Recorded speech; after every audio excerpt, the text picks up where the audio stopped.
Good morning, good morning. Let's get this out of the way first.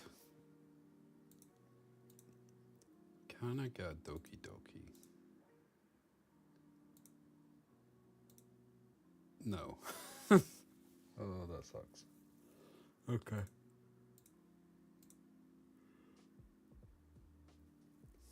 Ooh.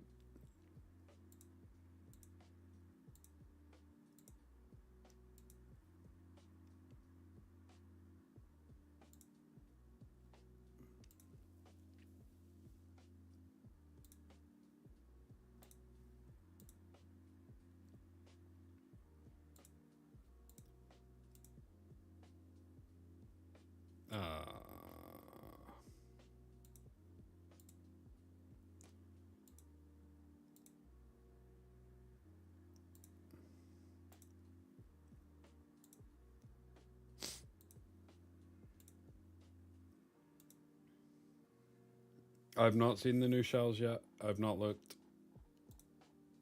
I have literally just got on.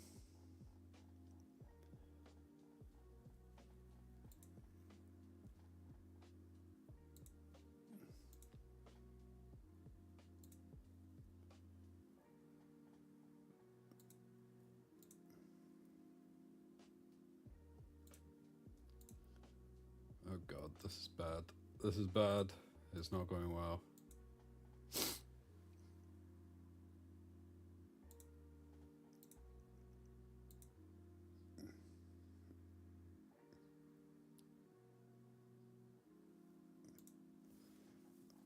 I was just doing this to just get out of the way and also give it a couple of seconds for some people to come in if they wanted to.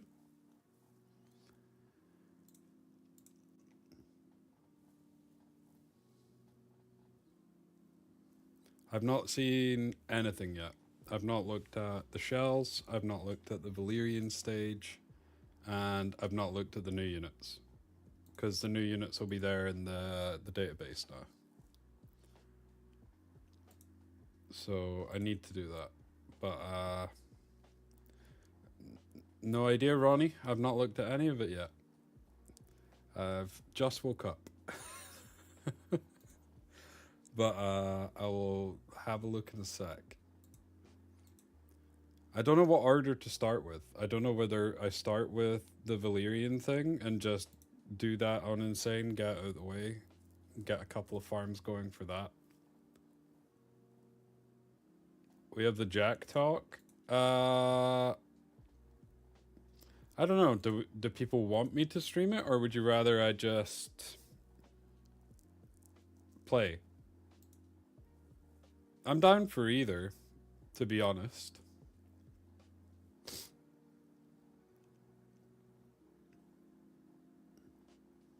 We can watch it together.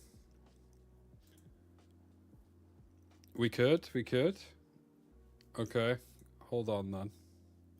Ronnie, do you want to watch this with us?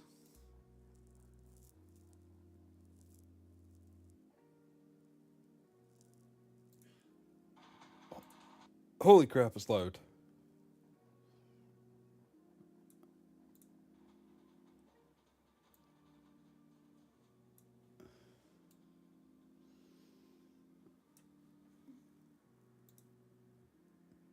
It's out in 3 seconds.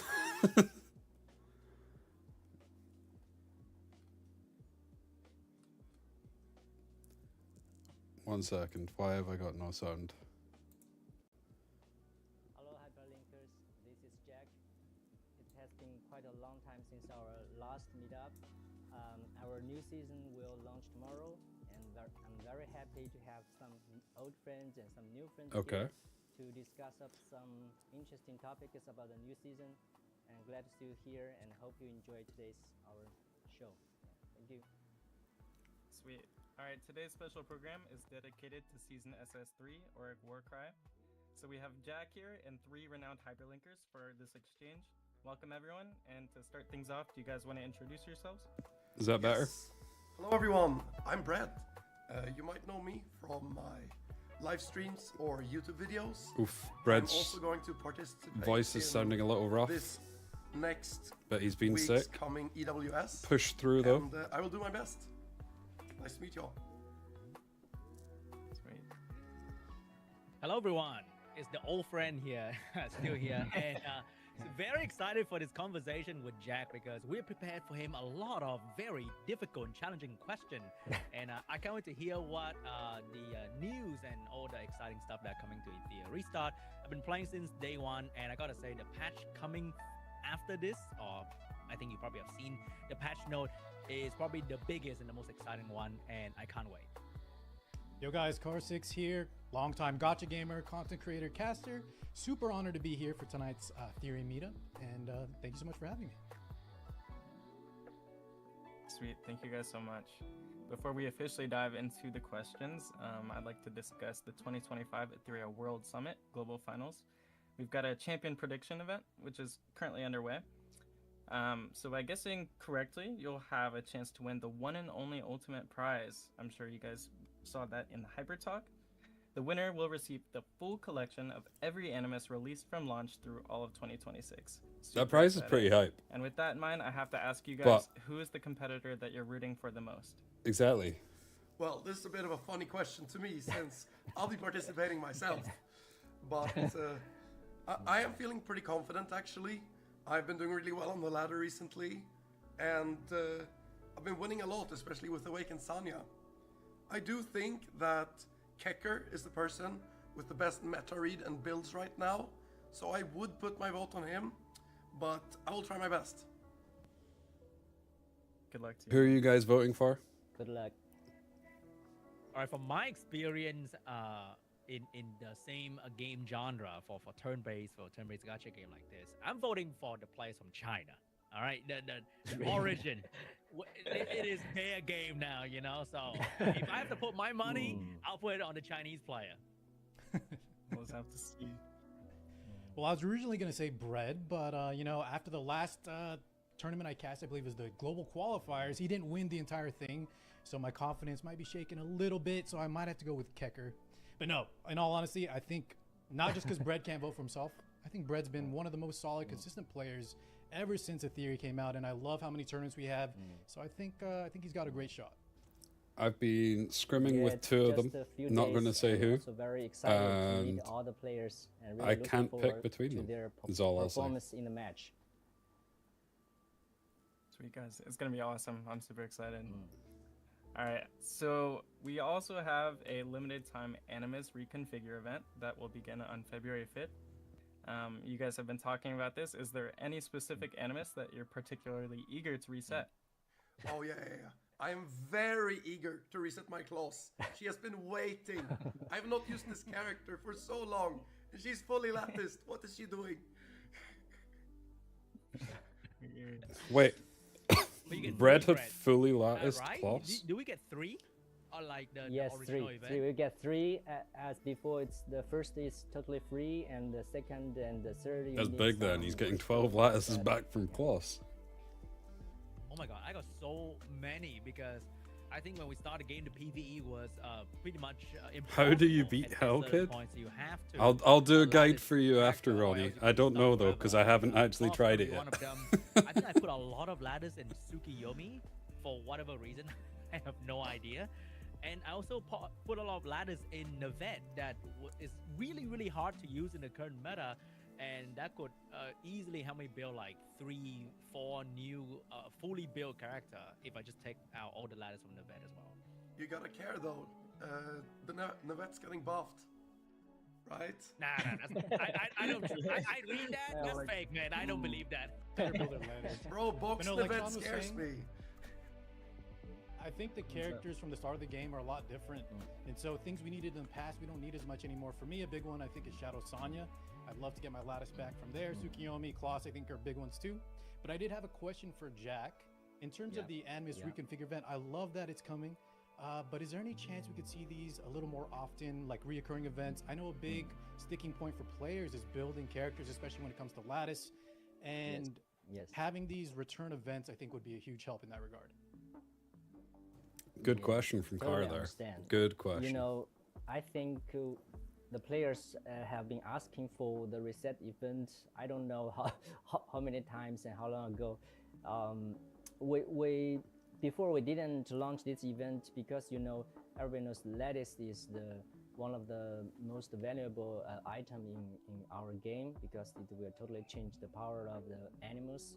So a reset will have potential impact to our economy, I would say. So that's why we will be, it's not an easy decision.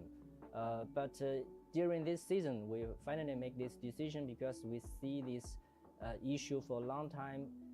And we hope to, during this new season, players can really get this chance to have their preferred play style, but not limited with the lattice, but have more chance to really refresh their builds and have more chance to have a different play style. So that's why we launch this event. And after this event launch, we will collect more data and feedbacks. If it's well welcomed and have limited impact to our economy and other systems, so we are happy to launch it again. So they're happy to launch it again. Nice. Sweet. Yeah, with all the new Animus coming out, it's gonna be great for everyone. Real exciting. For Confirmed. I know we're all looking forward to it. All right, but now that we know which Animus everyone wants to reset, I think I've decided on mine as well. Team Colossus. After watching the latest Hyper Talk a few days ago and reading the new patch notes, does anyone have any questions regarding the new content? I think one of the best thing that I saw in the patch note was the fact that we are buffing all module, because coming from a similar game, buffing the old module set is not even in discussion. Like nobody care. Like nobody really want to do it. But I'm so glad that Ethereum restarts looking at the older model set that people don't really use, like Wellspring, that buff your HP but then doesn't really buff your sustainability, now giving it damage reduction. I think that's very cool, and it allows more for more build. And because I think a lot of us have that quad roll speed in the module set that we just don't use at all, now suddenly, ooh, that is actually very valuable now, and I can't wait to see that. So it with this new module effect, are we seeing like maybe new module in the future, like new model set? Totally, because I think there are still more room for like creativity in terms of having a model set that allow you to do more and different effect in the future. This is a really good question and good point. As we know, so in Ethereum, our build is come to three key factors: the Animus, the modules, and shells. Right? These three factors actually combine together to create your build. So in our goal, of course, in every aspect, we want to create more diversity in our playstyle, no matter not only in RTA as well as in PvE. So that's why we will constantly to update all these three factors. So every season we will add new Animus. So every 3 weeks we will see new Animus come. So they will bring new playstyle or new build possibilities. And we will, this season we'll add new shells and 4 new shells. I think the previous 4 shells maybe not that welcomed, some of them, but we will take the chance to, how to say, make some changes to them, and we will bring some new one. But for module, we will, it's had been a long time we don't add new ones. This time we just buffed some old ones, as Sean-B has mentioned. So the goal is very obvious. So we want to create some more possibilities to give to players to create their new builds, try something new, and bring some fresh air to the RTA or even PvE. So back to your question, actually we are considering to bring some brand new, we call it matrix, because brand new matrix. So I'm assuming if they're bringing brand new matrix, it will be a whole new module form. So yeah, so sometimes I confuse about the English, because the matrix is combined both module and shells, right? So it's a little bit complicated, but we think when we bring new matrix in the future, it will definitely bring new builds and possibilities to our game. So I I can tell it's already in design internally. So we hopefully, definitely in the next few 1 or 2 seasons, we will introduce new matrix. So that will bring totally new experience. I mean, I'm great to hear that there are new models planned, because I think there's still more effect that can be explored, especially in a turn-based game. And but with the new model, we need to start checking the stat on the set that we used to not care so much about, like Wellspring or Battle Wheel, for example. And personally, I'm not like a huge whale, so the amount of coin that I have to check the module that I use, like Bloodbath, Swift, Bulwark, is already very taxing on the amount of coin I actually get. Because if you are very lucky with module, you roll the things that you need and you get it very easily, then you're done early. It's great. But for people who keep checking and keep finding nothing in the sea of bad modules, and now we have to check the newer modules, I think we're gonna be broke very, very soon. And we start seeing the complaint that we got like a month or 2 into the game where everybody was broke. Now, not really. You know, there's some people that are broke. And now I think if everybody starts checking all the other set as well, that because I think a lot of people are stuck with like 3,000, 4,000 model pieces, they gotta start checking. It's a good question. I think we're gonna be broke again, and then suddenly the issue with not having enough coins to upgrade. I mean, I'm always is broke gonna after rise 2x, up once so again very, it's. very soon. Yeah, so totally understand. So because the module issue, it's one of the, also personally, it's one of the biggest thing to make me. I'm pretty sure to, I get to roll all of my manage. like 4 Yeah, subs because and like I placed a handful of also 3 subs using during from the 2x. day one and keep still playing today. I think that still bother me a lot. So last season we introduced the filter system. So we try to solve this problem by the filter, and you can share with others and to clear down to to minimum your backpack and to. Well, I'm still destroy the sitting on useless 3,500 mods, and but I need to it get rid of doesn't about work 2,000 of that them. well, But they're all my 3 opinion. subs that I just So haven't checked we are yet. Because I don't have the money. A thing to fix this problem by introduce a new feature. So we Okay, new feature. Internal, we're discussing a solution that you can you can see the unlocked sub attribute. Yeah, substat. So the substat you can see before you upgrade it. Like there, especially I had quite a lot of 3 substat modules because I don't want to throw them because in case it has some potential, right? That's why our back inventory is totally full of that. But as long as you can see the substats, you can filter it out. Like there's no speed, you can just throw it away. You don't have to check. Oh, I because misunderstood. that's a lot of time consuming. Like I thought he was speeding saying like you to could level see 3 to if you upgrade it check. to level I think 15, it's not gonna only the get. coins, but also time consuming. So Oof. as long as we introduce, if you can see directly the fourth or the third or the fourth substats, then you can easily filter them out and throw away. So that's our solution, but it still needs some time to develop. We hope to update this feature during this season.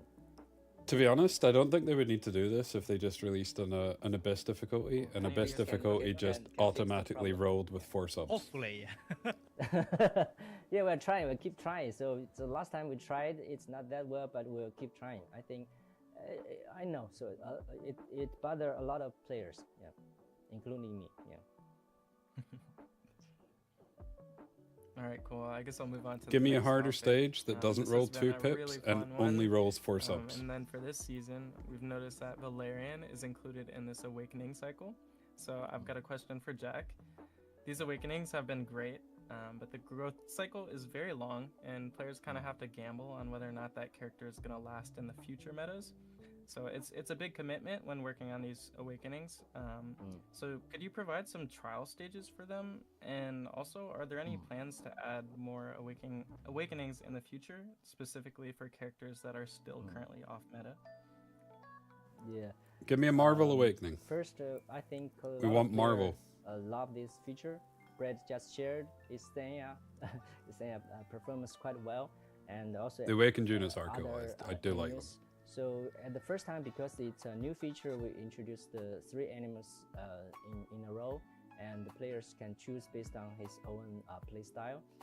But in one season, introduce the 3, we think it's a little bit pressure for the players if we introduce. I agree. more. Three's too many in one that's season. Why in this season we just add 1.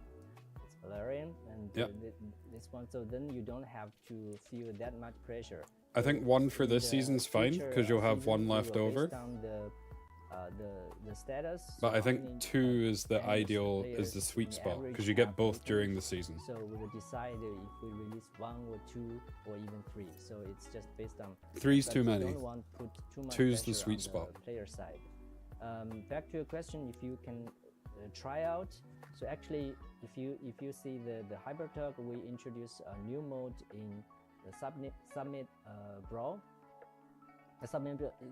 In this season, you can try out 3 Animus in that mode. Not only the SSRs, but as well as these SRs. If this SR is awakened, has in the awakened list, actually, if you try out, it's maxed and with awakened how to say status and his new features of his skills. So then you can try in that system, but of course it's limited to 3 units. You have to decide which one to try out. But of course we can think about if we can add a direct tryout feature in the awakened system. So we are consider that. We also receive the feedback from other community, so we are consider this feature as well. Sweet. Okay, then it was my turn, but my question kind of got answered in the previous talk. So I have another question regarding awakened Yeah, sure. units. Is that fine? Yeah. Okay, Sure. Go ahead. so I actually first awakened RC77. And Turndot and Sanya have both been incredible units. But RC77, I spent like 2 weeks doing everything to try and make him work. He is and still I just sick. couldn't win with him. He is still I sick. lost like 500 points. I went from top 5 to like top 100. Is Oh, there sad any story. plans to change anything with units that don't hit as much from Awakens, maybe? Because it was a big investment, right? I invested 30 days. Sure, I didn't know. sure. And then it just didn't hit. And now I didn't have Turndot or Sanya, and I was really struggling in ranked for another 30. So, just wondering if there were any plans to help our dear RC77, because I think the concept is super cool on him, but he just doesn't really hit. Yeah, sure. If you I understand that even some other players also feedback the. See, give I us think the RC77's feedback. okay. If you check the. I just think balancing that attachment, I just think that there will be Turndot a and lot of Sanya are balancing easier this to time. use. I think They're more versatile. unfortunately RC77 it's not on the list, but of course I think we will talk back to our balancing team, and we will constantly do this balancing. If obviously one, especially for the 3 character RC77 it's the weakest one, but definitely we will make it stronger. But unfortunately it's not on the list this time, but we'll try it maybe next time. Yeah, that's fine. I just wanted to know if in the future awakened units maybe don't hit as hard as others, that maybe they will get buffed, so you don't feel as bad by awakening them. But it sounds like sure. that. We will, especially we will release less, like 1 or 2. We definitely will try to make sure they will have its position or environment in the new season, because if players always will try this new one, but if it's worthless, it's a lot of effort put on that. Of course we don't want to make players disappointed. So they're saying that they'll buff It's not awakened good enough, units so if the we'll try awakened to, units are getting fix it. outperformed by the I other will talk awakened back units. to the team if we can change sooner and not wait next season. Let's see. I'm not promised, but I will try to talk to the team, balancing team, if we can do something. Ooh, mid-season balance, maybe, just for RC. Thank you, Jack. I like the you idea of a guys for the mid-season balance questions as patch where well. they just do small Moving tweaks. on to the next topic. Nothing like I noticed major, that the just new like season tiny little introduces the numbers. brand new kinetic Animus. Do you guys have questions about it? There's a lot to unpack here. Chris, I got so many, but I'll try to keep it to just two. This The is first one important. is, Kinetic how are we Animus. gonna obtain these kinetic prototypes? Will those be kind of available? Good, we need to know easily this. for like free-to-play players. And my second question is, it was mentioned, and he looks so cool by the way, that they're gonna look better, but also be a little bit stronger than other Animus. And I'm worried that, you know, with the recent addition of some of the powerhouses like Ray Mary, is that gonna make it more difficult to balance all the Animus together? Really good question, and I'll back to the second question first, because when we talk about it's also a balancing problem, right? I think if you can say so in this kind of game, balancing always will be a very important thing to the team and to the players. So to this new type of Animus, we have to make sure it will not stronger than the LD unit. So even it's because it's still how to say RGB unit, but we want to make it just a little bit stronger than the regular RGB unit. So it won't be stronger than the LD unit, that we can promise.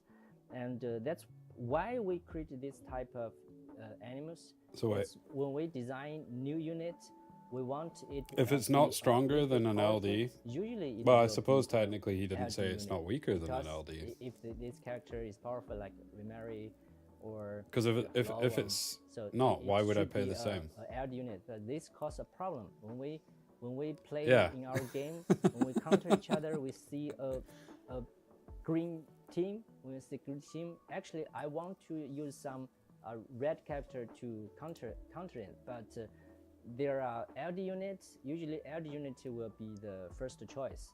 So I think that's limited to our ban pick strategy or even the entire balancing in our game.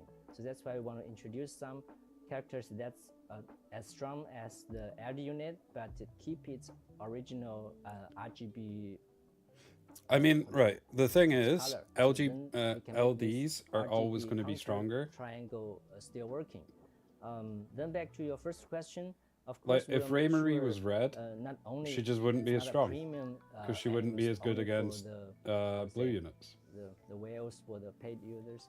We still have of course we'll make sure like in the you can say the first check-in events with the first, I don't know, I'm not sure it's the first day or second day, you can receive 10 tickets for that. And we will also add more in like some shops like salmon shops, arena shops, and some other events. So Okay, we'll make so they're sure adding some so into the shops and free-to-play some in players events. still I don't know. have access to these tickets. And one You more might thing find that in the shops, I have to the mention tickets is go live tomorrow. actually, the free players, one of their biggest, how to say, we provide them the largest thing is the crystal. So almost every event, every We got 10 system already? will Oh. provide the crystal, hydro crystal, and then if with any banner, if you want summon, so I'll have a look in a crystal sec. is I've not the actually currency done you can anything in the actually game buy yet. the tickets. So that's the free players definitely have the access to this new type of tickets. So no worry. But of course, because it's powerful, it will not. Yeah, what I was meaning will though not as is you easy might as find the that purple when they tickets. add the new pools for So, the Yeah, like the because new it's- bundles for the new it's dude still tomorrow, powerful, but, they might add more let's see the packs into the performance, shops in a new that you're season. able to buy with Very- crystals or Very something. reassuring. All right, so the next thing we got, everyone's been really excited for this one. We've got the Etheria Union Championship that's coming in SS3. So many people have been hyped for this. They've been Union waiting for it Championship? to Okay, I'm actually looking forward to this but one. we Let's see have what they seen say. that the entry threshold is a little bit high, meaning it's mostly going to be some high tier, top tier players. So Jack, aside from cheering them on, are there any plans or activities that allow the entire player base to feel involved or participate? Yeah. So we in our game environment there are three big parts: PVE, PvP, and Union. Union also a very big part of our game. But as we said before, so different players have different play style and their preference. Like some really like the GVG event, and especially the top tier unions, they like that. That's why we want to create some chance before they just meet the, how to say, the similar unions. Like if they are top tier, they just play with these several unions. We introduce this new feature, then they have to have chance to compete with other regions. Like the if you are global, then you can. You're the chance one, to Summer, meet with that likes European or GVG. Korean, No, I like GVG. unions. So I think then Change knows will how bring much I some like new GVG. experience to these top tier unions. But of course, because this union fight, it's quite competitive. It's not for everyone. But if for the players that be more casual, that won't want that much pressure. So our So thought the thing is, we want to add new GVE content for these kind of players. I actually think Because this is going to be if they really want to join interesting this GVG mode, we because already have regular. you're going to get to Union see fight everybody's with defenses. GVG. So it's going to force the it's top guilds already, to change their kind of, defenses quite a for some lot. players, it's every already week. a little bit pressure. Like they have to check in, they have to participate in every match. So what we are thinking is in the future we will develop a new GVE content that will, because the 4-phase union boss, it's been there for quite a long time, and Oh, now cool. every day it's just checking and grab the reward. So maybe we can create some new GVE experience. I like that. And to this more casual or players, then they can get some more reward and in this union feature. What would be kind of Of cool is course, if they back to did this, GVGVE. union fights, they can So like where it's still guild versus guild, but it's participate in this prediction. PvE. So which team, which union will win, then they can get some reward from this event. Sweet. Because I'm sure there's some PvE guilds out there that would absolutely destroy. See what y'all are cooking up. I know we're all looking forward to it. So thank you so much, Jack and the team. Beyond season-related updates, what I wanted to get into was the RTA mode, the Summit Brawl. I noticed that they're gonna feature a new rule update every season. Do you guys have thoughts on what future rules should look like, or what you guys want to see from them? Yeah, I can go first.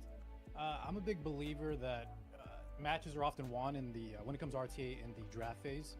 Is there any chance we could get more depth when it comes to drafting? As I think that would be a lot more exciting, and if the players like it, maybe we could see that in future World Finals. Yeah, that's a really interesting topic, and because ban pick, even the third protection, so in our game, I think that bring a depth of our ban pick strategy and make the game more bring more strategy in our game. Where before we have considered to add a post ban, like during the maybe the third pick, we can have a post ban, and then it definitely will bring more strategy or even some counter pick in this. So wait, this so game. basically you get to like But third pick and before then we you get were another a little ban. bit worried about is that not everyone had that much of box. So like the well-developed Animus, if one ban is sometimes already have a pressure to the players. If we add the post ban, maybe some of the players won't have enough Animus to play their build or play style. So that's why we still. I don't know if I like that as an idea, to be honest. Into our game, but we can see. I feel like that would other kill games, some comps they have or more, kill some 100, playstyles. characters, but in that kind of game, they don't have to, how to say, develop their characters, because every character is it's already developed the same. But in the future, when the players get more and more characters developed, I think we might introduce this feature. Back to the Summit Brawl, this feature, I just want to share more about this framework. So that's why we introduced this feature in the last season. Is we think besides the regular RTA it's regular RTA is because it has the points and rank. It's usually a little bit pressure. So even personally, when I play, sometimes it's a really a player. Even when the game starts, ban pick, I already feel the pressure in this kind. But when we are playing games, games should be sometimes more fun. So that's why I started this new. I agree with feature, Jack there. And last season it's just a try, so that's why we just. A lot of people add enjoyed a Brawl. small Some feature, people don't like during ranked, so last season, but this time we introduced that you can try out 3 animals, but that's the feature for this season. But in the future we will introduce more interesting features in this mode, like even some roguelike or some roguelike, that'd be anything kind of on- cool. I do think that internally, they we should already just have more than 10 ideas add Brawl this as permanent feature. new mode for this summit brawl feature.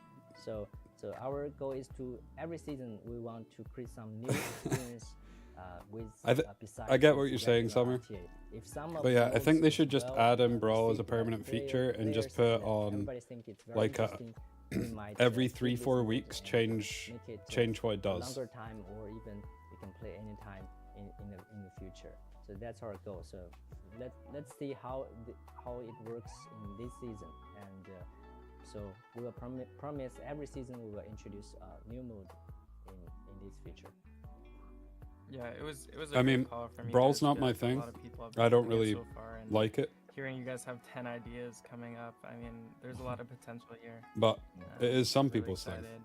Brad, did you have any questions? Yes, actually. So I was very excited to hear that you can max 3 units in the new Summit Brawl to allow you to test ones that you're considering to lattice, or are like on the fence, like, oh, I'm really liking Born, but I'm not sure is he worth 12 lattice? Yeah. It's gonna be great to test. But then I thought, what if you could do this for new characters? For example, Palin was a super interesting character that many people were considering, is this worth it or not, when she just came out, because she's so unique. Could this be introduced so that you can try it on the new characters as well? Or is the plan to just keep it to like 1 release ago or something like that? In our plan, I think you can choose from all these characters. It's already launched, and but there's one condition: you have to own this character first. Any character you owned, and even it's I haven't then even you looked can at the make it, shells yet, guys. And also you haven't can try. looked at them yet. Let's said before the awaken SR characters. If you want to try out, if it's I not, have you like can try 4,000 first. stamina So- to spend. So any character as So we'll long do. as you We'll go own into the shell character, farming you can after try this. it. Yeah. Besides this season, you have how to say reset. We have. I also reset need to look event. at the stats So of I the think these units, 2 features so no will spoilers. Provide more, a lot of chance, especially players always want to try something new, but they don't have the chance. I think this season, it's the best time to try out something new, and I'm also looking forward to see new play styles in the RTA, because we see. I think that's a lot great of, idea called GVG traditional defense, like browser and the simulation battles would So be insane. I'm really looking forward to see some new things, because they don't have to worry about anything. Just try it out. Maybe it works. Then there will be some fresh air in the RTA matches. Yeah. That's great to hear. I'm personally super excited to test Hey out your Aurora, event I'm doing good, and feature. yourself? I've always been on the fence. Now, and you will know, you understand why. No, but Box Navette is super good. But I'm so scared to try it. So I will definitely utilize this feature. I got a Anything shout else on that out from topic? Brad. Woo! Oh wait, That's 'cause another Navet's small thing, OP. So Navet's in the OP. 1v1 game, is there a plan to make like a 2v2 mode in RTA? Is that something? 2v2 be kind of cool. Me and Ronnie have already Fun, said right? When you lose to 2v2 Brad, mode, if you lose to Brad, we're your dual friend, you queuing. can You blame can your blame your teammate. me and Ronnie dual Yeah. queue when it's 2v2. Yeah, it's very interesting. So definitely we will consider. And again, so we maybe this kind of we will first release as event, then we can see if it's balanced or it's fun, and then if it's well received, then we can make it permanent or longer time. So Hunter, it's if good we idea. lose to Yeah, I would you love that. Yeah, that's by a super lot, exciting actually. and the team How about below me and wins Sean by a 2v1? lot, then we could be second. Yeah, that'll make it a fair fight for sure. Yeah, slightly fair. Hold on, why me? 11. surprised I haven't heard that concept Yes. more, just from the community. I do There's think so it'll much come potential down to there. that. And like, I also doing think it it will as come an down event to who's first, figured out like, the best playing on build for him for publishers seems GVG like in the make first it, week, you know, more improved for like which a is kind final of sad, launch but ever, at the just same like a main time, game kind of mode. cool. There's just a lot of potential there, so great idea, Sean. That was sweet. This is true. This is true. All right. Carnage let's move are on to pretty the next clean. one. Carnage are we got pretty clean. balancing. There's so much to unpack. You guys definitely took some bold steps for season SS3.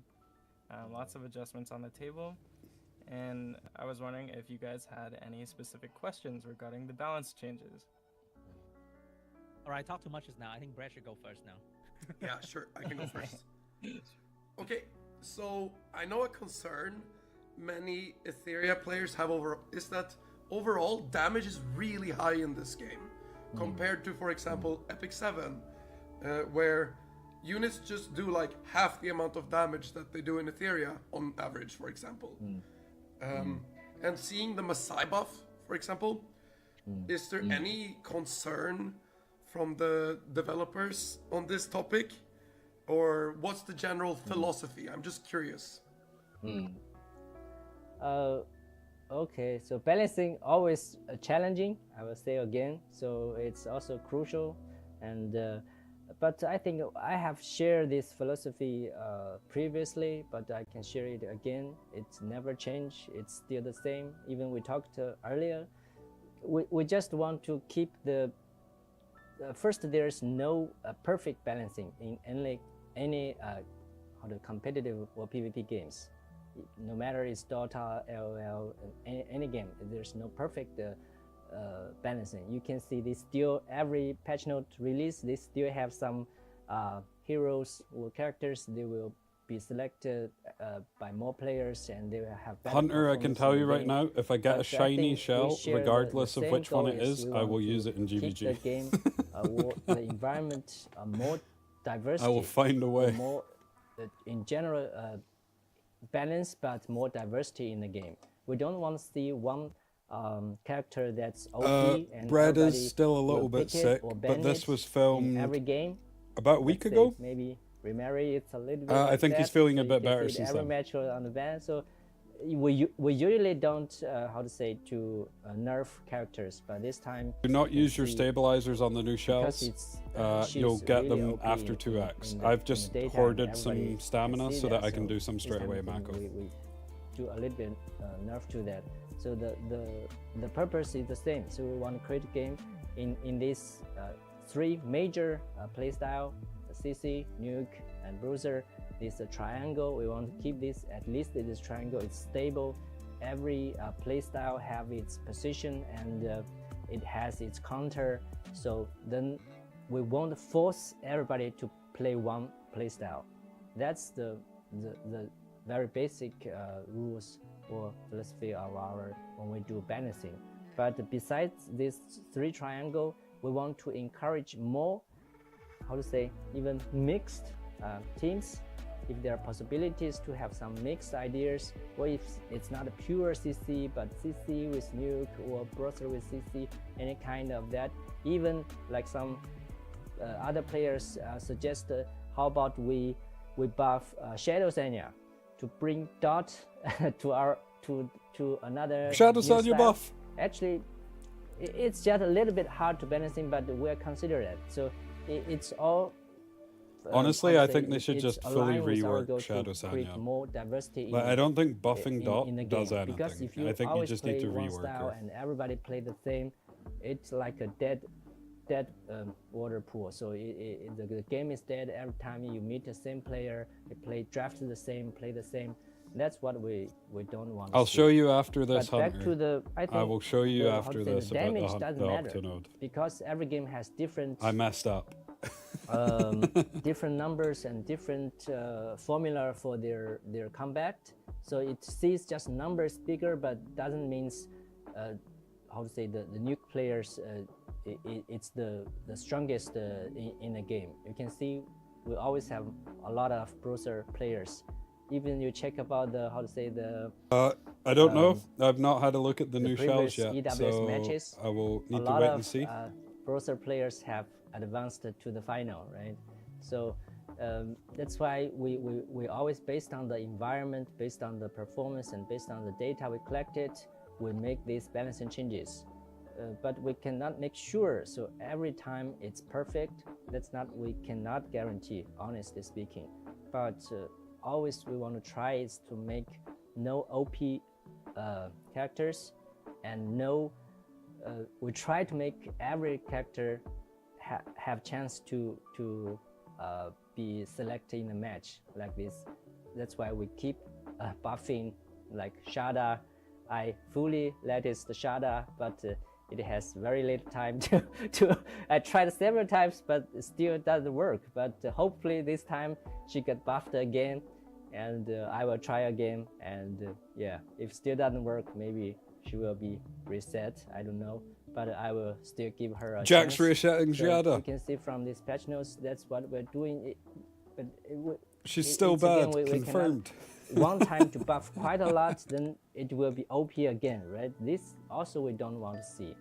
So I think Messiah, back to your question, Messiah, it's quite a long time we didn't change that, but when we see if he see his performance with browser, sometimes it's just a little bit, maybe it's just if he can be a little bit stronger, we will make this first turn when we really counter a browser, it still have chance. It's not that the second turn will always win. So yeah, that's what we're trying, but still very challenging, I would say. Really very challenging to do. Yeah, 80 characters. Yeah. One thing, because maybe Messiah was a bad example for me, because I actually meant more the bruisers actually. For example, Tiamat compared to bruisers in other games does like infinite damage, and Rahu as well does a lot.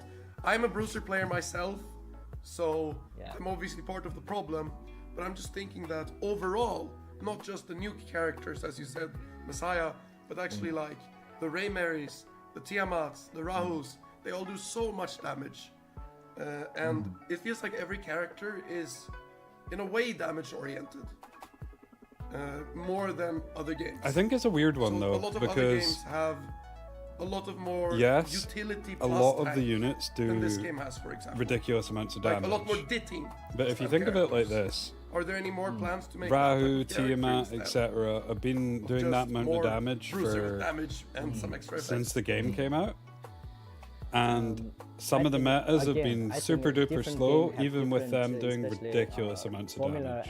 and their build elements is different. So although there's a like ton of our game, I think damage, the unique part is the it's kind of shell. Shell counteracted and by module healing matrix, and I damage think reduction. that's our creative part. It's different with other games. That's why I think to it's make kind the- of just when- more when you evident play when you're Ethereum, playing when you turn build, 1 I think versus you will turn find 2, because the something turn different 2 with unit other can games. one-shot a turn But 1 unit. because of this, it's more complex, and the USC, you can see because all Because these like, combined could you together, imagine Bruiser versus USC, Bruiser if they your didn't build deal the amount is, of damage they how deal? to say, it looks more. They're just gonna be powerful slapping each than other with in wet some other noodles. games, because you have shell, you have Nobody's shell ever having the gonna skill, die.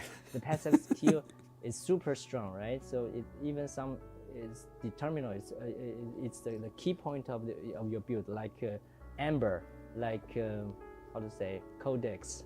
If you So choose this shell, that means it's already decided Yes and your no. playstyle. I think that's the Season 0 and it's- Season it's- 1 were it's pretty already slow our- because of the in our Etherina game. It's deep in effect. our Towards game. the end So of that's what Season make 2, Ethereum it different was with still pretty others. slow So because we you don't care had things about like the if Ting and how etc. other that were games added do into that, the game. But we just want to, in our structure, how can But we healers provide kind of fell off new towards builds, the how end of can we Season 2, provide which is new possibility why it wasn't to, as good. create or new why the play games style. weren't going as And long. But in general, and it's balanced, but it's different, I would say. It's just different because it's Syria, because we have shells, because we have matrix, then it's different. Yeah, thank you. I think that means a lot.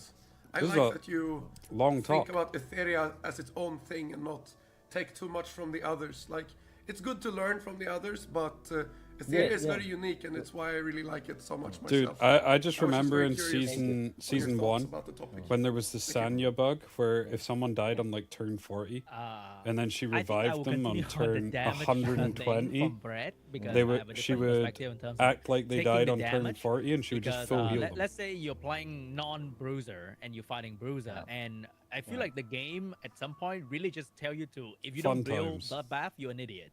Because if you try any other combination with your swift and it's not bloodbath, Oh, I like that. and If you don't build somehow get bloodbath, hit you're by, an idiot. by something, by Tiamat, Rahul, Moden, Raymary, you die immediately, and I think that is very discouraging to like the other playstyle, because if you just don't use bloodbath, you just die, and I think that is also a result of like damage being incredibly high, and one bramble proc and suddenly you're dead, unless you have max dupes on the character, then you live with a little bit because of that like 10% extra damage reduction. But let's say you build battle wheel, time weave, or all these like cool little thing that you could throw in your character, and you realize that I'd rather just not die and just burn bloodbath. So I don't know how you are going to deal with a situation where it's bloodbath or nothing, pretty much. Yeah, I think the patch note already tell the thing. So before, maybe it's that situation, right? Because compared to other, let's say module, bloodbath for browsers, it's the most. I would say maybe it's the best choice. But that's why we can see, if you see the patch note, we buffed a lot of other matrix, and we want to hope to change this situation. At least we want to try something new, and even so, then we bring new possibilities. And as I mentioned before, we talked before, we are also design new matrix, totally brand new matrix. So then you maybe have more choices for browser, not only browsers, but for CC, but for Nuke. Then that's the goal for the new matrix. It should bring some new experience, because that's why the worst thing we want to see is everybody have the same choice, then the game is dead. So we will. But as long as we have this, how to say, season structure, that's why we put this SS1 and now SS2, the SS3 is coming. We want to make our content update framework and this pattern, so then you can, every season you can see something change. Every season we can bring something new. And no matter how bad it's before, but we have chance to fix it, and we have chance to bring new content. So actually, why we share is in our studio we have another project. I don't know if you know, it's called Torchlight Infinite. It's a season-based game, and before it launched 2 years earlier than Etheria. At the beginning, again, so it's not that welcomed by the players. It has this issue, that issue quite a lot, but it constantly updates every 3 months a season. It's also season-based. And you can see the players after maybe 5 seasons is still not good, 6 seasons is still not good, but from maybe the 9th, the 10th, the player can see, oh, compare the first 1 or 2 seasons, the game totally changed, because they constantly make new content and fix the problems from the community, listen to the community. So the game now it's booming, not only in China, but also in the Western side. And now they are making even before it's totally a mobile game. Even they don't have PC at the very beginning. Ethereum have PC at the very beginning, right? So now they are making the PC version and make the game better and better. So that's why we learned a lot. I've never heard of also this game. Involved in this project. I know both projects. So we think Ethereum should learn from them and just trust the dev team and build how to say, enhance the trust and communication from the players. Is that an and the RTA dev game team, that he's and talking we about? just keep doing. Torchlight? Is that an No RTA matter game? if this season is not good enough, but we just keep doing. Because if it's not an new RTA season, game, new I think it's season. like comparing Let's see apples what to happens oranges. in the end of 2026. Going back to the seasonal balance change, Brett is a bruiser player, so I'm on the other side of the table, which is the CC player. Yeah, And then I've been also you can't witnessing compare a lot them. of other playstyles If it's not an RTA game, you because can't compare going them. Raw one playstyle is just not possible, and also it's more fun to like, ooh, what if I pick Lowen and Raymary? So what is the other guy gonna do instead of picking another stun unit? But personally. Every other new character release, I look at it and I'm like, oh, another AoE cleanser. Oh my god, another thing I have to worry about. But I think it's also another fun thing that, okay, they release a very strong thing to counter me directly. Then I go around, I see, okay, if I add in Santic, or if I steal Santic, if I steal Lowen, if I steal Fia, then my team is not that counter, and I can still play around the heal and cleanse of the Bruiser player. But when I read the patch note, I was very happy to see all the changes and whatnot. Until the last line, you hit me with a freeze doesn't block turn gain anymore. I'm like, what is that?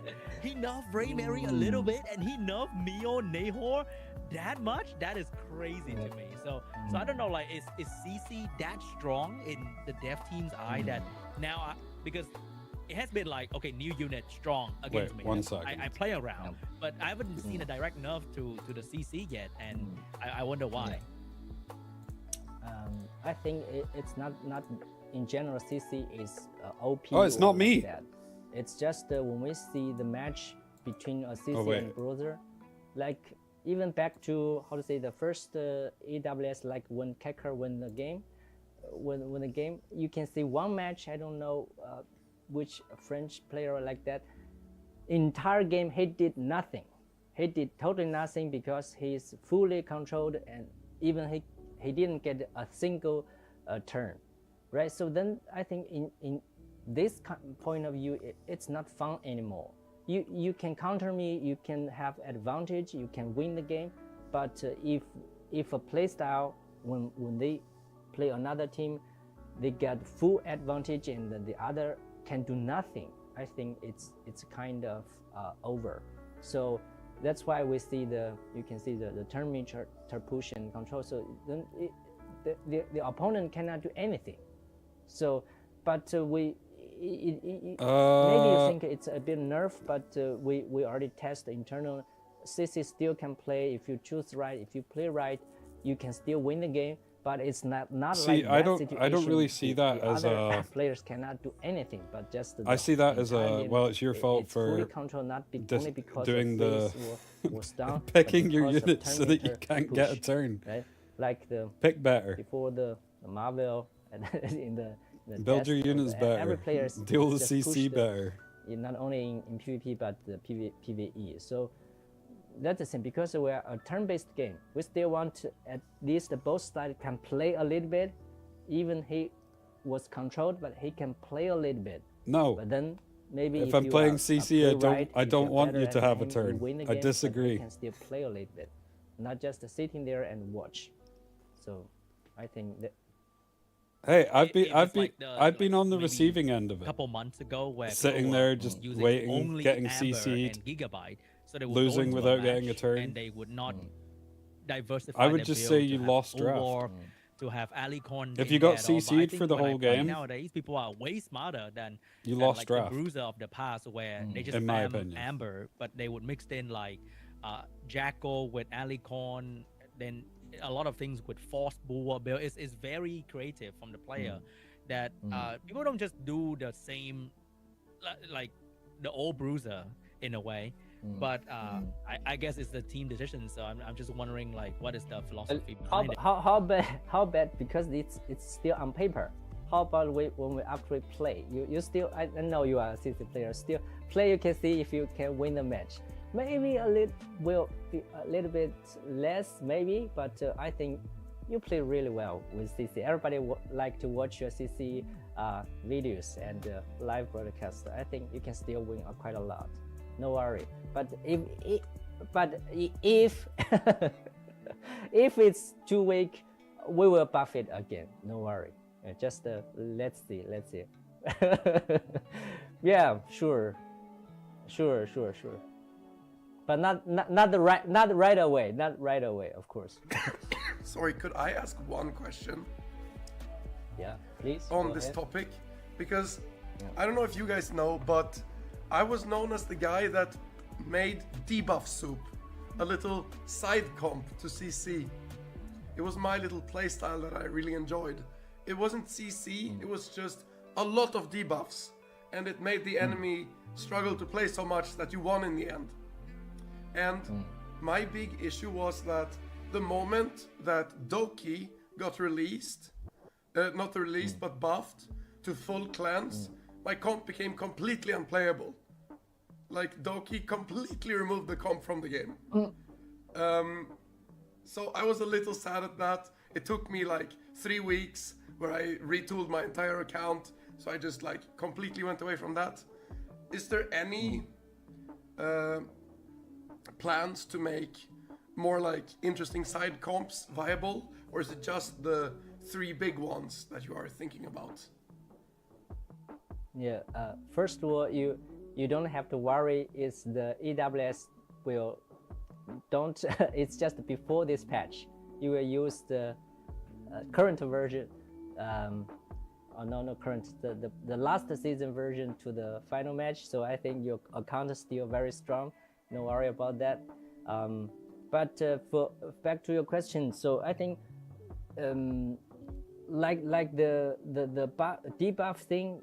Maybe there's possibility. I'm not quite sure, but we internally there's some ideas like maybe this kind of place that maybe it's kind of fit with Shadow Sanya, right? Because he can, how to say, transfer the some of the he can transfer the debuffs to dot, and like that. So basically, like spam also debuffs and then just convert them to dots. Skills or some animus to relate it with the numbers of debuff or like that. Still wouldn't work. It's all possible. Because I don't know if you know, but the way that Doki Doki works with with dots is she cleanses the dots destroy before they go. So playstyle or like that. It's Doki not our Doki would still intention. counter But, Shadow Sanya. This again, it's still not. We just test internally, but let's see how it performance.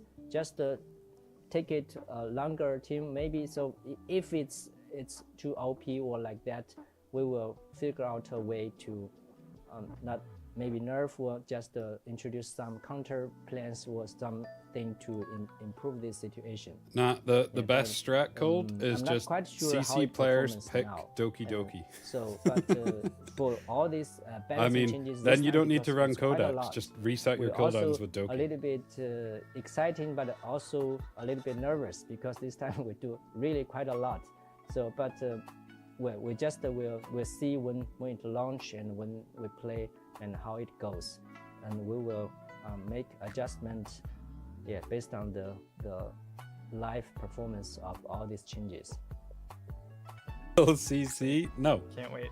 CC's fun. All right, He's guys, wholesome. we've been unbalancing and all the new stuff for a while. We've covered all the main topics for the day. I wanted to know if you guys wanted to move to the free Q&A session, and if there's any outline questions that you guys had. I think they'll be wrapping up soon. Yeah, Jack, I think I heard you when you were responding to Sean. You mentioned something about skins as a reward. I saw that Yelly skin is coming back, which is awesome, but I want to see more non-recolors for all the characters. Is there any chance we can see those on a much more regular basis, either free through events, paid in the shop, anything for skins? Yeah, so these skins we also, thanks for bringing up these questions. We heard quite a lot feedbacks from the community. Yeah, globally, every region they want more skins. Not gonna lie, I've kind of hit a point. I just want to play the game now. Several skins I want to farm production, shells. And I gave the art team one, how to say, a direction or requirement is this time we want this skin to distinguish from the original one. That's the first requirement. It should, as you see the skin the first time, you will see it's different from the previous one. That's our goal, and they are honestly, working if they on just it. And sell a before, bikini line, because, you know, then it'll go. All the gunners will new buy all the characters to bikini them stuff. when we launch, I don't before, care about we it. just have much fewer characters. 9 times out of compared 10, to the I don't other care about games in the skins. market. Like some have 200 or 300 characters. So our production power is limited. So we prioritize to create new characters in the past few months. And now, as I mentioned, I'm the biggest gunner. we reached Yeah, more that than was me. 80 animus in total. It's already achieved our first milestone. When we start this project, it's our milestone to reach 80 animals. Then, because I think then the environment or you can have more diversity when you how to create your builds, and then we can shift some of the production manpower to the skins. So I would say several is in production, and we will introduce in the future. And yeah, so hopefully we can add more resource on this part, and then players will get more different appearance when they play, and the different skins they like. Cool. Thanks, Jack. Any other open questions from you guys? Can I take mine about lattices? Is that fine? Yeah. Yeah, Yeah. fine. Fine.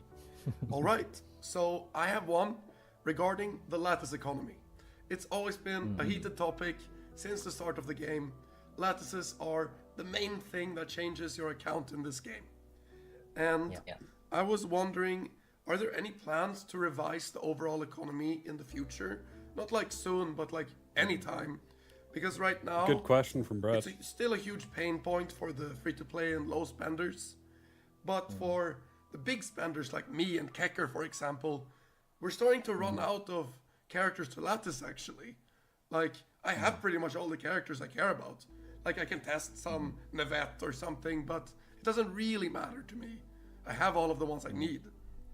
But the biggest one for me is new players. And I saw that you added a lot of lattices to the new player track.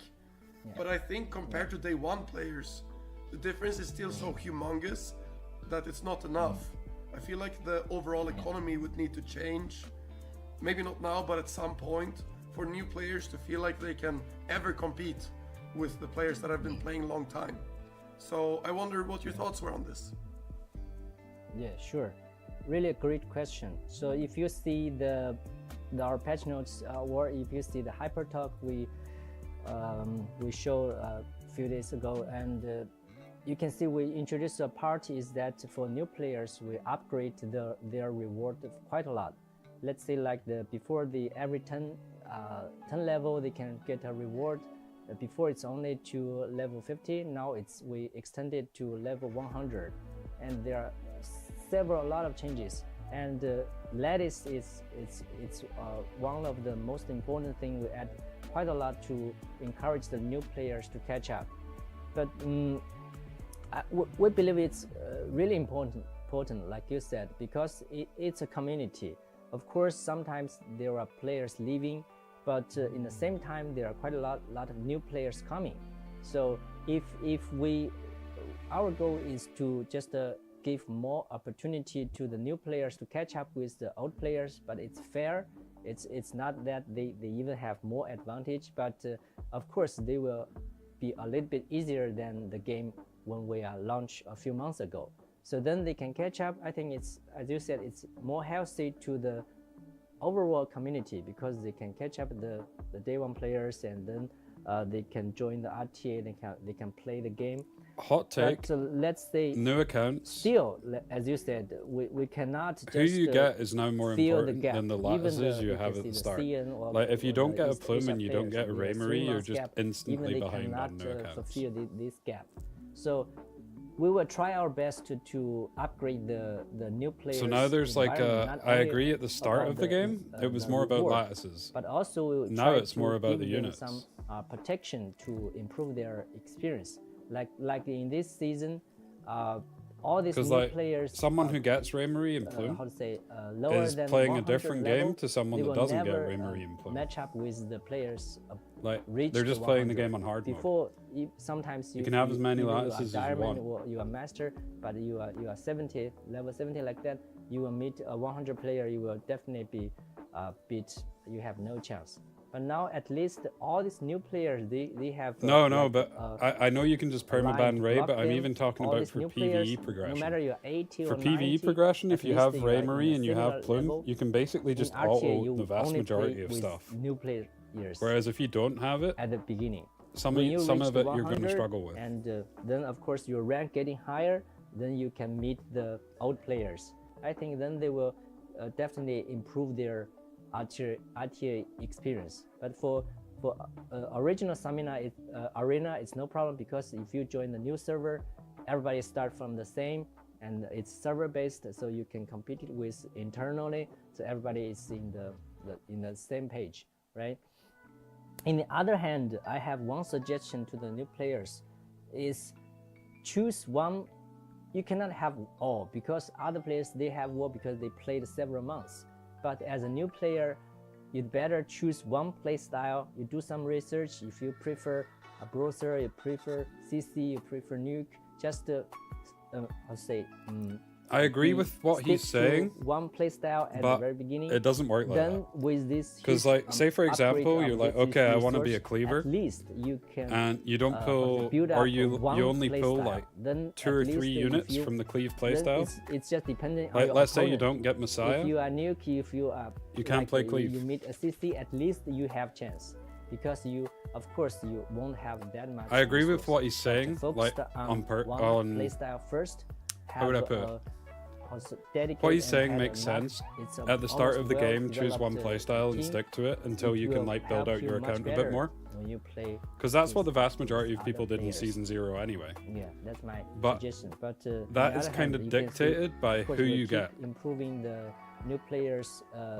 Like, if you experience. want to play cleave Even and you we are don't get considering, Messiah, you're not playing do cleave. some rework or upgrade about the new player PvE stage, or even this PvE stage when we playing through the game. They have some blocks or some very hard stages. We are doing some research and analyze this block point. We try to help these new players to getting smoother to the end game.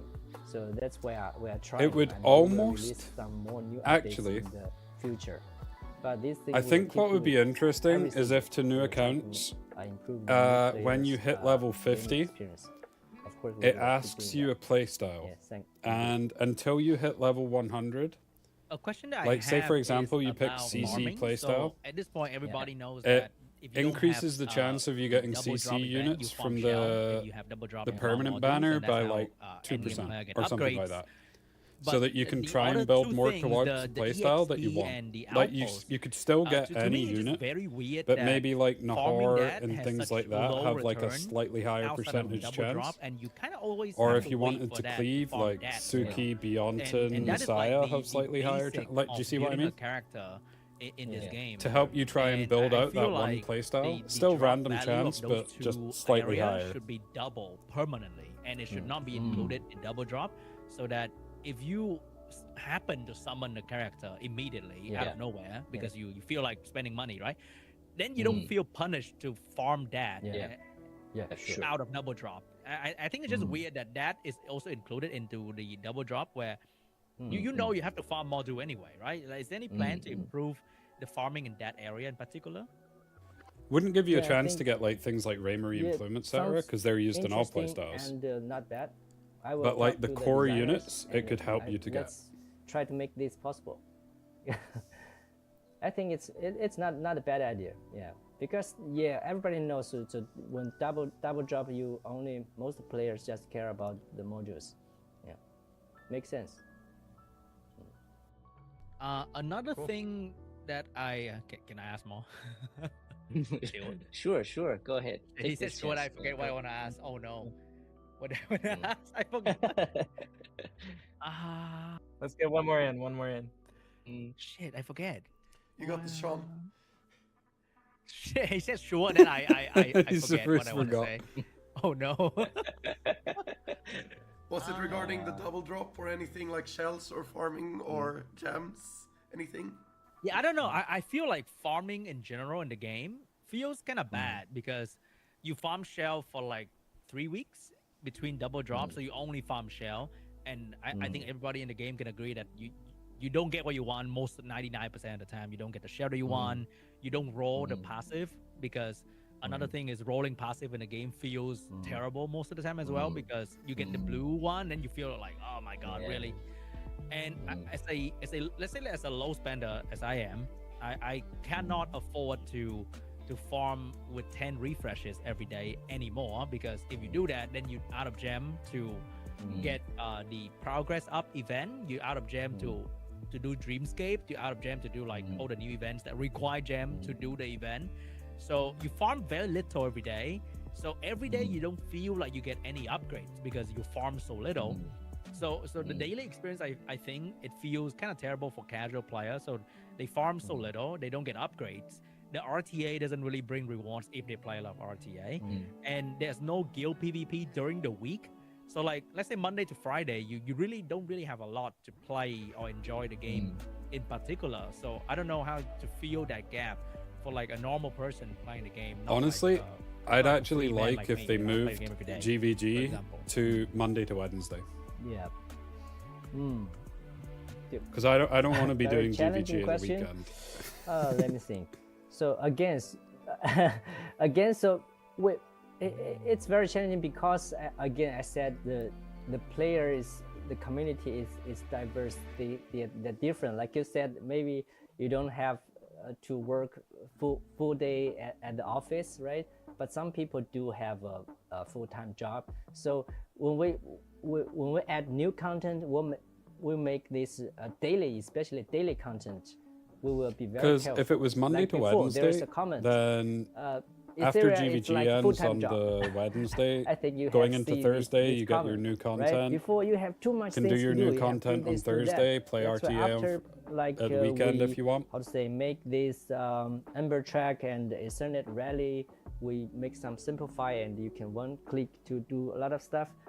Then you feel, oh, maybe there's Because Monday to less Wednesday, content. I feel like the most it's again, it's a hard barren balance. time in balance this game. Different type people, they have different amount of. Because the other time thing is to GVG spend can on overlap one with game. 2x, So that's which during the 2x challenging is part. pain. And this is another thing to balance. So, but what we want to do is we will. There's a, how to say, the principle of that is we just want to reduce the boring things. If it's boring and it's a daily checking like that, we'll try to make it as simple as possible, as automated as possible to save your time. And then you just spend time on the things it's interesting, like crafting builds or try out builds and play with others, even try out some PvE, some interesting bosses. Even in the future, we will introduce some PvE with more strategy or possible, even roguelike. This kind of stuff, it's at least it's interesting. And then the boring thing, we just leave it to auto or just to save a lot of time. So that's our plan. And then back to the farming experience, I think in general, it's because most of game farming is related with RNG. Because without RNG, then it's not farming. You get everything you want, every click, right? Every fight you get what you want. It's not farming. Even you back to MMO, you want to farm a rare gear, you go to the dungeon maybe 100 times. It happens in all this kind of genre. So, but what we want to do is, this is not, we cannot change, because we change this, it totally break all this economy. That's why we introduce some like the module selector for the passive, right? We just make, before even players want this be farmable. If we make this farmable, it doesn't solve this problem. Then it's RNG again. How can we decide how many times you can get this, right? So what our solution is, we make this, if there's a system related with RNG, then we want to make sure there's another way. It's not that RNG. Like we put in a shop, then at least you know how long of time you accumulate this currency, you can guarantee to get it. So, and then we provide the more currency of this shop, then you can guarantee this RNG stuff. So that's our solution. So yeah, in general, so back to farming, I think farming still will be RNG related, but we want to make some surprise. Like before we introduce the how to say, the skin of the shell, it's make your farming a little bit surprised sometimes, but still again it's RNG. Some player complain he never get a shell skin for a month like that. So that's why again we will, like this check-in event in this new season, you will get a shell skin in this event, like check-in event. We will maybe put in some shop, then this can to reduce the RNG, because some players really bad luck. Some players get 5 in a row. See, I meet a player, his 4 players on the RTA has this skin. I was really admired him. Yeah. Speaking of back to shell the skin, I question. have like one. That's crazy. I have one. I have only one. That's insane. But Oh, me too. Me too. Only one. I found Like- quite a lot. Yeah. and I'm like, But why, you will why get. didn't You will get. You'll I get want to one buy right with away. money at this point? Like, give me an option to buy this thing. You know, it's crazy. Another question. Sorry, too many questions now. In terms of farming in the shell dungeon, in the previous hyper talk, there was a line in the script that say that the new item that help you roll the passive to the one that you want Yeah. is going to be farmable, and it's not. Yeah, I already. Like, already answered your question. That's why Wait, it's a. is we- it coming? We, or not? before. No. Before we really decided to do that, so that's why we talk it like this. But after we do the calculation, it's not that way, because as I said again, it's still very rare to get because if we get every 10 round you get it, then everybody got all these shells passive, red passive in 1 day or 2 days. So if this thing has its value, then it's RNG, then it will take some time. So we don't think it's a good way to introduce in the farm, because if it's good value, then I think it's fine in the it farm. will be However, RNG. Then it would need to it's be not that ridiculously fair. rare. Some But good at luck the players same will time, get it in 1 day. like he's saying, you just if, take if the, you get the multiple shell and you skin, for get really example. lucky, it's farmable, then right? It's farmable. Everybody kinda looks fair, feels but bad it's for not. those that Some don't get. good luck players get quite a lot, but other players get nothing. And knowing my luck, I again. would get none So of them. that's why we put this module selector to other, like I mentioned, in this check. So I see both sides in of this that. shop, in this with currencies, like even in this battle pass, not battle, this pass things, because you can. Okay, know I feel like when this you is can coming to an unlock it. end. It's just to remove this RNG. I want to thing. play the game. So it's a mistake, but that's why we are not saying we don't give out this. We just I know you remove, might no, not you have thief, no but other access to people this. would. It's not. We just There would be change farmable threads to all much over more reliable, say like yeah. access. I mean, to it's these no rare different to items. someone You can see rolling speed now and not players, rolling they can speed get is same several thing. of these select modules. Now they can select red speed like that. So that's what we are doing, try to fix this RNG problem. So RNG is a big issue in our early stage of the game, but we are trying to fix with this I mean, solutions. RNG is an issue in every stage of the game, not just early stage. All right, let's wrap up the questions on this. We've been going for a while. There was one thing that I did want to quickly add. That Jack was talking about.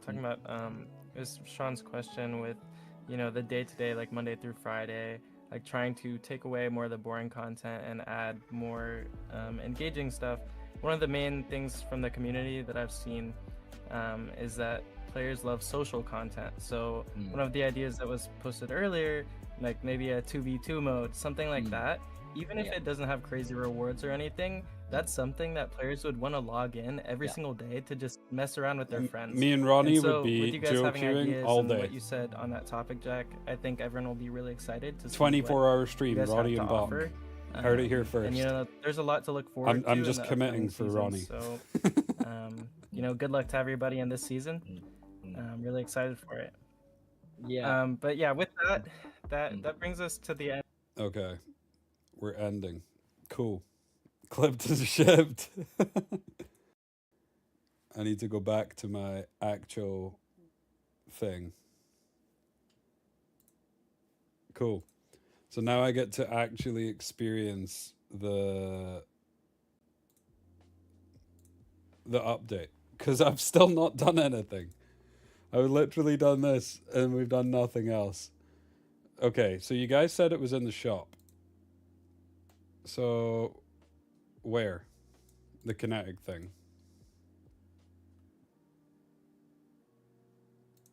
Is it just in the RTA shop or is it in this shop? Oh.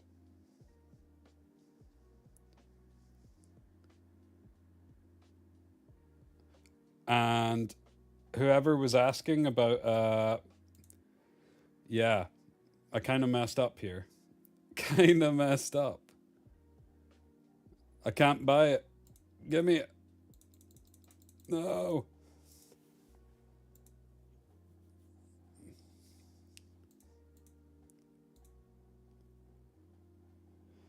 Okay, right. Let's get into shell farming. In fact, first,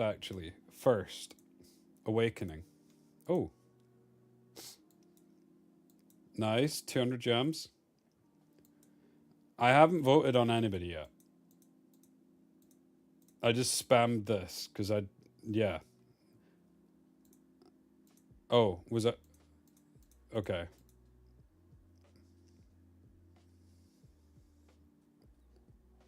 Ah, fair. They might add it later that you can actually vote.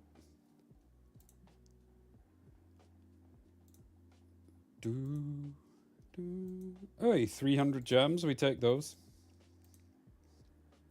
Okay, let's figure this out. In fact, I've not even looked at the shells yet. I don't know what they do. Okay, let's read. When a unit dies in battle, purifies 3 debuffs from the host Animus, restores 50% max HP, and increases turn meter by 30%. Wait, because that's not a fully upped one.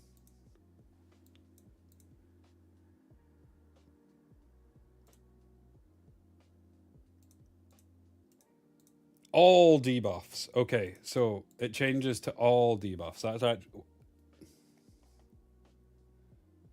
That's any unit. Any unit dying. Yeah. So it could be your unit, could be their unit.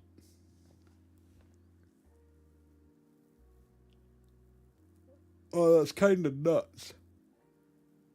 I think it's kind of...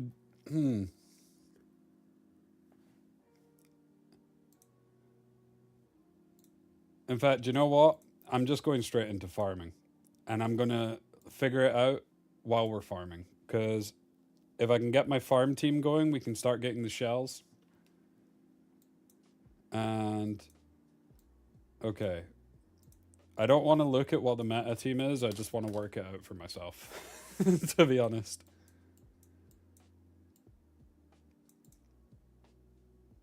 Okay. Plume will be in here. What does he do? Immune to all control dot turn meter effects. Okay. So we want Plume. If he's like the other dude, he wants strip, but I don't think I have strip. Well, I do have strip.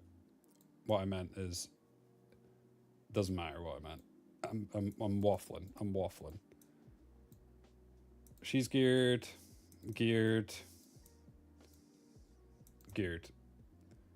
Right, let's go. Let's see how this does.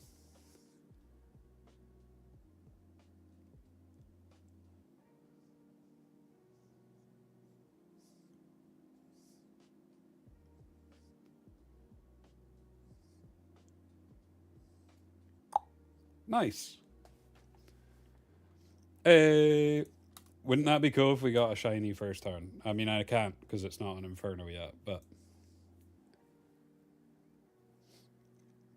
So yeah, I'm going to set up my Inferno team, and then I'm going to go and have a look at like all the stuff that the shells do. Just so everybody knows. At the moment, the only one I know what it does is the croc. Which, I still think the crocodile looks like something straight out of Crash Bandicoot.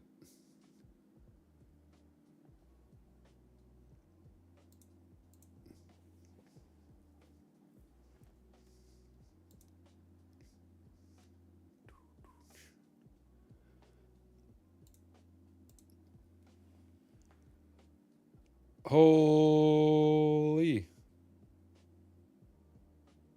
Well, this is... Wait, it might work. Okay, wait. What? He's immune. He's not immune. I'm confused.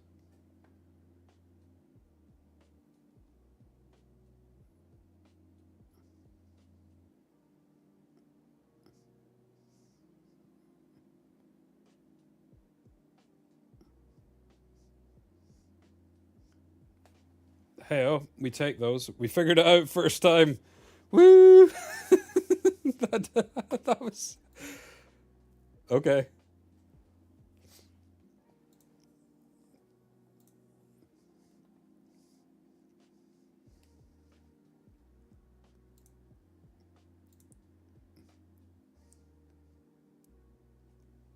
Yeah, that pushback is kind of insane. Cool. No idea cold. Right. Shells. So, the reason I'm going here is because the most important thing isn't what the shells do, it's how the shinies look. And we have a Doomcrow. So let's have a look at the shiny Doomcrow.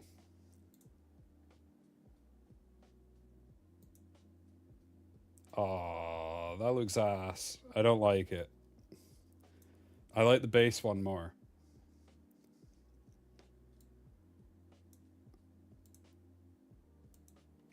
Okay. Now we look at shiny crocodile.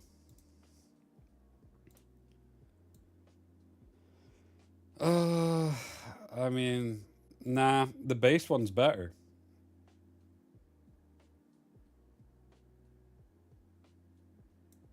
Yeah, the base one's better. Got a pink croc. Okay, we got the bunny.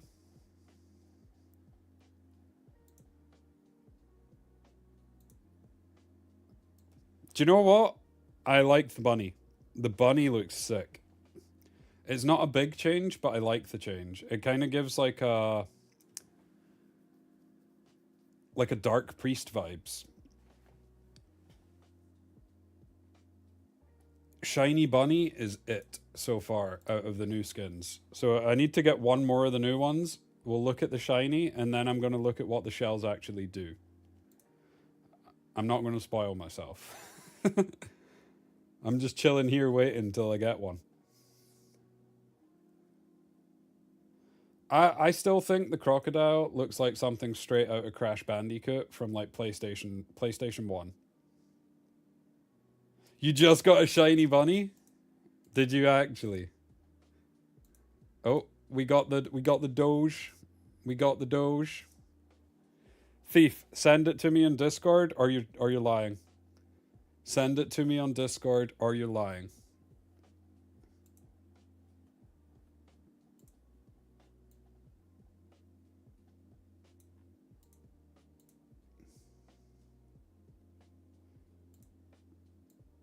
He did. He did get a shiny bunny. He did. Oh, congrats, mate. He did. Insane. Okay. So let's have a look at the shiny Doge. Shiny Doge. Okay. Hold up. Shiny dog's actually kind of cool too. I kind of like the shiny dog.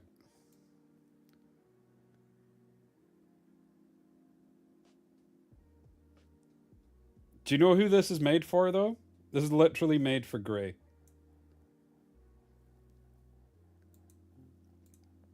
Okay. So. We're still farming. We've not lost yet, which is good.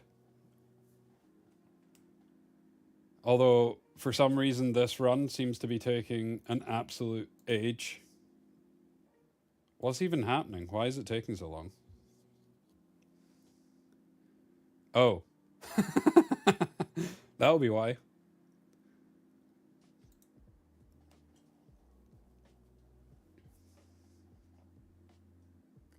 Grey does have a bat. Okay, so let me look at what the shells actually do. Wrong thing.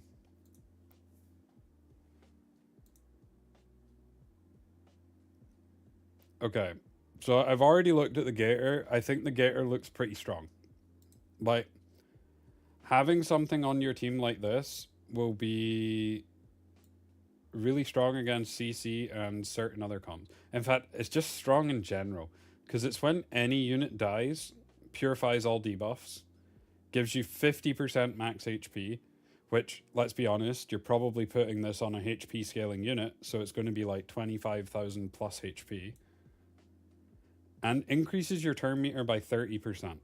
And that 30% turn meter is also massive because most of your HP scaling units are pretty slow. So 30% is huge. Basically just gives you like so many options. And it actually, the way that I think CC players and Cleave players will need to think about their draft is if someone picks a unit that's got something with Champion Gator on, it actually incentivizes them to target the Gator. Because if they only have one Gator and you focus and kill something else, then this is going to proc. But if you just kill this unit, kill the unit with this, then you don't need to worry about it. So I actually think it'll shift from AoE focus to trying to like cleave everything to more of a single target focus if they draft something with Gator. I also think if they draft something with Gator on 5 and your second pick, you potentially need to ban it. But it does actually depend on the matrices. So, and this one has Wellspring Strive. So that could be an interesting combo. Still has Bloodbath. Bulwark's also interesting, but I don't know if it needs it. Now, the reason I'm saying I don't know if it needs it, because if something dies and it procs, then does it matter? Also has Kenai. Don't know if I care about the Kenai. It seems more of a defensive shell. So building an offensive unit on it doesn't really make sense to me. Maybe, though. But this seems like it could be really strong. Bunny. Okay, let's just go max level. At the start of battle, grants the host Animus 2 stacks of Mortal Essence. What does Mortal Essence do? When hit by enemy Animus damaging skills, grants immunity to all debuffs, cooldown up effects, and turn meter effects from that skill. Then remove... What?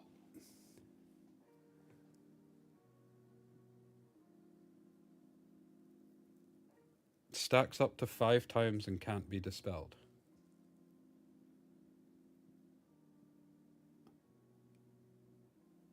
Really?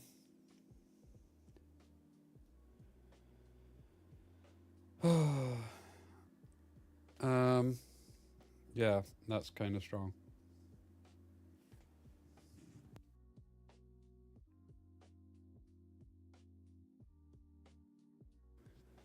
However, I would say it's very strong against CC. It won't actually help you much in a bruiser match. So this shell is very good against CC, kind of ass against bruisers. For the most part. Because let's be honest, you're going to run this on things like on the vast majority of your healers. So if you run this on your healers, and against CC, they're going to be insane. Against turn 2, they're going to suck. Because you're just going to get outcycled. So it's Santic protection, but it's also S2 protection from the new dude. Because the new dude also increases cooldowns. And it's S3 protection from Lily. Because Lily also increases cooldowns and ambers. So yeah, I think this is kind of cool. I think it's big against CC, but outside of against CC, I honestly don't think it does that much. I think it sounds insane. And I think it is against pure CC. But outside of against pure CC, I actually think it's kind of ass.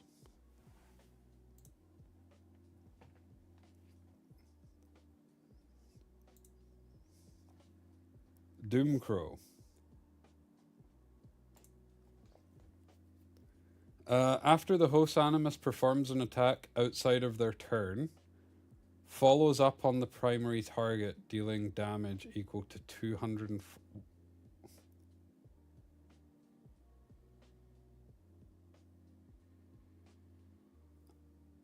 Wait.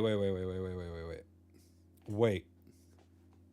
Can't you just put this on, like, Raymarie? Because her proc will... Her proc... Wait, no. Oh, it's defense damage. Here was me thinking, like, proc Raymarie, get her to go again, boom. Because I could have built a Bloodbath Harvest Raymarie.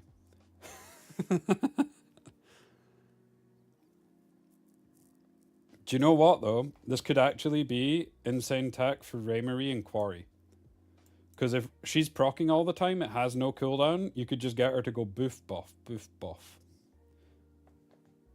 And then, depending on the sequencing, it could actually be that she S3s, then because if this triggers, it's gonna... It depends how it works with her stacks, because if she hits that 100 stacks, and then this triggers and restarts her stacks already, gets her straight away back to, say, like 20 or 30 stacks, it just makes it that easier to proc her again on turn 2.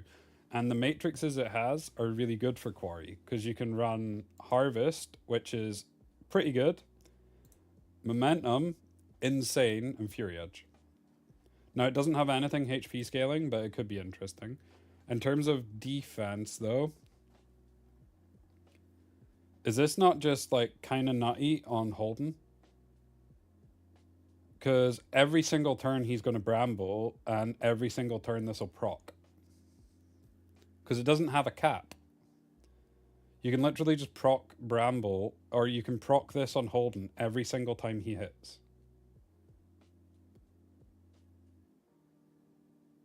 Doesn't matter though. It doesn't matter if it doesn't have Strive. You could run him on something fast. Like you could run him on like Swift, Bloodbath, Colossal Guard. Actually insane for Luan as well. Yeah, you're right.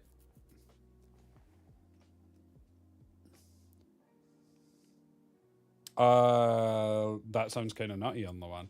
But the only thing with Luan is I don't think Artisan's getting replaced. I think they offer two completely different things. Like, Artisan is more of a defensive shell because it gives you more options in terms of survivability. Whereas that shell right there is a pure offensive shell. And if you run something like that, it's easier to counter. But I like this shell. It sounds kind of niche. But I like it. Okay, final one. The Doge. What the dog doing? Okay. After the host takes action, follows up on the main target dealing 200% damage. Each trigger permanently increases the skill's damage multiplier by an additional 200% up to 5 times. Okay, so this is a Born shell. This could... Oh, wait. Is it a Born shell, though? Because you'd need to go full damage. It doesn't have Bloodbath. This could also be a Kakardi shell. But again, it's a Kakardi shell that you potentially need to build without Bloodbath. Which is scary. Because he's already, like, pretty squished to AoE. I think this shell sounds insane.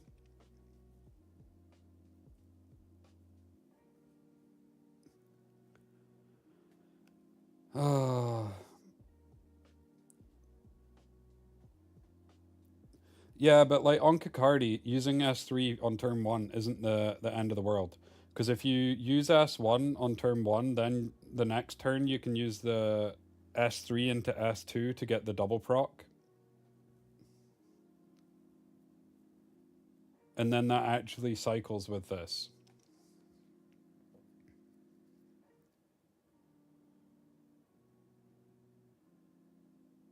Because I think on someone like Kakardi, you'd want it stacking on the S1. Whereas on someone like Born, you'd probably want it stacking on the S3.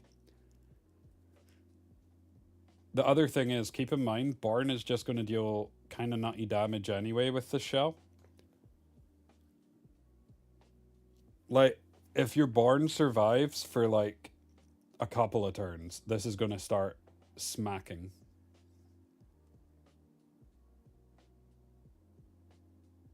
In fact, Thief, what you could do is you could go Born S3, Lily S3, Born S3, and you're instantly up to 2 stacks with 400% increased damage.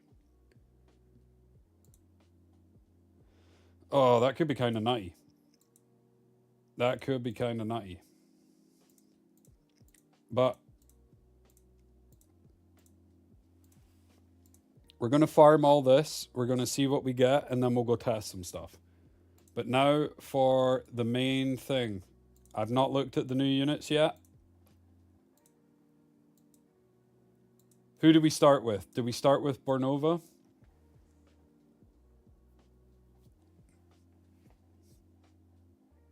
Let's start with Bornova.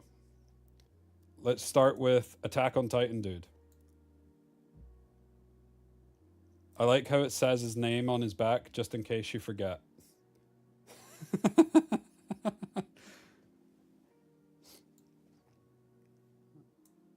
Okay. So, straight away, base attack sucks. In the prowess, I'm assuming he has crit rate, crit damage. Yeah, crit rate, crit damage.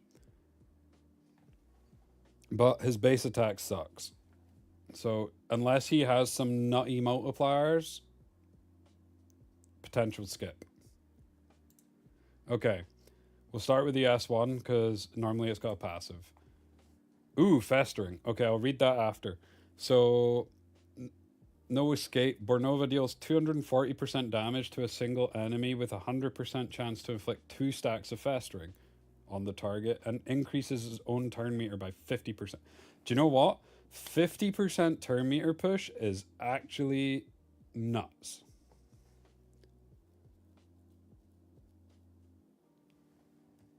That's a lot.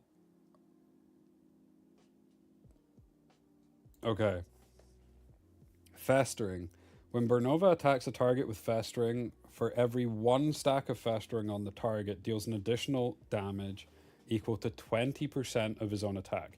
Okay, so that's why his attack is ass. Because he's got this to scale it. If the target is countered by self-affinity, the damage multiplier increased by 30%. If the target is a boss, the damage multiplier increased by 30%, stacking up to 30 times. 30 times!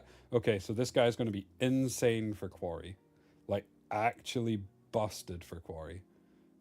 Like, if you want to get top 10, top 50 in Quarry, and there's going to be multiple green units where you need to use, like, whoever's got him is going to be insane. No.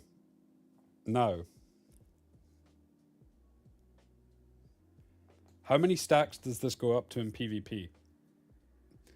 Because it says, if the target is a boss, the damage multiplier increases by 30%, stacking up to 30 times. That's all one sentence. So I read that as it can only stack to 30 times on bosses.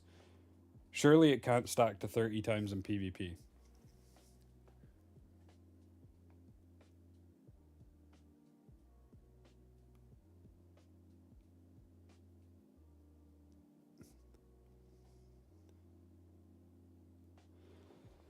I don't know.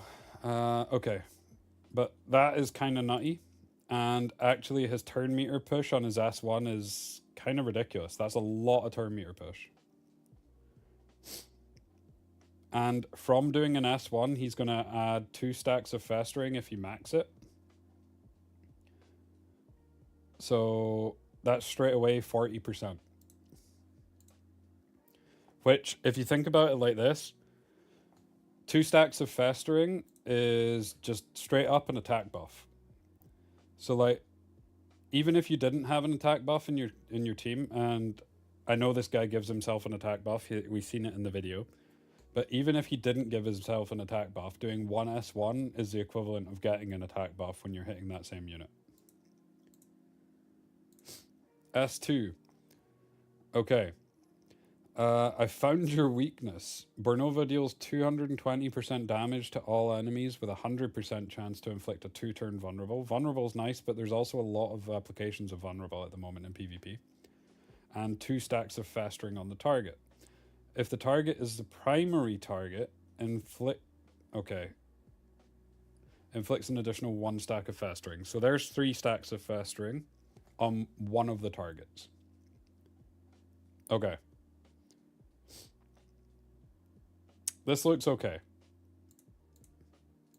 And S3. The soaring falcon never lets its prey escape. Bornova gains a 3-turn up attack buff, which is pretty big, because it's a 3-turn cooldown. So it basically means he's got permanent attack buff. And deals 300% damage to all enemies with a 100% chance to inflict 4 stacks of festering on the target. Thief, I thought you said he didn't stack it quick. He's stacking it giga quick. You're getting 4 stacks on S3, 3 stacks on S2, and 2 stacks on S1. So during the rotation of him doing S3, S2, S1, on the primary target, you're getting 7 stacks. No, you're not. You're getting 9 stacks. I can't do math.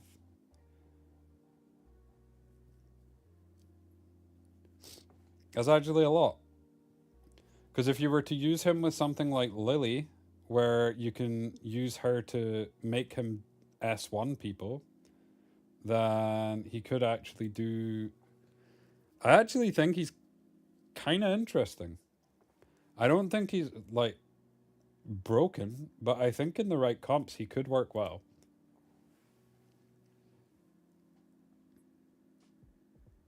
I actually think he could be really good in CC comps. But then, is there a unit that's... Is there a damage unit that's not good in CC comps? Like, say for example, would you run him over Lilium? Maybe not.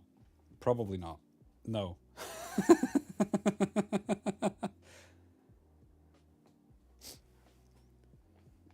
I know, I just talked myself out of it, Thief. I just talked myself out of it. But I do think there is some interesting... So, like, do you know what I'm actually thinking about with him? So, he's going to be really squishy, right? But what could be kind of interesting with him is... I actually don't think any of these shells work for him. I think this sounds interesting for PvE, but meh for PvP.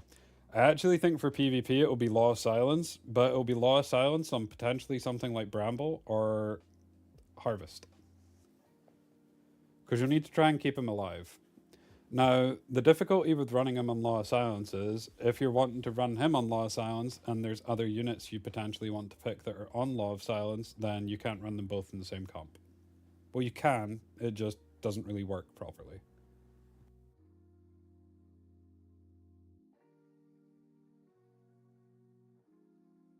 But I'm actually really looking forward to testing this dude.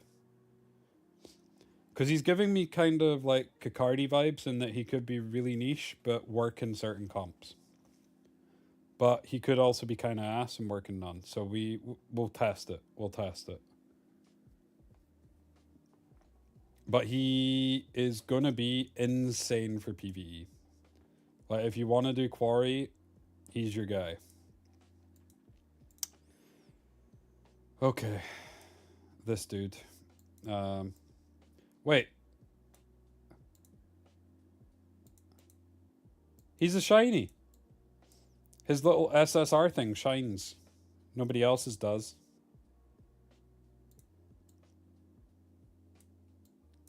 Kathos shiny, confirmed.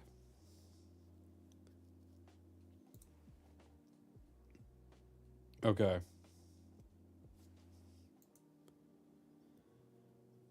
First off, I'm assuming it's res... wait, no, it's crit rate, crit damage. Oh, did not see that coming. I thought it was going to be healing received, and...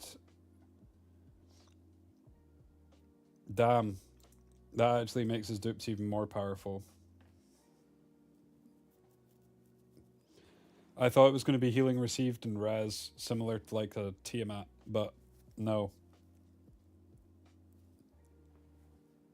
In fact, I'm going to blue ball you guys. I'm going to go make a coffee before I do this guy.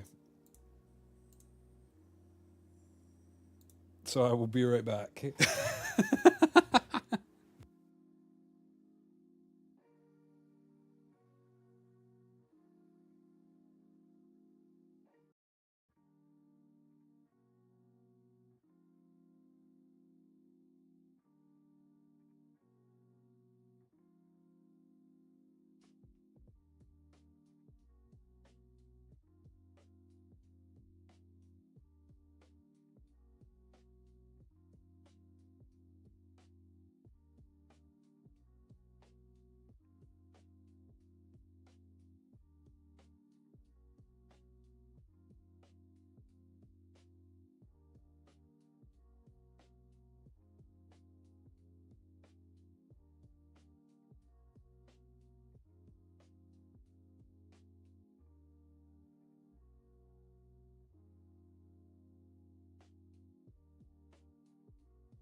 Oh, that's me back.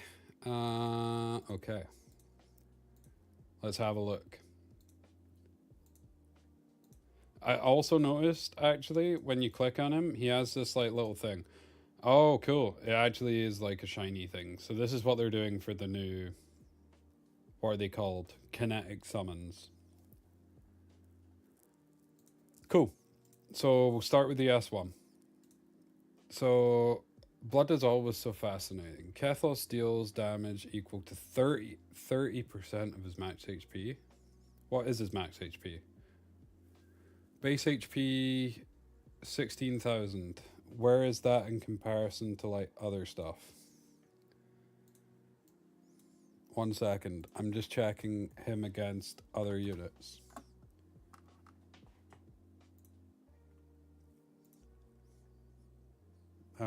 Character stats, go away. HP.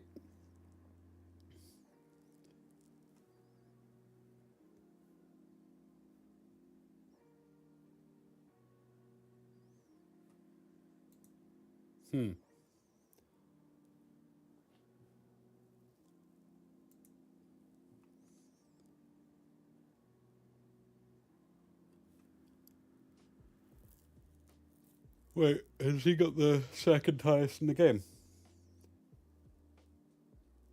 I think he does. Okay. And his speed, yeah.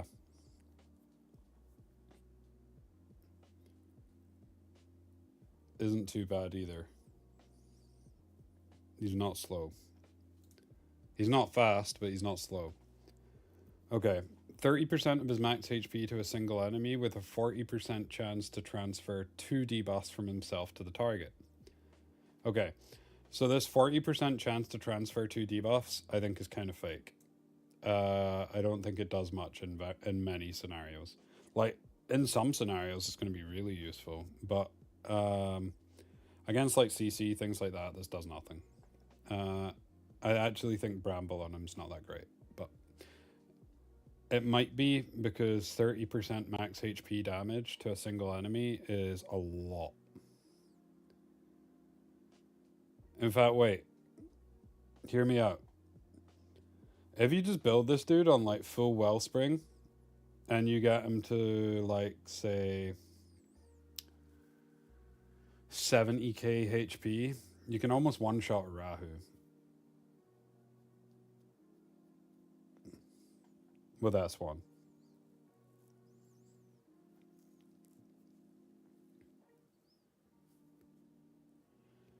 Okay, Bloodright. Whenever an enemy Animus actively uses a skill, gains 1 stack of Congeal. After Congeal is triggered, Bloodright enters a 3-turn cooldown. So that Bloodright is going to be... So this is going to be a long cooldown. Upon reaching 3 stacks, Kathos immediately starts the next turn before the enemy Animus acts, acting in their place. This enemy Animus completely skips their turn. Afterward, Congeal is removed and Kathos cannot congeal for 3 turns. So, I think this depends on how the 3 turns is working.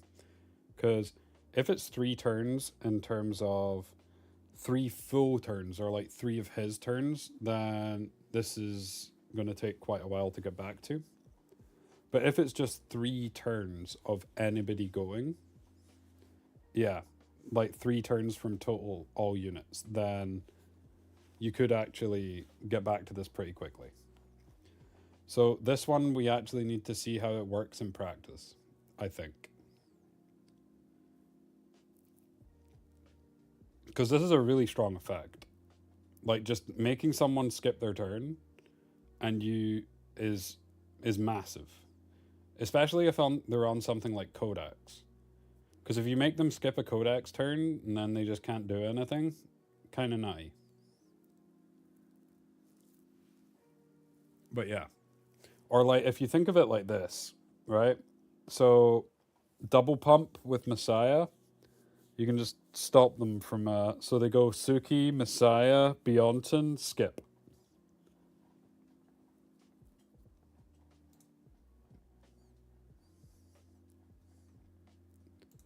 So I think this is a super strong effect. I think the base damage on this seems kind of high, but I think the debuff transfers... It's okay. Like, the debuff transfer is not why you're taking him. S2. Kathos deals damage equal to 36% of his max HP to all enemies, with a 50% chance to increase the target Animus shell skill cooldowns by 1 turn. If his max HP is higher than the target's, the chance to increase skill cooldown is 100%. Okay, so honestly, you'd be as well ignoring this first part where it says 50% and just read this part. Because in 99% of cases, his max HP is going to be higher. Because he's got such high max HP. So it's basically just 100%. Yeah. Which is kinda nutty. It's on a 4-turn cooldown. Yeah, that's a lot.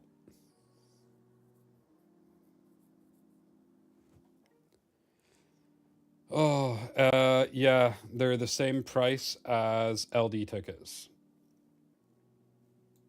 But this is a lot. The S2 is a lot. S3. Okay. Kathos deals 3 hits of damage equal to 20% of his max HP to a single enemy. The first hit has a 100% chance to dispel all buffs. Okay, so he's got Nahor S2, or part of Nahor S2 on his S3. The second hit has a 100% chance to inflict 3-turn death down. 3-turn death down is massive.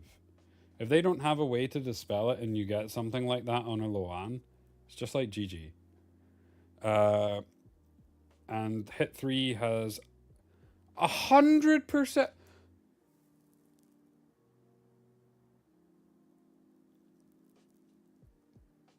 100% chance to steal 100% turn meter. So he basically has like a Santic buff built in as well, where he just gets to go again. That is ridiculous.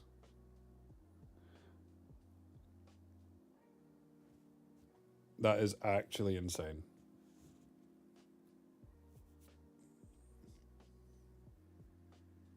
Nah, that's actually broken. Because this means if you target the right target, you can go S3 into... If you basically just target the next person in the turn order with the S3, you can go S3 straight into S2.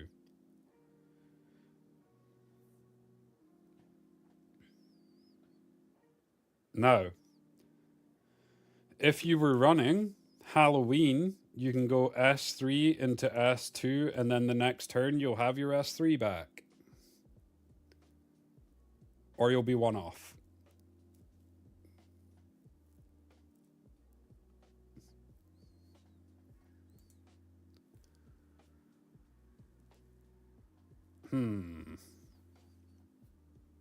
But yeah, this guy seems broken. They both sound fun to test, but this guy seems absolutely busted. And I can already tell you now,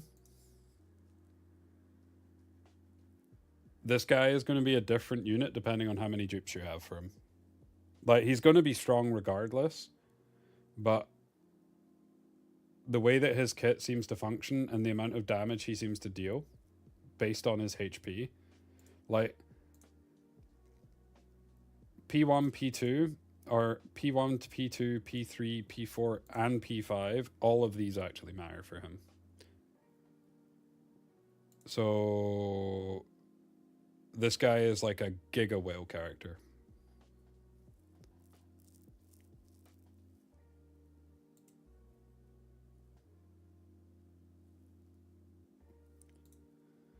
Recommended, Sanya.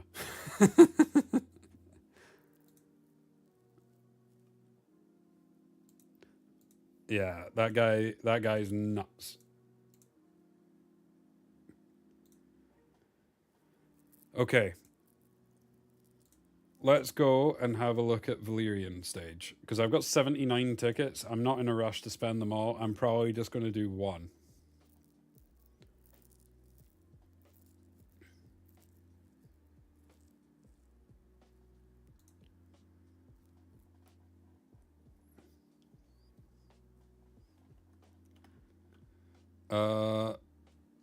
You can only use red, green, and... Okay. Let's put her in. Cool. Cool. I'm just clicking units. I think the Bornova for Nether Quarry sounds ridiculous.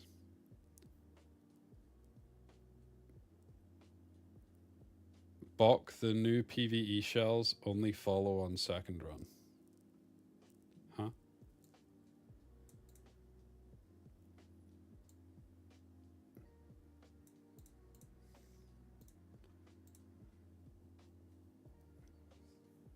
But yeah, I think Bornova sounds ridiculous for Nether Quarry. I think he's going to be best in slot green DPS by an absolute mile. And in fact, there will be certain scenarios where you're forced to choose between running things like Rosa, Chloros, etc. And he might just be the best. But we'll see.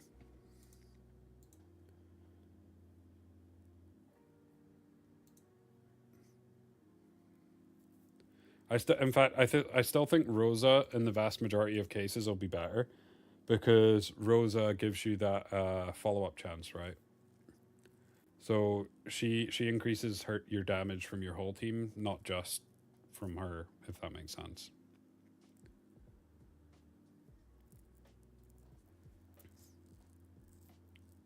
Wait, Santic hit the cooldown increase. No. Okay, I'm going to need to change my team for the next one.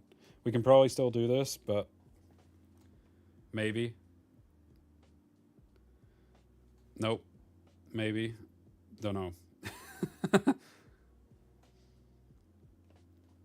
Rahu the goat clutching it.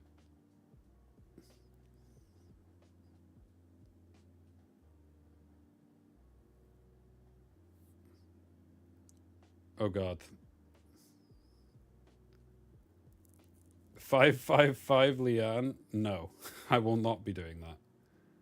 My Lian is P2111 and she will not be getting built.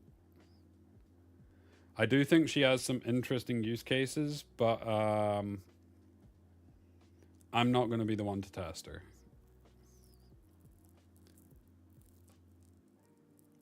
I really do think she has some interesting use cases. Like, I'm not memeing there. I do think she could be good in certain comps. But yeah.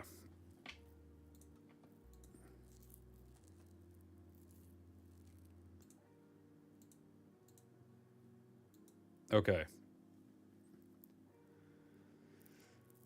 Let's see. So Fushu seems kind of dead. So let's go for something like this.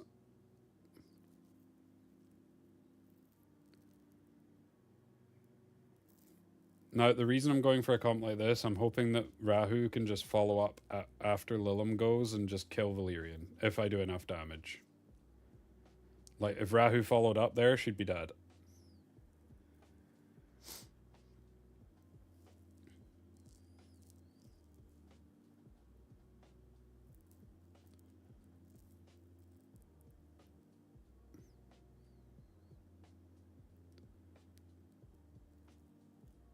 And now I'm dead. So wait, is it not? Wait, actually, it's probably not this, and we just take something like Loan, run a fast Loan.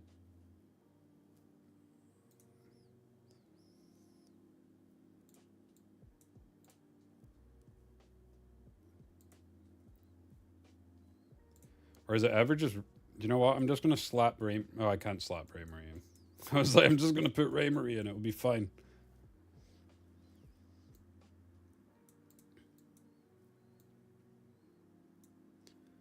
But yeah, I think it's just Loan.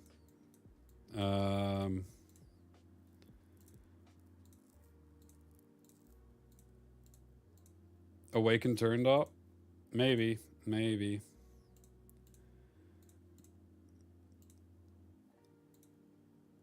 Damn it. I've checked Kathos, Ronnie, and he sounds giga busted. I think he's giga whale. In terms of, like, the difference between him at P1, P2, P3, P4, and P5 is going to be insane.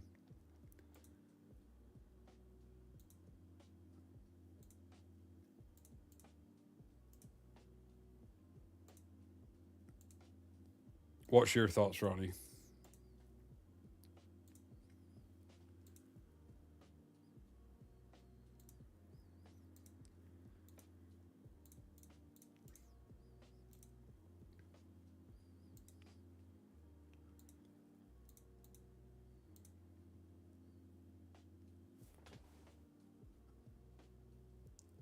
Yeah, his S3. Like, I read his kit from the S1 into the S3, and yeah, I was like, as soon as I seen the turn meter, yeah, I thought the same as you. It's very strong.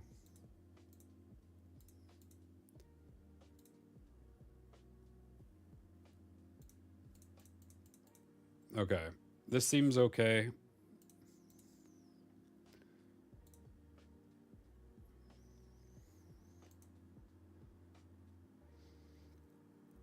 Good turn order, I think.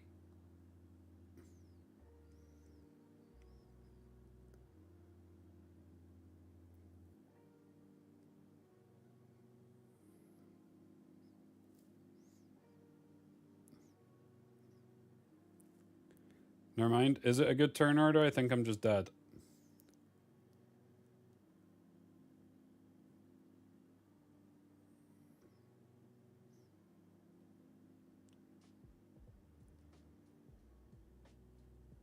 Ditting skips the entire... Okay.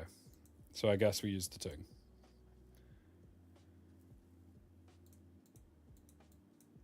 Is my Ditting geared? He is not.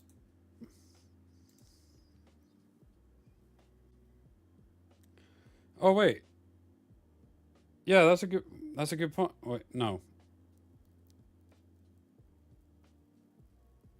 Oh, the damage Ditting. Okay. I see.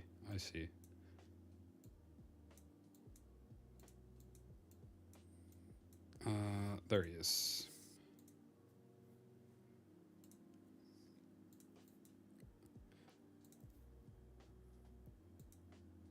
You got the shiny shell already, Ronnie? Insane. I've not got any shinies yet, but I'm still farming.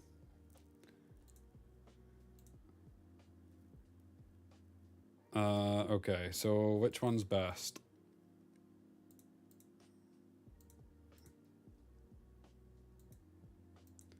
I think it's this. No, why did I just unload it? Okay. So, Keen Eye, Fury Edge, Fury. Fury Edge, Keen Eye, Fury. And I want crit rate. And we change this to crit damage. I'm not using Messiah, so cool.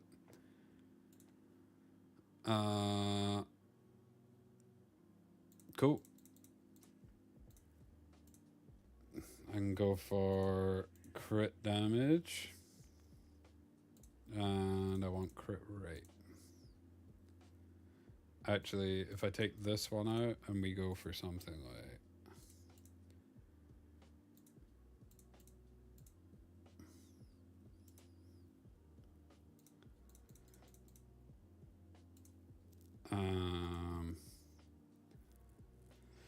See, that's really strong, but it's only a 2-pip. Crit damage. In fact, speed, crit damage, crit.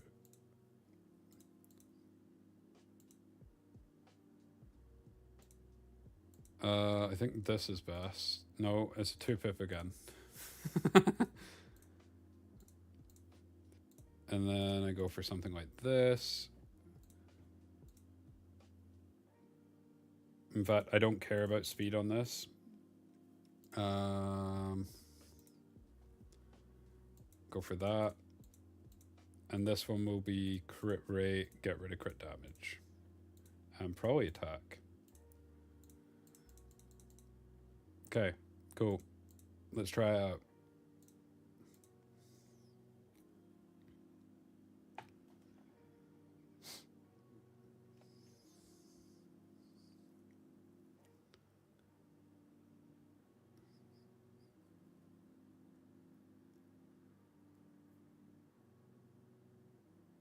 Well, that was ass.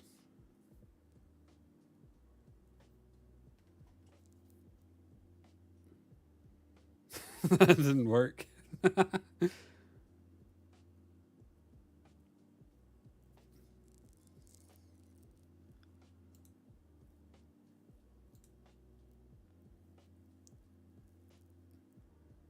right, let me try. True.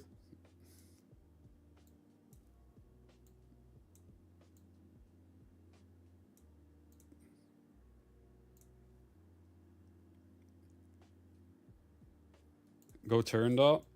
I'll just go Freya first, and then if the Freya doesn't work, I'll go turn dot. Because I'll need to re-gear my turn dot.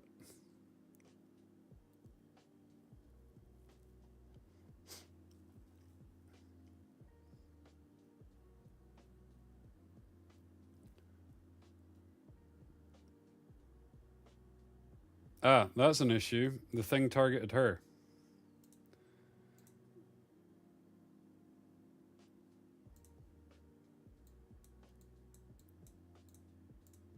I need her on Jackal so that it targets the other person. I don't think it really matters which Jackal I put her on. I think the build still, yeah, it's just forced, so. I could go Tiger Yin for the thing, But I thought the whole point was to run White Fang so that it finishes off with the White Fang.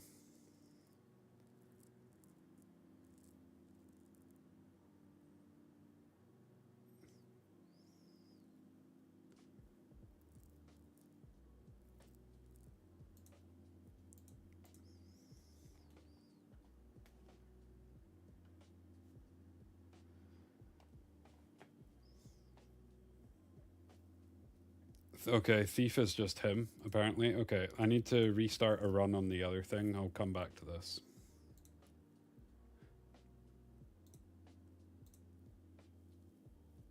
I don't have any of them. I don't have any shinies yet.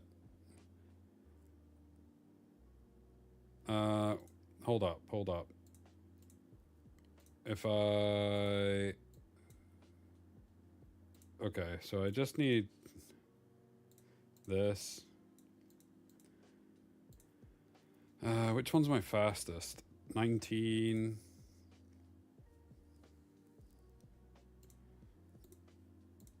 20. Okay, so she gets that. Not that it's going to matter. Turandot. I don't think Turandot changes anything, actually. I think Freya's better, because Freya gives the Nightmare debuff, which will make me deal more damage. Do I just need to... Is my Ting just too bad? Could be.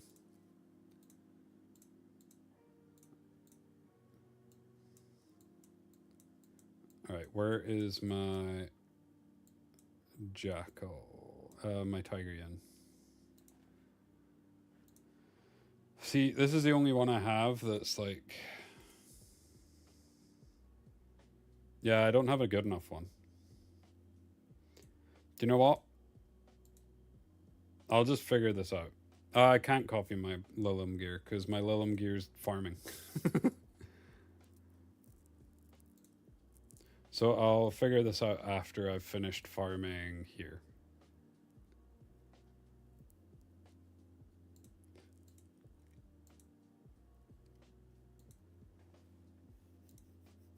I just want to have a look now and see what like the meta team is for this. Because I'm just running kind of the first thing I put in, which seems to work.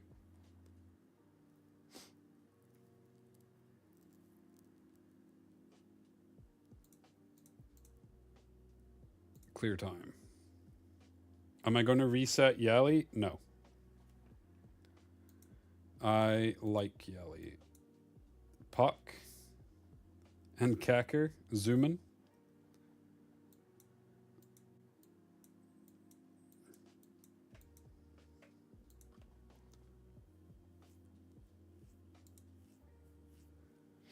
Okay, let me actually...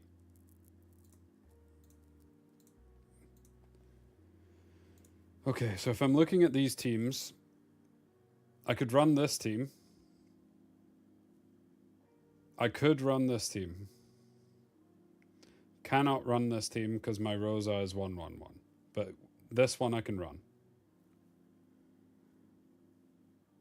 So let me stop and change to that.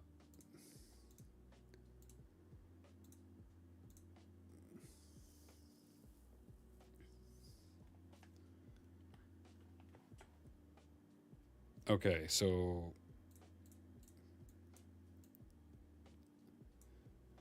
in fact, she's just staying in regardless.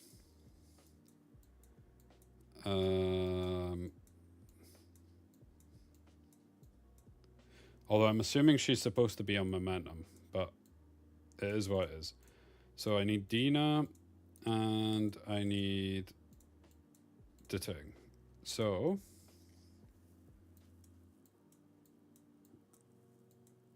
let's do Dina first. I've not used Dina in a hot minute.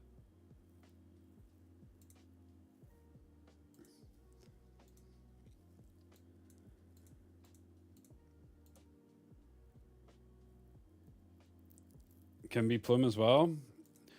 I don't think it can, because if you're wanting to go for a one-shot. She gives death buff, death down, plus vulnerable and erosion. And that will be more damage from one hit of Lilimass 3 than you will get from Plume. Like, if you're going for a one-shot, she's just better.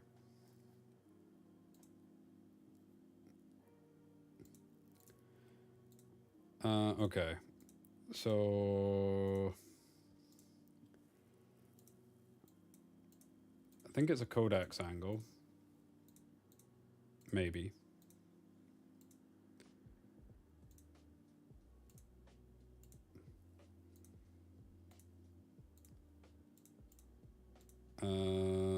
Effect accuracy, speed. It doesn't matter that I'm taking stuff off Plume because I'm not using her.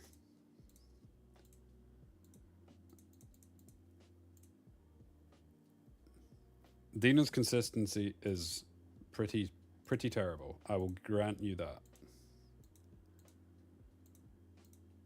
Do I have any purple speed that has effect accuracy? No.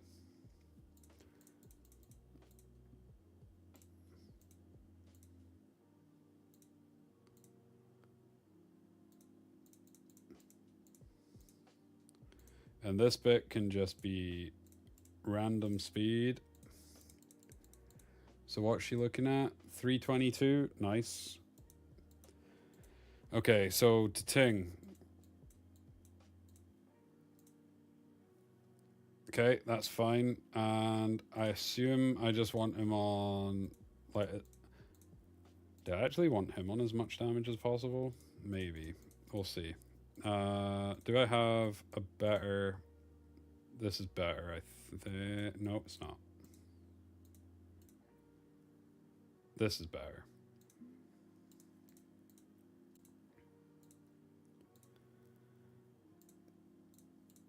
Okay, so I want death bonus with speed. I can't take this one off Lily. We can take this one off turn dot though. And I can take that one off Loan. And then I want effect accuracy. In fact, I'm probably better doing this.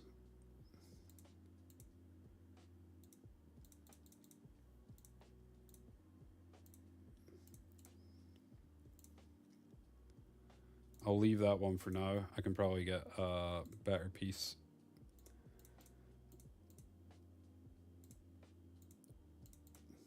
Just take all the turn dot pieces, make it really fast, and then I can just put a random defense piece in that is fast.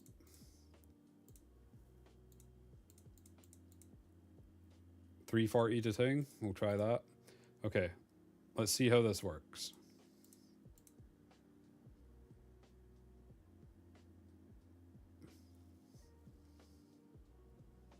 That's...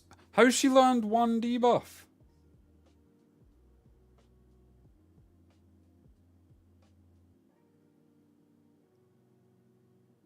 And I missed crit. What?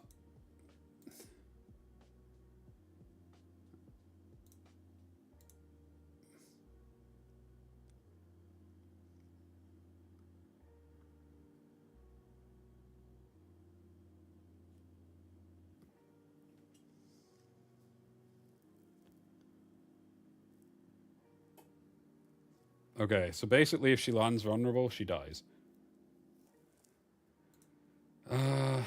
Okay, so I think I need to try and increase my Dina's FAC. Where is she? I completely bypassed her, I'm pretty sure. Yeah, I did.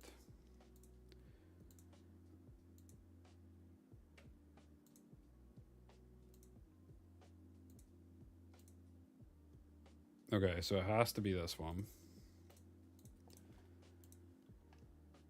And this needs to get replaced with this and FAC, speed, replace.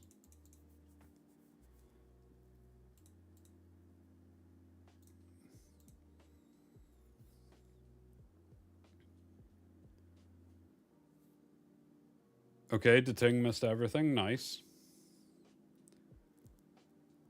Dina didn't land it, so it's not gonna get. Okay, I just want to get a one shot and then I'm done. And then I'm gonna change this comp because it's not consistent. It's fast though, if it works.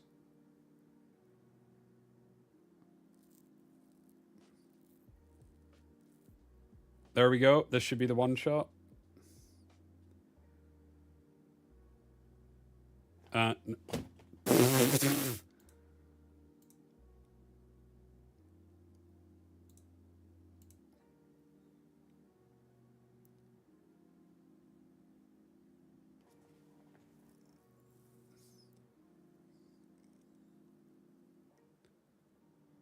This should be the one shot. What the actual...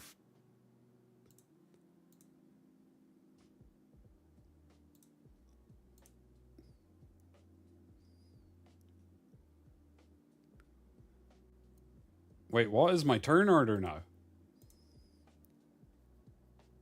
It's his blue buff. Read the blue buff. Okay.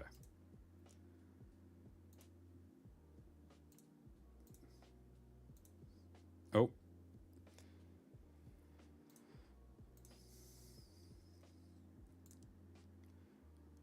Reduces the first hit of damage from the enemy Animus up to 90%. 10 stacks cannot be dispelled.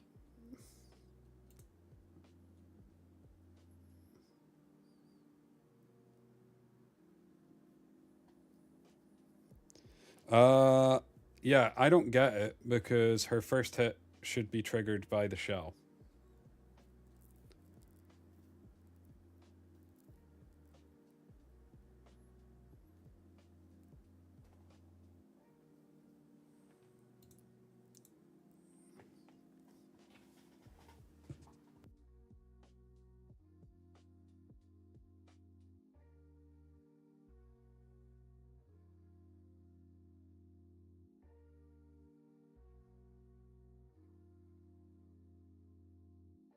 But okay.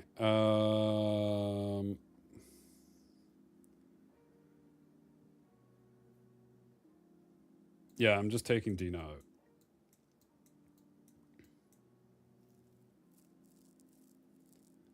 Thoughts on the Moon Bunny?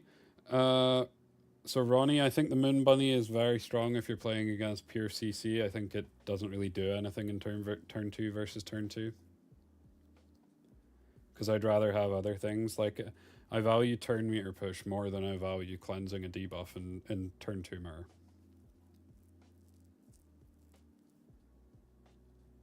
But I think against pure CC, it's really strong. Yeah.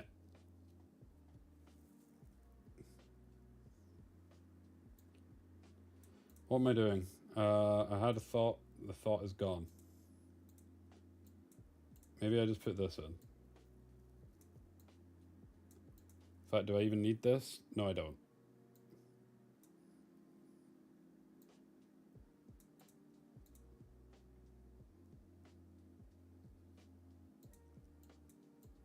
Yeah, I think Plum's just back. I think Plum's just more consistent than Dina.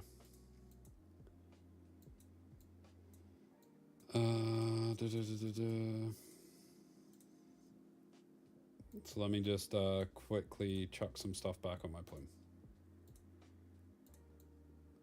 Do I want double S3? Probably. In fact, I can just save the Dina gear and move it over and be quicker.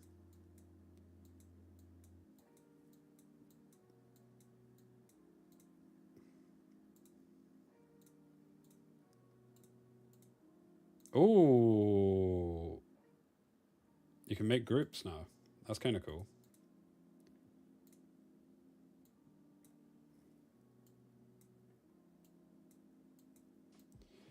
Yeah, I don't disagree, Thief, because you can guarantee that you can get your Doki off in any matchup, but I feel like whatchamacallit, Codex is just so valuable on Doki that regardless I would run Codex.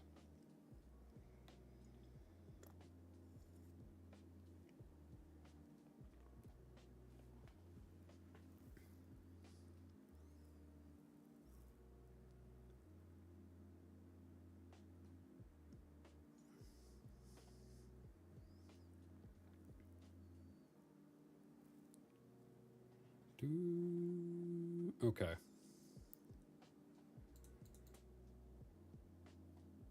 Time to log in after. Why are you resetting Chloros? He's the quarry goat. He's the nether quarry goat.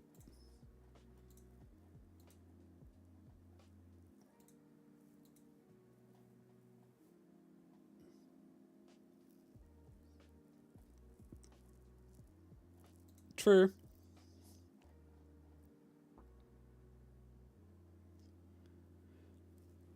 But I still think it's a really strong shell against pure CC. I think it's not great in turn 2 versus turn 2. What's Nether Quarry? So Nether Quarry is this new game mode that they've added. It's a PvE game mode, and the top people from Nether Quarry get like, you can get insane rewards. So you can get like a full lattice, you can get 2 LD summons, things like that. But it's all PvE, and Chloros is one of the best units for it. Chloros, Rosa, and the new unit that's about to come out will be insane for it.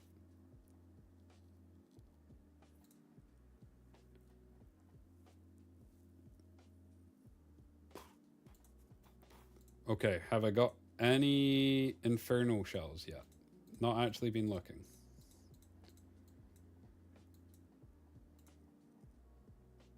Ayo!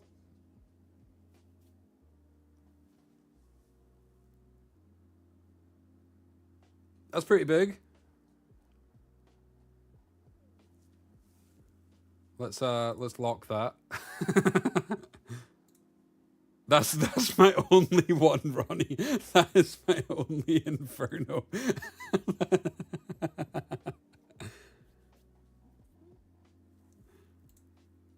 I don't have any Infernos of the bunny.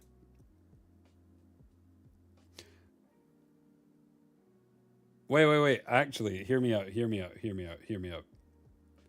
What about something like this on Mizuki? Because after she follows up, she's going to deal damage as well. So you could land a wound into kill with this.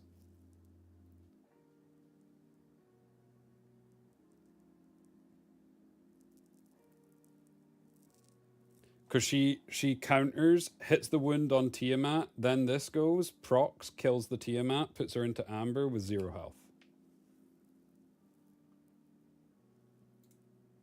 Wait, that's my only one on that. Do you know what? We're going to try Mizuki tomorrow. It's decided. We're building Doom Crow Mizuki.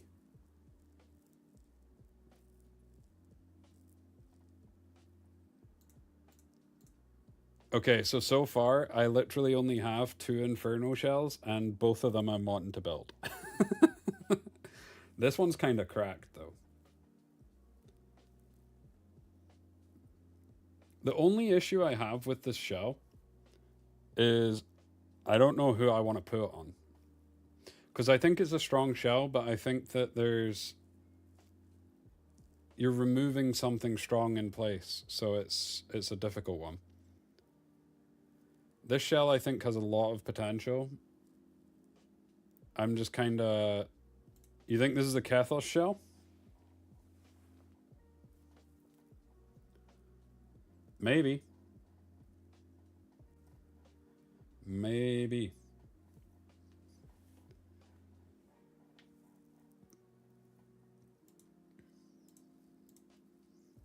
Wait, I'm not even farming. I could have swore I said 10.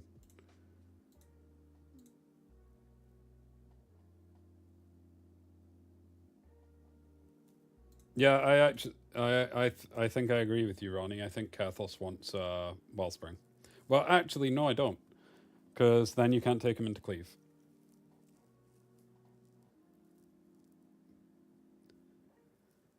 Unless you're confident enough in his coagulate thing proccing and stopping the Cleave from killing you. Wellspring plus Bloodbath? Maybe. I don't think he wants Bramble. I think Bramble's kind of fake on him, to be honest.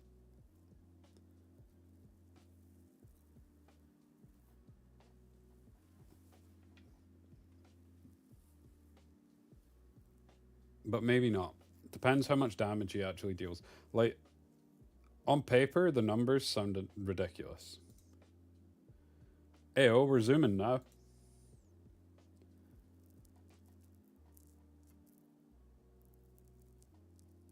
Hey, thief. Nice. We up.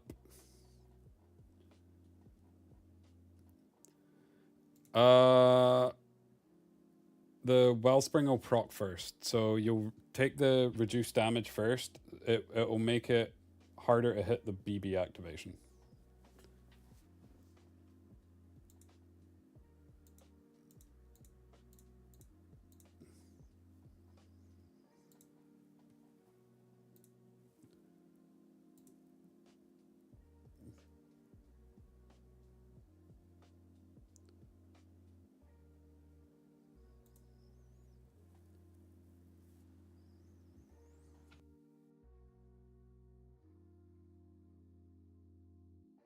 Do I understand how the module group works? No, I've not had a look at it. Let's do that now while we're farming. What is this? Oh, you can pin them to the top. Cool. I'll need to do that sometime, maybe. Okay, so module group. Add a group. Let's make it purple and call it test. Okay.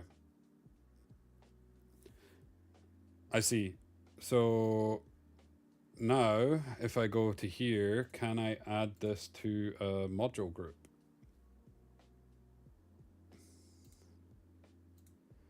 No. I think what it is you go in here and you could say like all my speed gear or like speed FAC, and you could create module folders in here. So like you could create a setup that's got like all your speed gear and stuff like that. And then you could create another one that's like damage gear. So you could have like something that's set up for like nether quarry, something that's set up for 2x farming and things like that, so that you could just switch gear between units and have all the presets. I think that's what it's for. Because like if I create another, let's say I go to Messiah and I go to this module set, and then if I save it, it saves under this module set. But it's not under this module set. So you can set up different groups. It's basically the same, you can just do that. You can just bucket them now, essentially.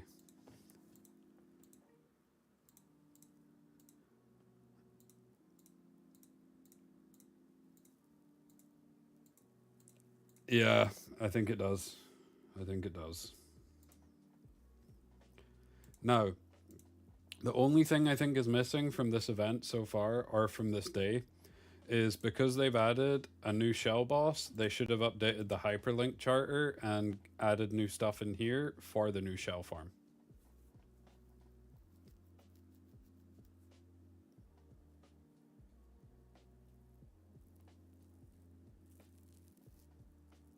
I think they missed an opportunity there. Because they could have just went shell tuning 4, added in the new shell farm, done. One lattice, everybody happy.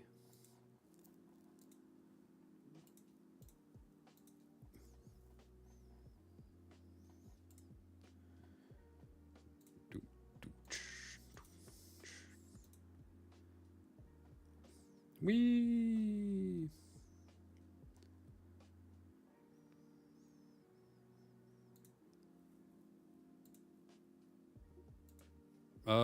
Oh, nice.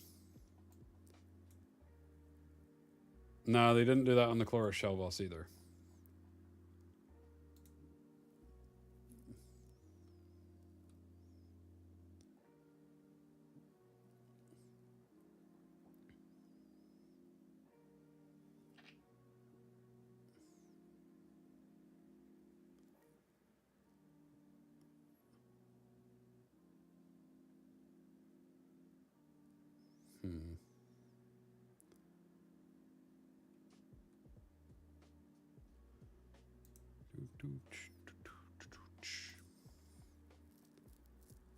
Okay. We're just going to be chilling farming for a bit, to be perfectly honest. Hey. Rank 3. We won't be able to watch any of the replays now, will we? No, sad times. I had a nice little run here, to be honest.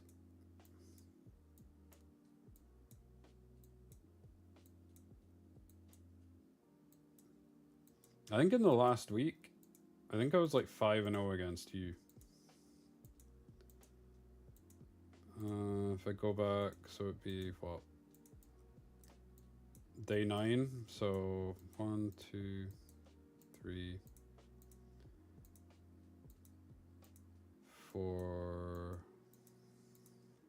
5. Yep. Me and you had a really weird like interaction over the course of the season though, because it either went I farmed him or he farmed me. There was no like in between where we'd go like back and forth. It was either I'm absolutely farming him or he's farming me. There's no middle ground.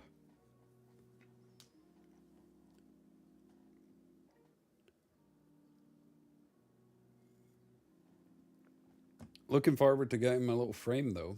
I think the frame looks kind of cool. I like this one. It's kind of Christmassy.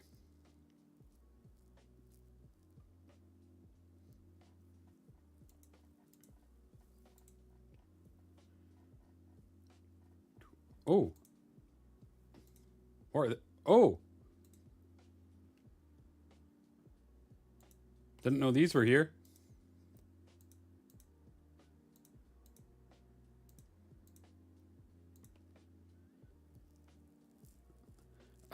I'll be honest, Steve. I thought the top 3 frames from last season were kind of mid. Like, wait, does anybody even have them? In fact, this will tell you. Does anybody that got one even have them equipped? So I know Kacker doesn't, because Kacker's got his EWS one, which he's the only person in the game to have, so he should use 100%. So we're looking for Ironam. Ironam doesn't use it. Okay, so the next one is Seraphic. Seraphic got rank 1. Does Seraphic use it? Wait, I can just go members. Wait, what's this?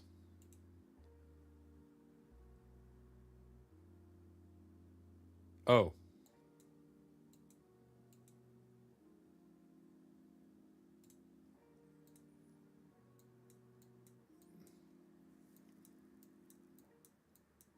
Seraphic doesn't use it. So literally all 3 of the people that got the top 3 last season don't use them.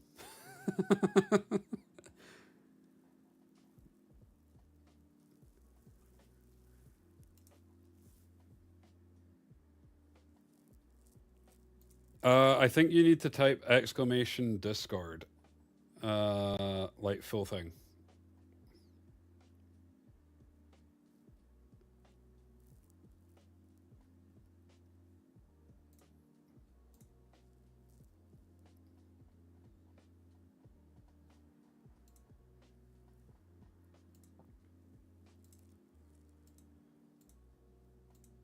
Yeah. I mean, I'm pretty sure we're guaranteed rank 1. Yeah, I'm pretty sure we're guaranteed rank 1. If we lose, we'll lose what? 30 points? I think it's 30 points for a loss. Where was... Okay, so when it was a draw, it was 30. Yeah. So...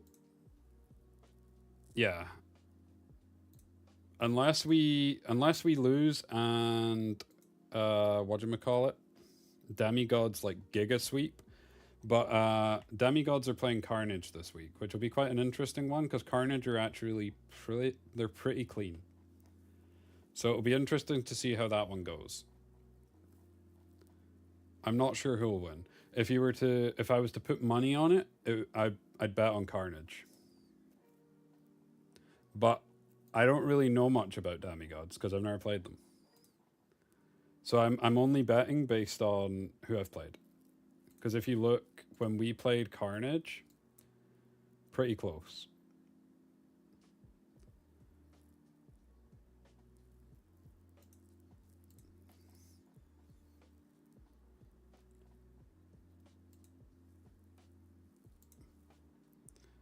It will be kind of cool for you guys as well, because when we're doing like the union stuff, what's my defense win rate? I can show you.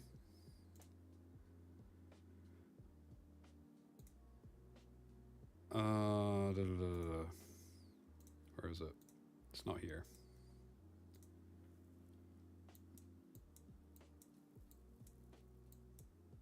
Where is it? Here I am. There you go. I didn't get hit this week. So it's really these two you're looking at. And this week I trolled.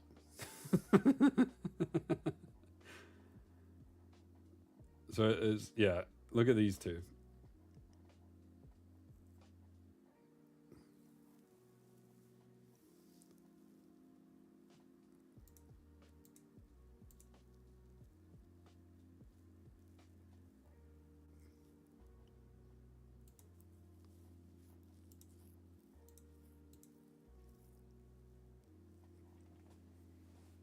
Really want to reset Yali?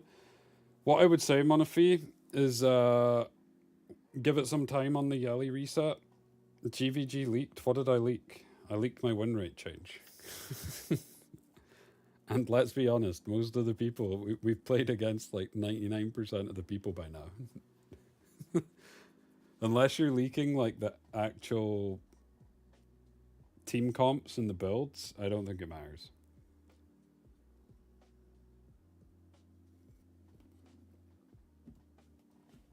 And anyway,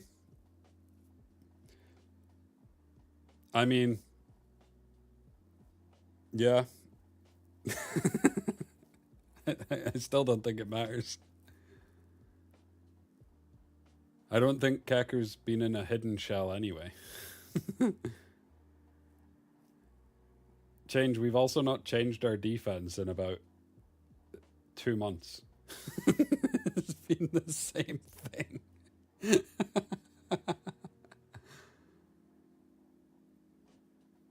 I mean, like our positioning.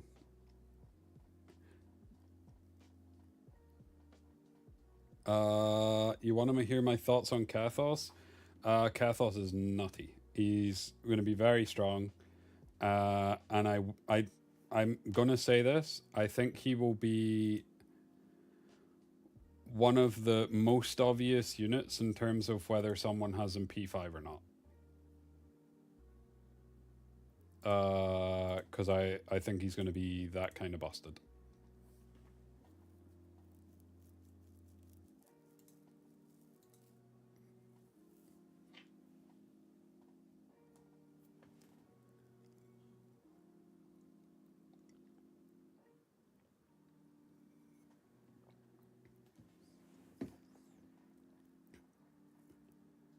I mean, I'm hoping this week in GVG we can just come to like a amicable agreement with Eternal Dawn, since we played last week, to just take it chill.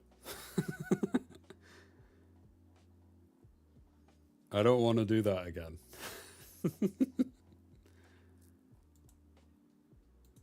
Give me a shiny, or at least give me some infernal ones. We've had like 2. You can still, no, I would assume you're not able to request him from the Union, because although he's an RGB, he's a kinetic. So I would assume no. But we won't know until tomorrow.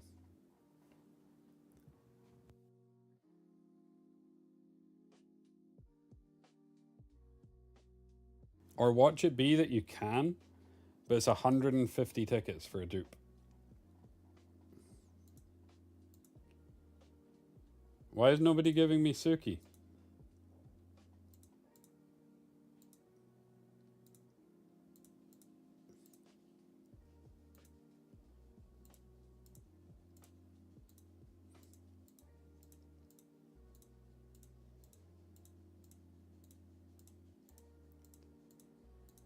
Doo-doo-doo. Why am I requesting Suki? I have my reasons.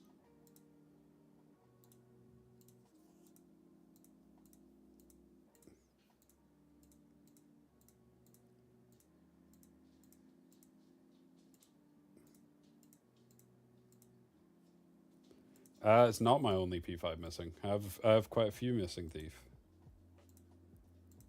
But it was for a Bruiser Suki.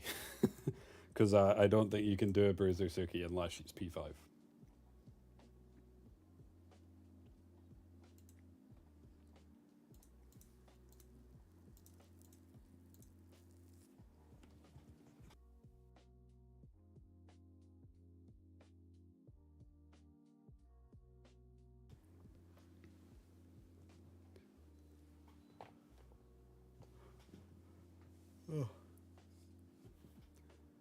I think my lowest prowess unit, though, is Lily.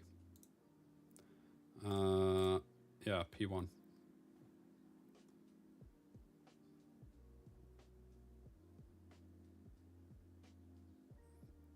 I think my Suki's like P2. How am I neglecting my YouTube frogs? What do you mean? What am I doing, Change? Oh, I clicked off the multi-stream thing, so I was only seeing Twitch chat. Damn it. Sorry, guys. I've only been seeing Twitch chat for like the last little bit. Oh, my bad. My bad. But yeah, my Suki's P2.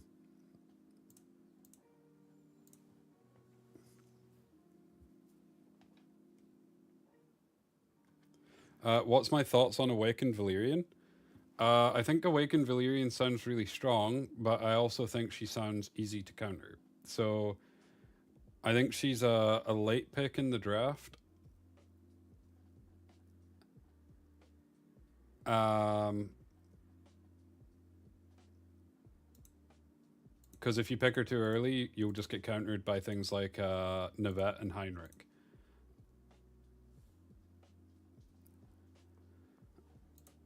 My YouTube chat is gone now, though. Change is the issue, so I apologize to anybody watching on YouTube. I can't see your comments. I can see them now if like you type, but I can't see anything old. Because I had switched to Twitch chat for some reason, and now yeah, sorry. Sure, I can filter by clear time. I think the fastest clear time's like 9 seconds. Yeah, 9 seconds.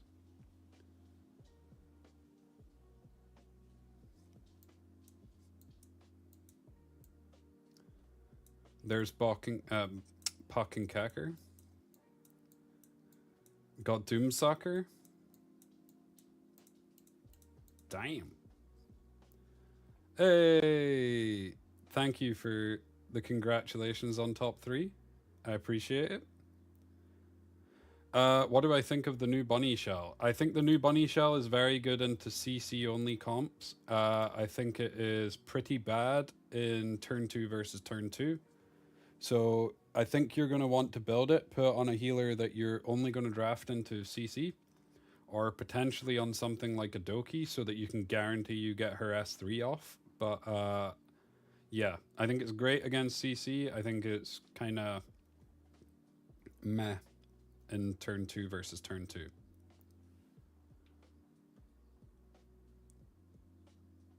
But yeah, on Doki specifically, I think it's interesting because you can basically guarantee you get your S3 off. If you were to build her on something like Swift Strive so that she will cut as well as getting pushed. You're rank 1 with 14 seconds? Yeah, Global's a bit different, lots. Global's a bit different. Like, next time Nether Quarry comes around, I'll try really hard with my 111 Rosa, and you can see what it's like on Global, because it's not fun competing in Nether Quarry on Global. I'm not gonna lie. I'm really looking forward to this season though, with getting the new people in, like getting merging with the Asia regions is going to be super good. Okay, so since I've already bricked, am I just as well buying these kinetic prototypes? Probably. Yeah, it's 9 seconds on global. There's a couple of people with 9 seconds on global already. Damn, I'm not getting very lucky with the Inferno shells, I'm not gonna lie. I think so far I've had like 4 Inferno shells total. That's not shells. What am I doing? So we got this one, which is insane luck that we've got this already. And then we have no more crocodiles. We have no bunnies. This one I think could be really interesting on Mizuki. But nothing else. And then we have no batters.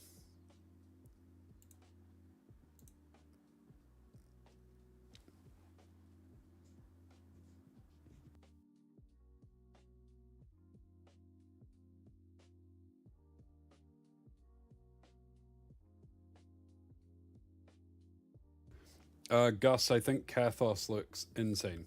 He looks very strong. I think he's a must pull. He's either a must pull or must ban. If you're not pulling him, you kind of have to ban him. Does Wellspring BB stack, or how does that work? So it should stack, but the way that it will work is you'll have like your Wellspring damage will go off first, which will technically make it harder for you to proc Bloodbath, but then the Bloodbath should go after. So once you hit that threshold, Bloodbath should proc as well.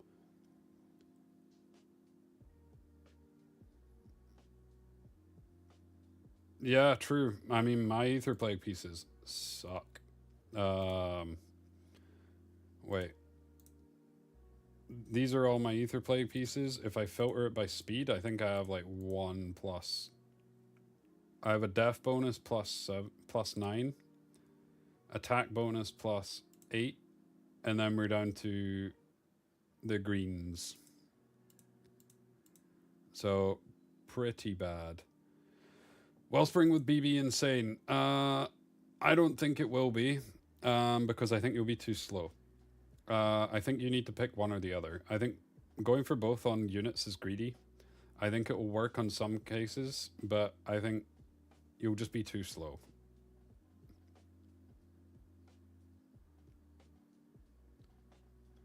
Could be wrong. Need to see. But I'll let you guys see this. My Wellspring is not looking great. So yeah, not the best. Not the best. However, wait until you see this. Wait until you see my cure. Ready? Bam. I have a gold speed cure.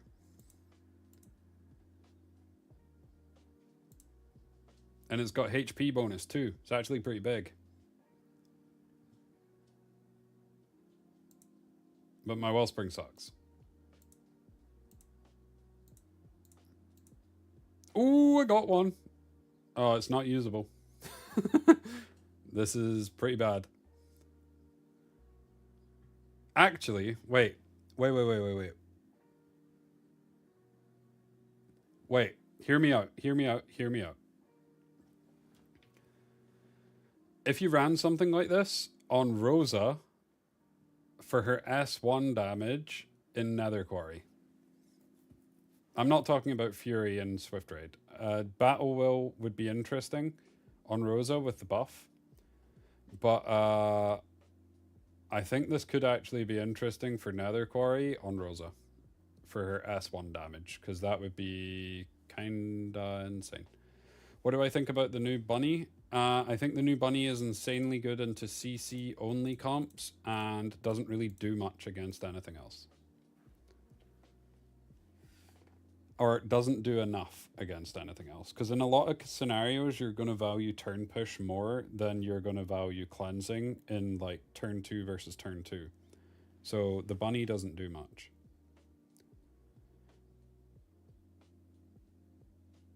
I think it has a 2-turn cooldown, Gus. 1 second.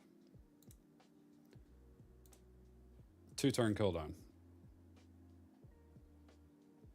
I think Batter's going to be good for Quarry.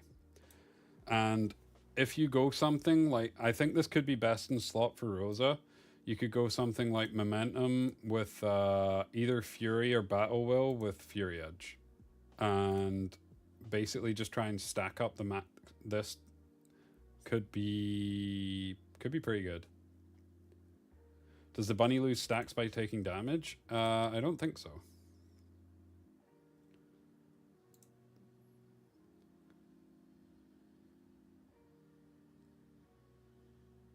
No.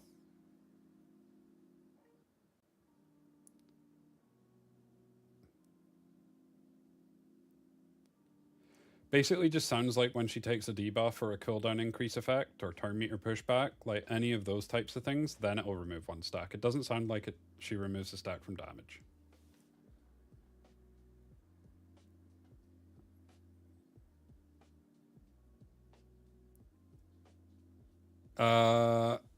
Let me know when you're back. I'm saying let me know when you're back a lot, but you're Which new shell do you need to farm for PvP? So, John, Bunny, if you're struggling against CC. Gator sounds interesting for some units, but needs more testing. Doomcrow sounds like it could be really strong on, again, some units, but needs more testing. And Batter sounds giga niche, but again, could be really strong. I feel like these shells are more, how would I put it? So whereas like you've got Jackal as like a universal shell that's kind of good on everybody, but maybe not best in slot.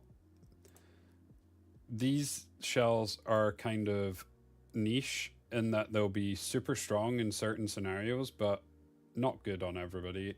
But in those scenarios where they are strong, will be best in slot. If that makes sense. It could be good. Like, I have one that we're going to try, Gus, on Mizuki. Because it sounds kind of nutty. Because if you think of it like this.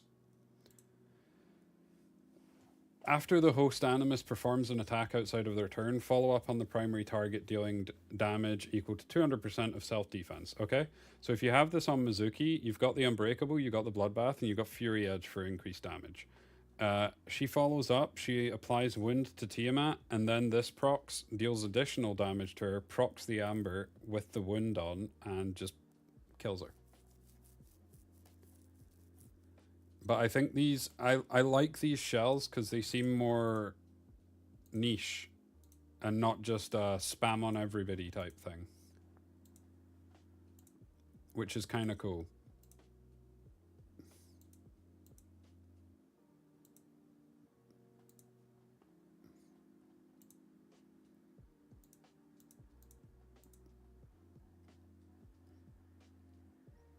And Salat, in terms of my resets, so far I have 2 in mind that I'm resetting. I will do a third, but I'm not sure who on the third yet. So the 2 that I'm 100% doing is Hellkid and Hoyan. Now, I think Hellkid's still really strong. I just don't think I have the gear to make him strong. So like my Hellkid's always been kind of mid. He's not very fast. In fact, I can just show you. So like, to make a good Hellkid, I think he needs to be at about 350 speed. Where is my Hellkid?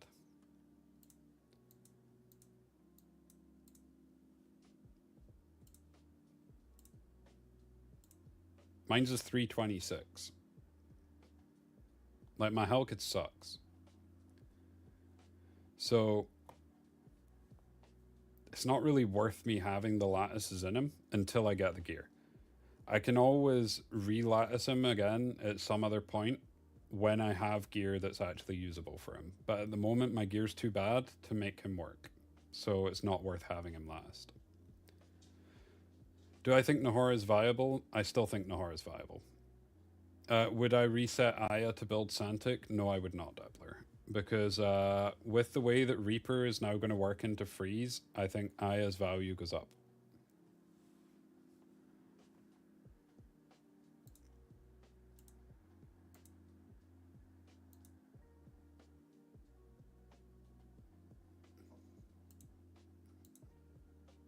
Ooh! Ooh! Is this anything? I don't know. No. No, it's probably not, because I think if I was going to run this type of shell on a unit, I'd probably want Swift Strive. Evil Guard's okay, though, because they buffed it to give speed now.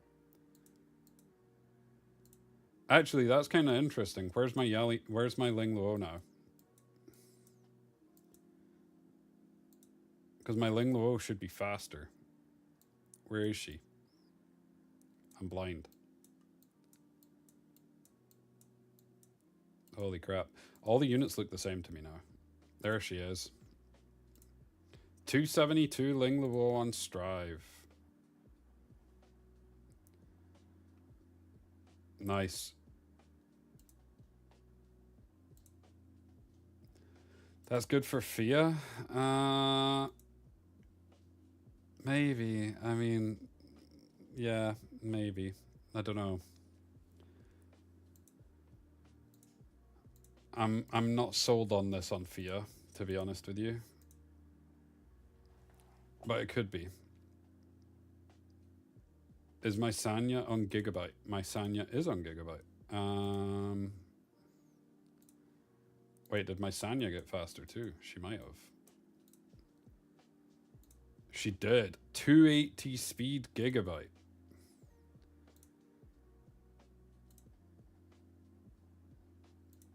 .280 speed with nearly 54,000 health. 54,500 health.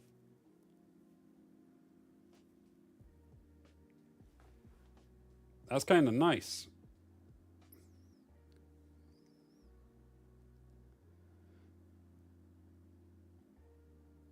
Now, I think you probably want to move your Aya off of Swift Smite and put her onto the other one, the healing one.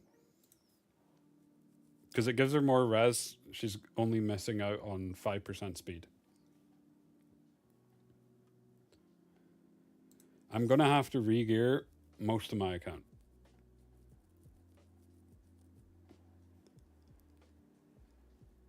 But I'm not doing that today. Ooh. Ooh. Ooh. Can I use that? Maybe. Oh, it's exciting. Literally every shell, I'm just like, can I use it?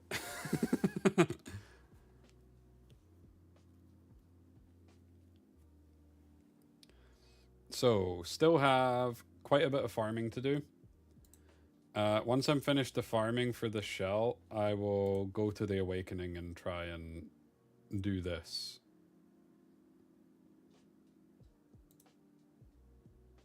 Wait. Oh, I've not leveled her up. How was I farming her before? Wait, that's kind of dumb.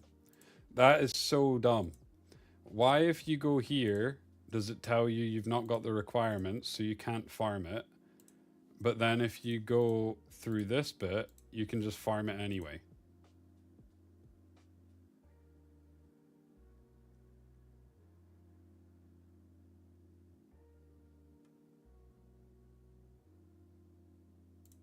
Okay. But I know I haven't latticed my...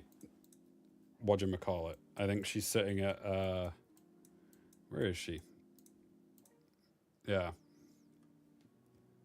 So I need to lattice her up. Might as well do it now. Never mind. We'll do it after 2x.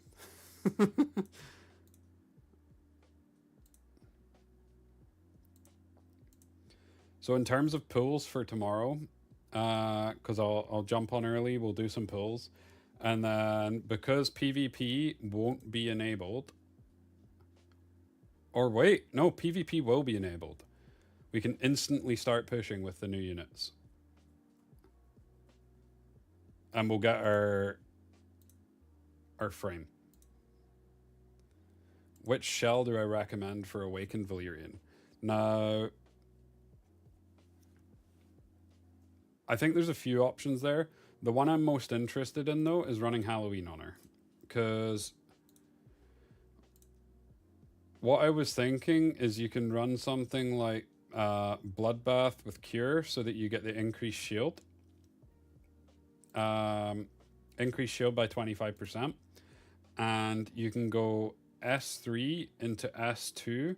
You only have one turn of S1 before you can go back into S3. Shell for Kathos. Unsure on that one at the moment. There's a lot of options for Kathos. So you could run something like Gator, the new shell, and go for something like that. Gator has very high HP. Not as high as like the healer shells, but if you were to compare it to something like Amber, higher HP than Amber, and because he wants to have higher HP than people, I think you want to run him on a shell that has high HP. So like even Halloween. Halloween is very interesting on him because you can go S3 into S2. You would only have one turn of S1, then you can go S3 into S2 again, like instantly. So Halloween sounds kind of busted on him, to be honest. So I might actually run him on Halloween to start.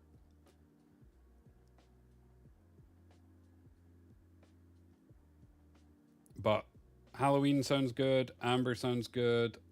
Jackal sounds interesting. Lighthouse might be okay with the new Lighthouse buff. Gator sounds interesting. Yeah, that's kind of it. I think Ouroboros is bait. But yeah, I think there's a few options. But do I have the Halloween that I want to run on him? So I'd probably want something like this.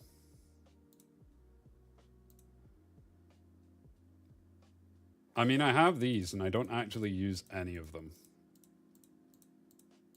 So I could just use these.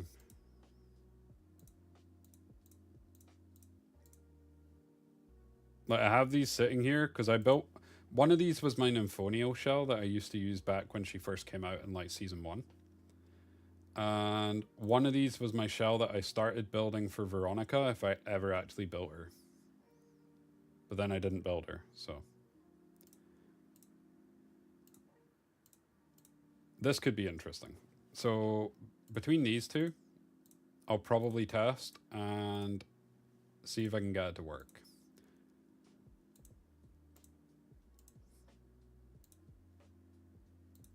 I think he might suffer from a similar thing to Loan, though. Loan to Femelia, where if you run him on something like Codex and you let Leanne through the draft, he can just kind of be useless.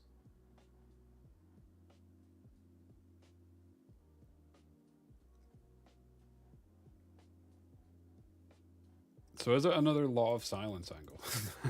I'm only kidding. Maybe. I do have another one of these. Where is it? Where is it? I do have more of these.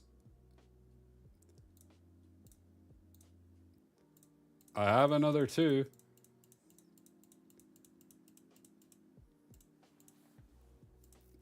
But yeah, I think there's a few options for Kathos. And I think it's going to take a little bit for it to shake out. Like his build to actually shake out. But yeah, I have enough pulls to P5 the dude, the Barnova or whatever his name is. I have 10 of these pills and I have 1 of these pills. So I'll buy the packs for the new kinetic person, but I'm not spending crystals on them. So however much we get, we get. I would assume we get like P1, maybe to P2.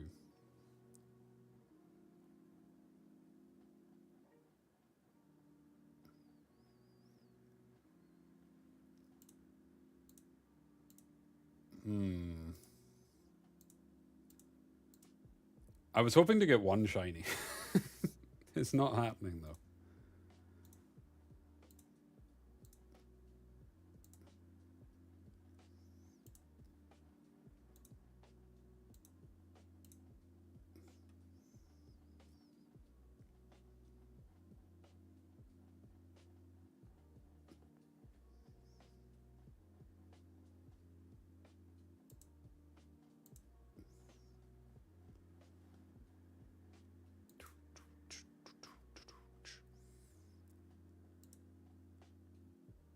Hey, Rick Boar. How you doing, man?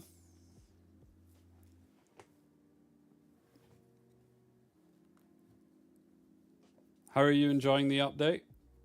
I'm doing good. Thank you for asking. Have you had any luck with shells?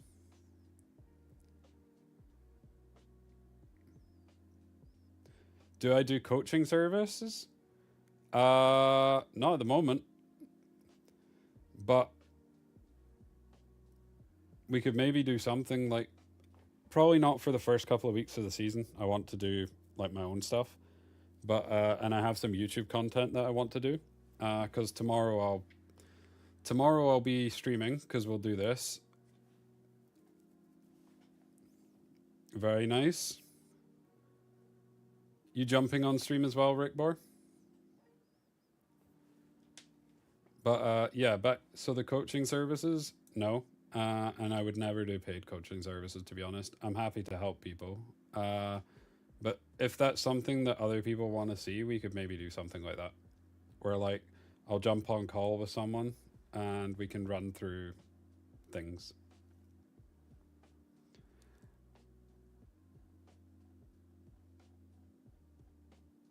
What's my take on Bornova and PvP? I think Bornova is going to be mainly a PvE unit. Looking at him, I think he has some super niche cases in PvP, but I think he's mainly a PvE unit. But we'll use him tomorrow in PvP and see how it goes. Tomorrow morning for Etheria stream? Ah, nice. Are you going to get straight into the RTA? Are you going to be queuing straight away?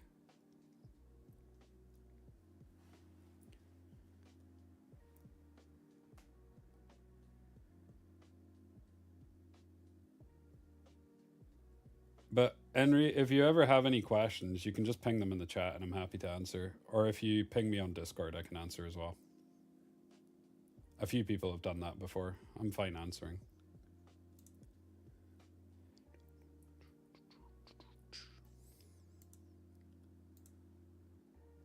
Oh, did we get any? No.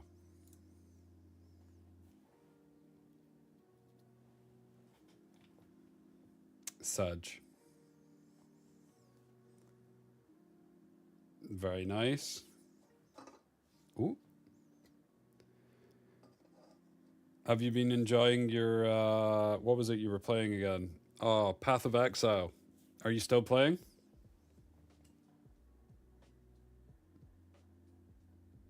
I feel like my account build is 2 seasons back.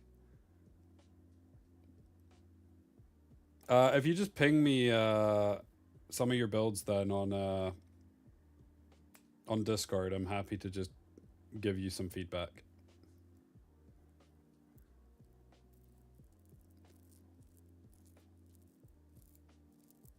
This patch is ruining my sleep schedule. That's fair. That is fair. I mean, it's a pretty decent time for me. I think I woke up at like 10 a.m. and I jumped on stream at like 10:30. So it's not too bad for me. So yes, it is looking like it's true that kinetic summons are 300 crystals. Because if you come into this shop, it costs 300 for 5 of these. It costs 300 for Apex. Now, what's kind of interesting though is you can buy 10 Apex, you can only buy 5 of them, so they're actually harder to get than Apex.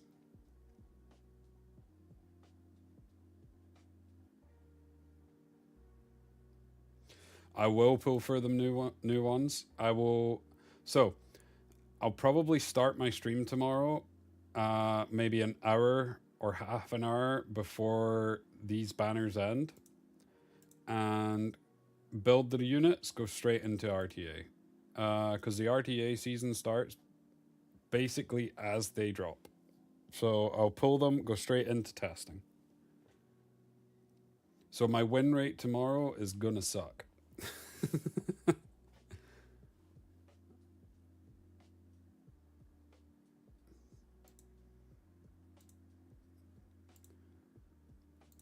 But I think what I'm going to do is I'll stay on stream while we're farming the rest of this. After I've farmed this, I will make a couple of YouTube videos. I'll make a YouTube video on the shells, and I'll make a YouTube video on the new units. Dirk, I think the new units are both insane in different ways. I think Kethos sounds really insane for PvP, and Bornova sounds like the Nether Quarry god.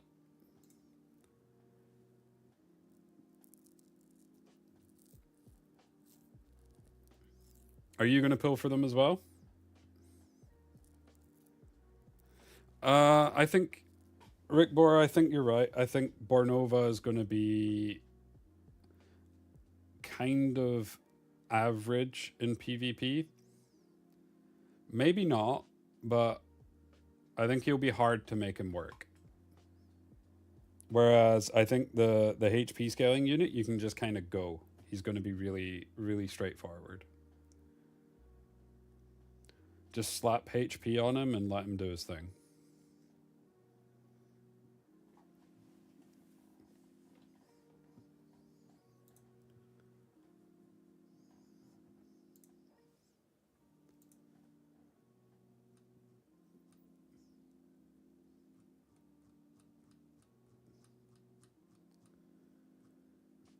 Wait, I got pinged. Where did I get pinged?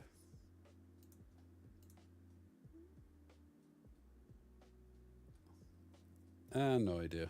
Doesn't matter.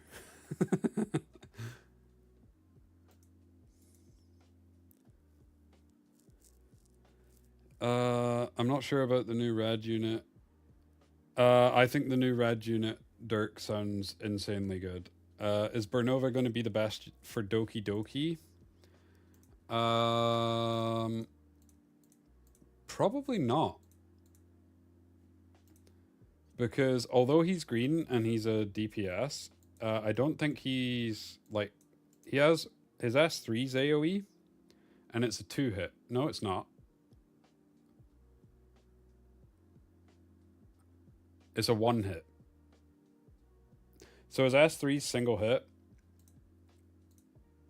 Like it's AoE but it's single hit. His S2 AoE but single hit. So I feel like you want things that are AoE multi-hit and just clear. What team am I using for the new shell boss? I can show you.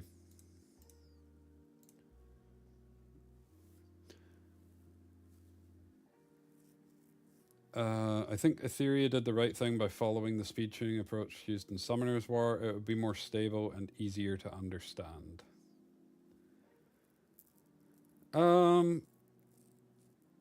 I'll be honest with you, Rickbor, I don't know what the difference is yet. Like, until I get into RTA and I see it, I'm kind of not sure. Now, this shell boss is weird. Sometimes your Lilim just does no damage. And then she just nukes the whole boss.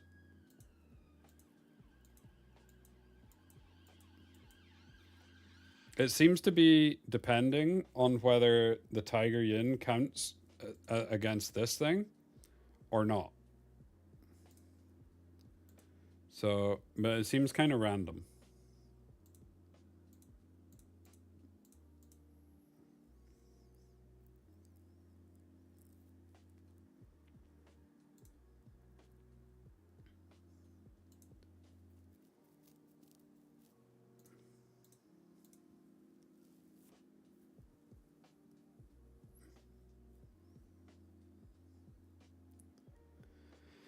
I don't know, Rick Bort. See, like, everybody seems to be interpreting that thing in a different way. So, like, the way that I interpreted it is it doesn't matter about that. My interpretation was for things like Ray Marie gaining an extra turn, now Kethos gaining an extra turn or skipping, because it's really important that Kethos gets in the turn order correctly. Because, like, if you have, like, Fiamelia, Tiamat, and Ray Marie all proccing, if Kethos doesn't cut in front of them in the correct order, then he's not actually going to stop them from proccing and they're going to get their turn. So my understanding was that they'd fixed it so that say for example, if Tiamat transform, she would get the extra transform from, let's say Ray Marie procs, which triggers Tiamat's transformation and procs Fiamelia. The ordering of which they go at the moment is random. My understanding was that they've changed the logic so that whichever one procs first will go first. But I'm not sure. I don't know if the new seasonal servers dropped coffee. I don't know. I can have a look. After we've done this, I'll have a quick look. Do you know what? I'll create a new account. We can do a 10 pull, or we'll do our initial pulls. If I get like a giga busted unit, I'll play it. No idea.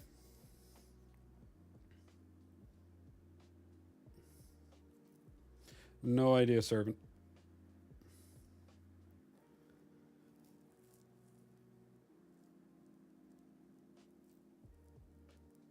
The rewards do look juicy.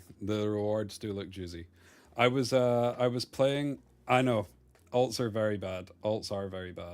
I played an alt last season and it burnt me out. Playing 2 accounts is just too much effort. Oh, okay, so the new server drops tomorrow then, basically.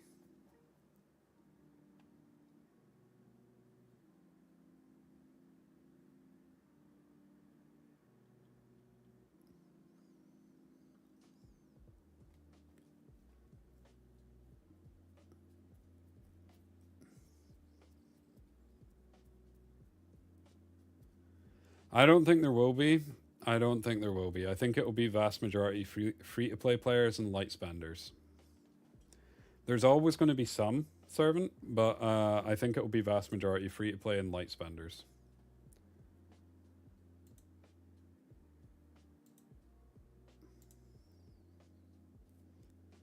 Wait, Bunny got nerfed?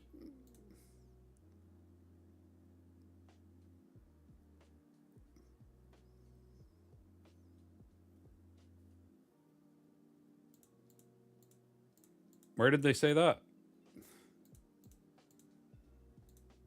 Where did they say that, Thief?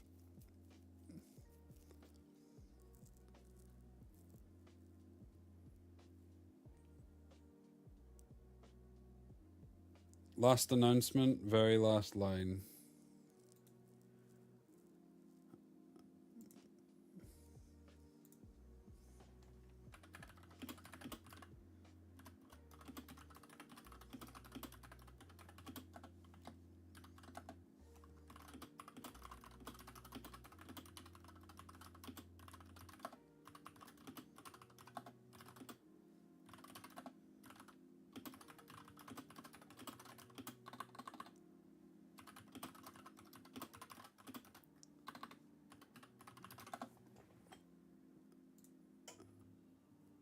Ooh.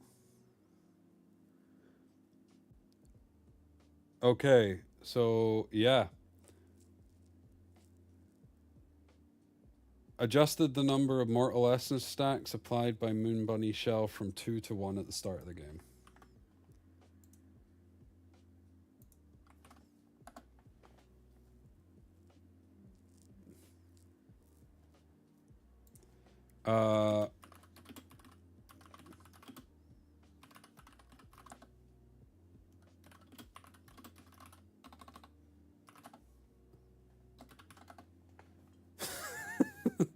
I think that changes Bunny a lot. I'm not gonna lie, I now think Bunny sucks.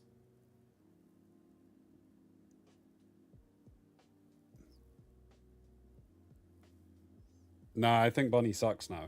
Because if you think of it like this, Bunny is now basically Bulwark. Which, if you use Plume and you strip Land of Death buff, that's it, it's done.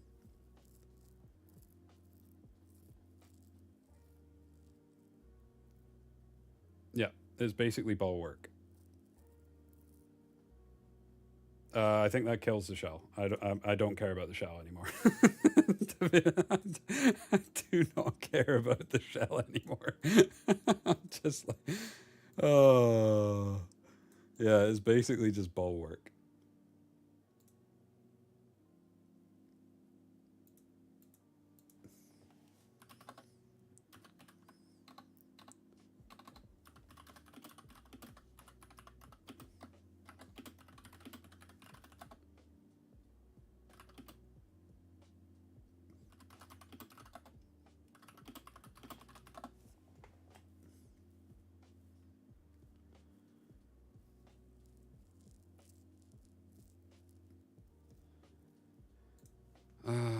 That is, yeah.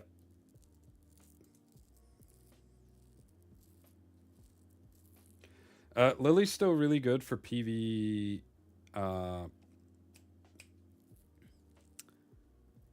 PVE, and she's still good in some in some PvP comps, but not as many.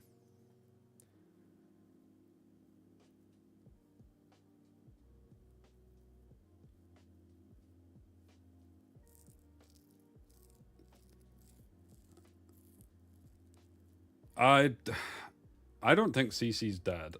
I really don't think CC's dead. I feel like people are overreacting to CC because like every single season people say CC's dead, Cleave's dead, and then people find a way.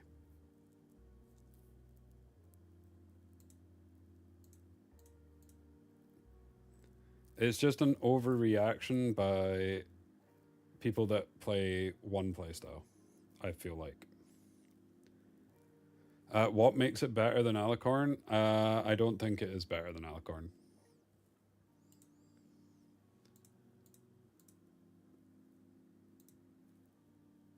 I still think it will have niche scenarios. So, like, say for example, let me go to this shell. Say I run Swift Strive with this, okay? After every 3 turns, grants the host 2 stacks, okay? So if I can cut after their stripper goes, so let's say for example they have a plume, and I can cut after the plume goes. Odds are low, but let's say I do. Then I can get this to go. It will basically make me immune for 2 turns to CC, which is technically better, I suppose, than Alicorn. However, if you just had a Doki that was doing that exact same thing, then with Reaper, now all your units are immune to CC because Doki's going to cleanse them. So I think changing this from 2 to 1 is a massive nerf to it, and I now no longer care about it, to be perfectly honest with you, because it's basically just like having Bulwark at the start of the game. It, in a way, kind of interesting because like it's almost like you're getting a Bulwark for free, right? The shell is just giving you Bulwark at the start of the game. But is that worth giving up a shell? Is what you need to ask yourself. So like, is having Bulwark at the start of the game worth giving up Gigabyte or worth giving up Reaper? In a lot of cases, no. In some cases, yes.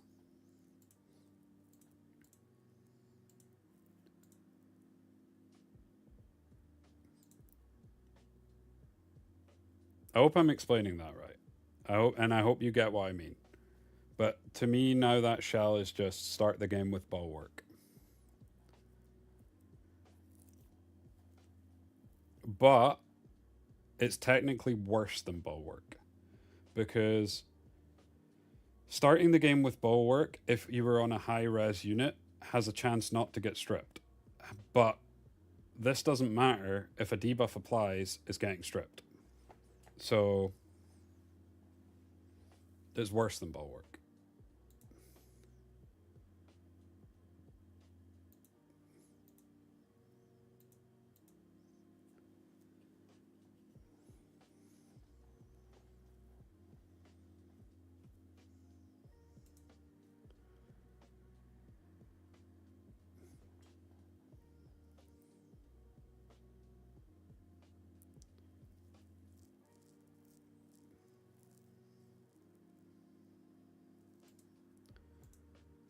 And now that I'm saying Bunny's bad, it's the only shell we're getting.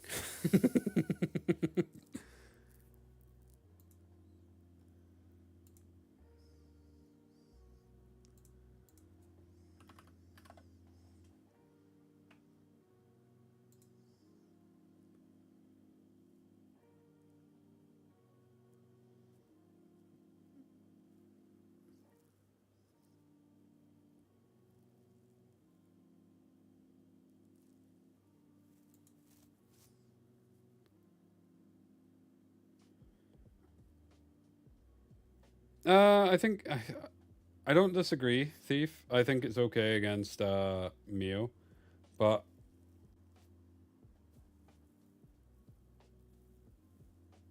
eh.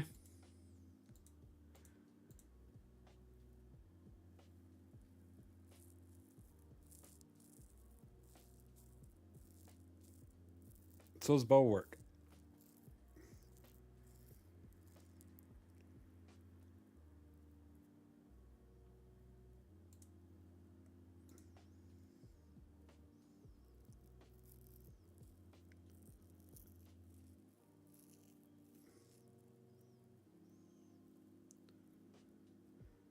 Yeah. Yeah. I think I see what you're saying. I don't disagree. I do think it kills. So like initially what my first impression of it was, I'm just going to chuck this on Sylph and I no longer care about CC comps. But I don't think you want this on healers anymore. I think you just want it on speed contesters so that they can't be pushed back. Yeah. However,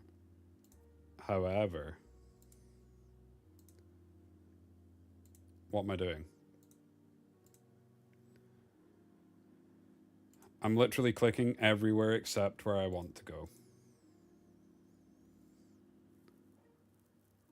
At the start of battle, when hit by a damaging skill, grants immunity to all debuffs from that skill. And then removes one stack. Okay.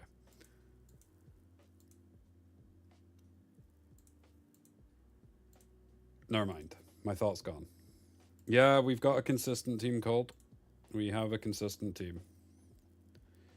I'll show you mine. Mine's is just Deting, Plume, Lilium, and Lily.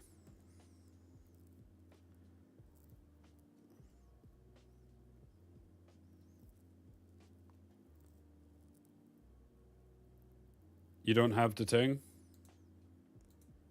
Rip.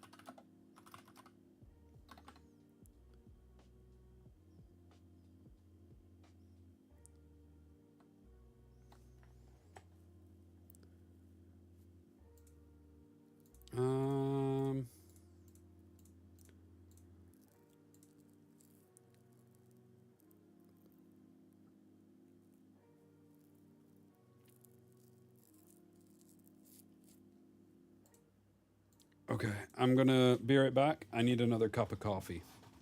So, 1 second, guys.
Okay, I'm back. I'm back. Man, I am not getting any infernos. I'm just getting normal shells. Nice. I'm glad it helped, Dirk. I'm glad it helped.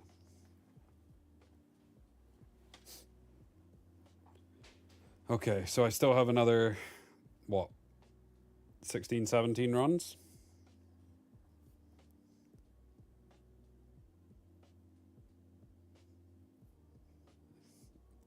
You said he knows the developer and talked to them for that bunny nerf.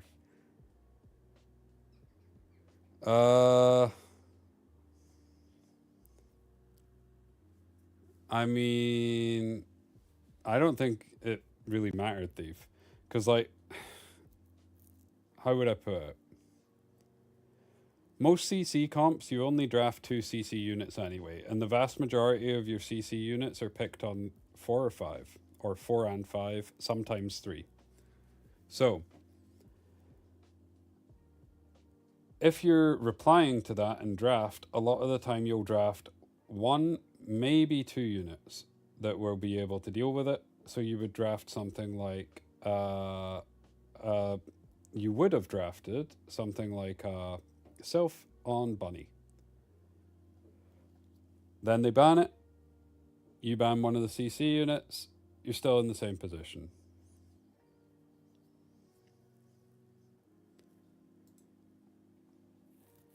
I mean, I think force bans on 5 are good. I think that means you've drafted right. But I get what you're saying.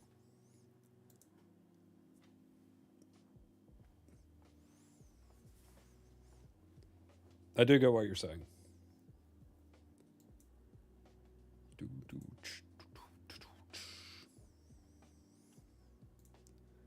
True. True. Although there is a way around it. You could have went strip into CC. You can still CC them.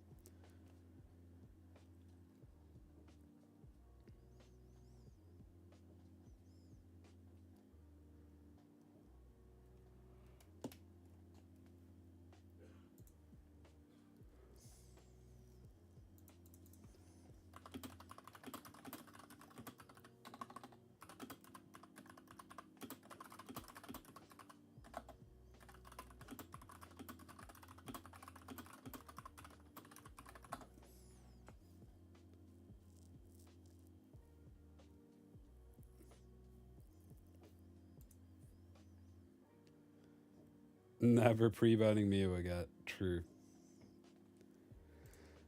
Yeah, the crow does look like it's for bruisers. How is it stat-wise? Man, I am horrendous when it comes to going to this thing. I always click on everything but what I want. So decent HP, decent defense. So if I compare this, so 4,350. If we compare that to Amber, more HP, less defense. You saw some PvE testing for Crow?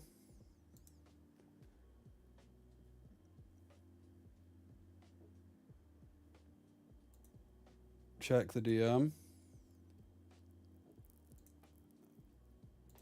Very nice, Cold. Very nice. Nice shell. Yeah, that's actually pretty nice.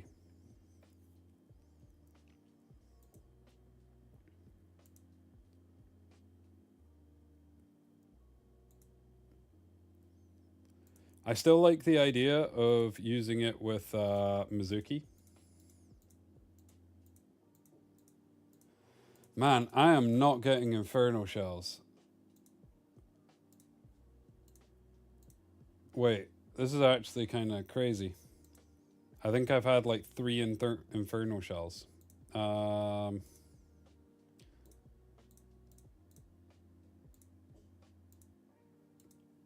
One, 2, 3, 4, 5, 6. 6 Inferno Shells from almost 2,000 stamina. Oh, my luck in this game is not it.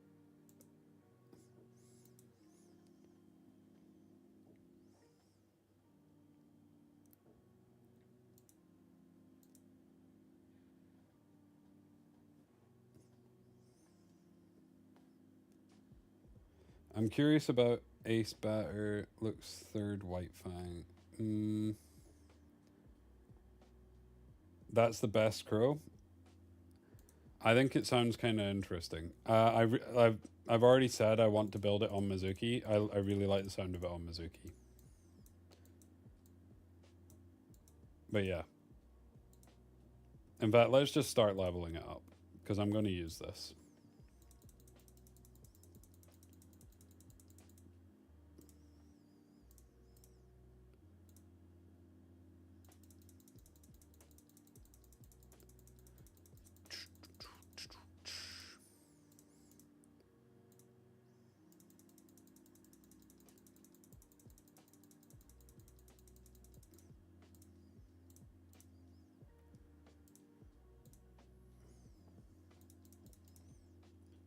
Wait. Wait, is it an instant Holden shell? We're gonna try it. I'm gonna try it on Holden.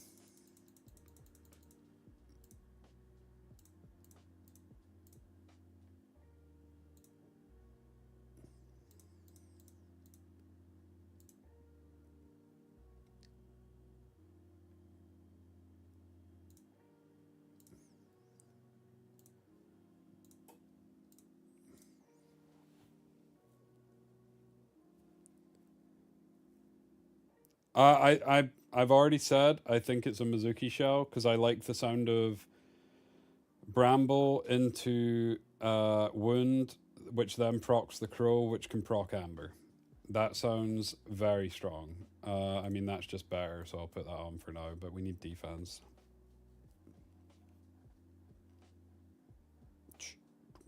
Oh! It's a low roll, but we take it. Do you know...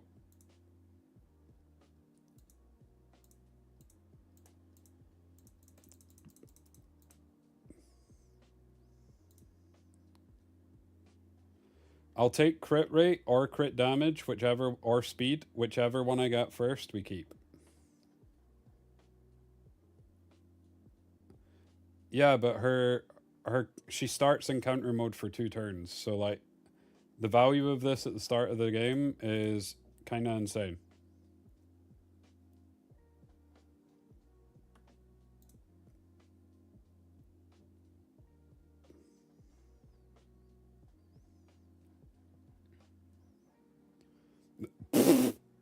Okay.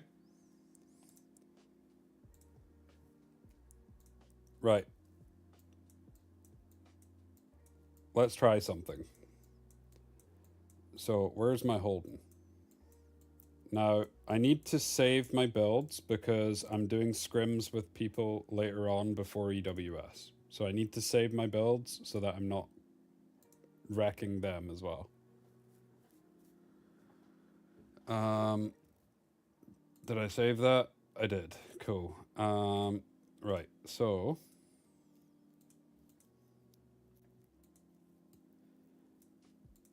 I don't care that he's 30 speed. It's fine. I have a plan.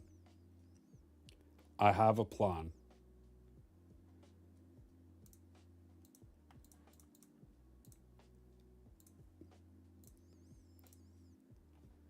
Okay, Bloodbath, Unbreakable. I want defense bonus with...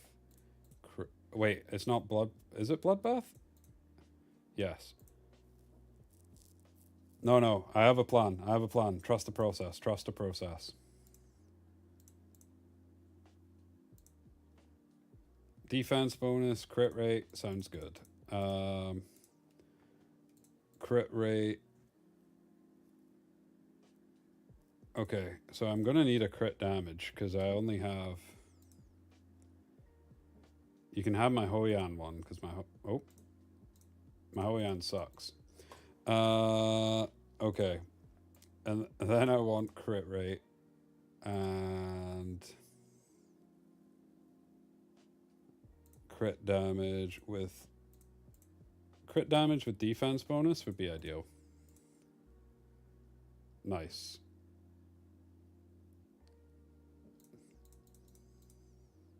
Wait. No. Apparently we don't need more crit rate. We just want defense. Defense with crit damage.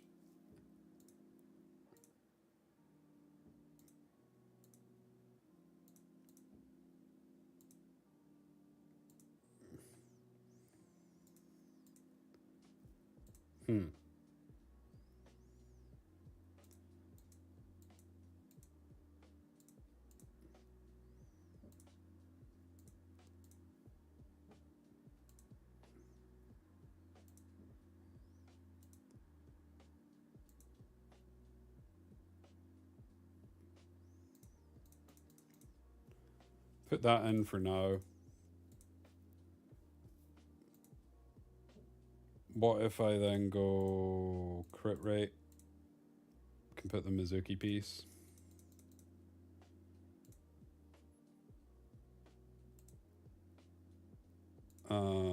Here we want speed, crit rate, def bonus. I don't use Chiaki, so you can have that. Although this could be nuts. Buff. Never mind. This could be nuts. Buff. Never mind. So what? Cool. Crit damage. I think I want this, and I just want crit damage. Let's take the Mizuki piece, because I'm not really using her. Okay. Right. Now, you might think this is looking troll, and it may well be. But I want to test something. I just need to hit something that doesn't have Luan. And preferably no plume.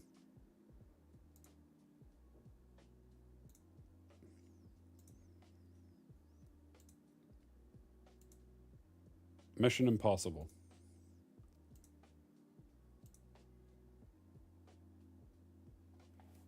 Actually impossible.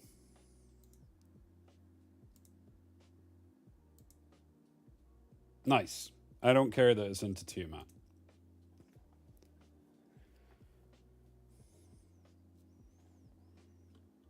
Okay, so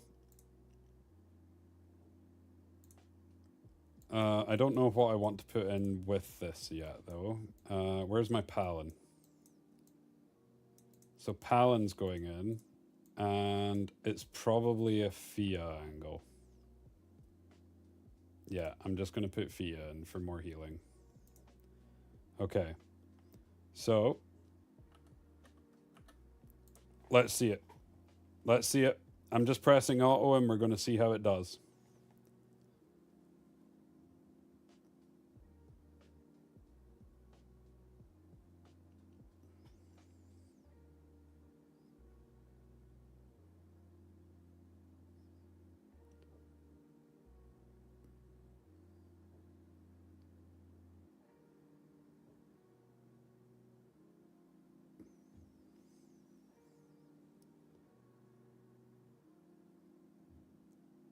Wait, that animation's kind of cool. I'm going to slow it down so that you guys can see it. I'm on 15 bloodbath. Whoops. I'll fix that after.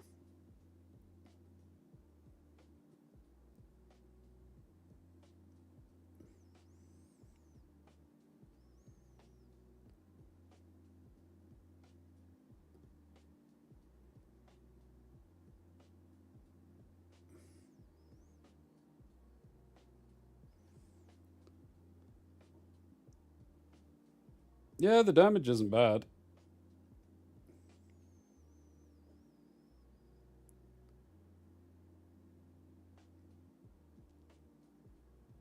What I've noticed though is the shell doesn't crit. Never mind, it just crit.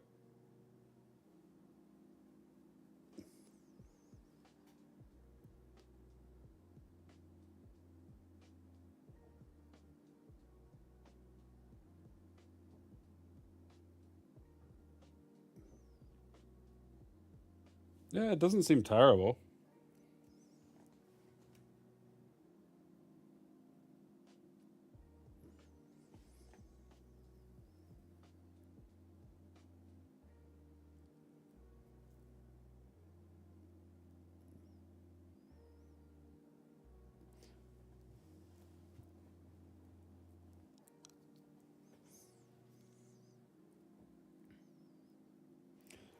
Okay. In fact, I'll let this play out because I might as well. But I'm pretty sure the next time Tiamat moves, I die. Almost.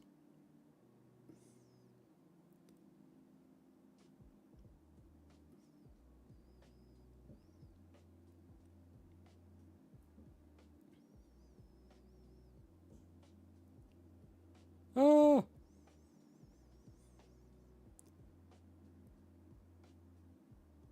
Okay, it's back on Holden. Now they need to hit Holden. Let's see what it does.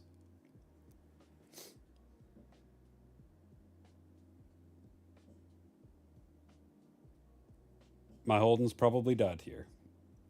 Almost.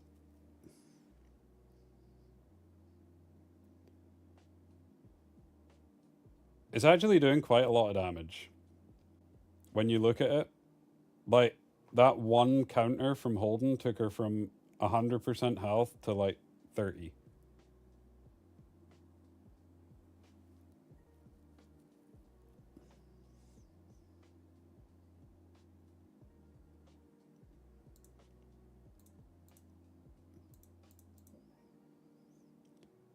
Damn it. And it could have been better because I was on 15 bloodbath, apparently.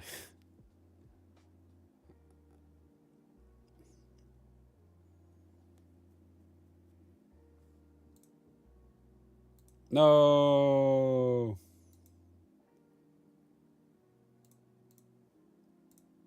Let me on this account. No. Oh. Never mind, we're saved. We're back in.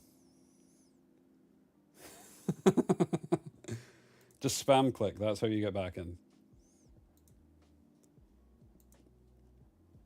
Quick 10 minutes, yeah, indeed. Oh yeah, I was on 15 bloodbath.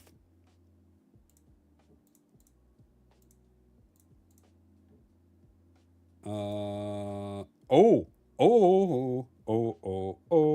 That's getting used. Hey, Martin. Damn, we're just short of that. Actually, that's a big upgrade if I can hit it. So, if I can get bloodbath, and all I care about is defense bonus. This might help me hit. I'm still just off. Oh, that feels bad. Is there a way to get defense bonus in... This has already got defense bonus. I think if I upgraded this to like a higher one, this would hit the 3,500 cap.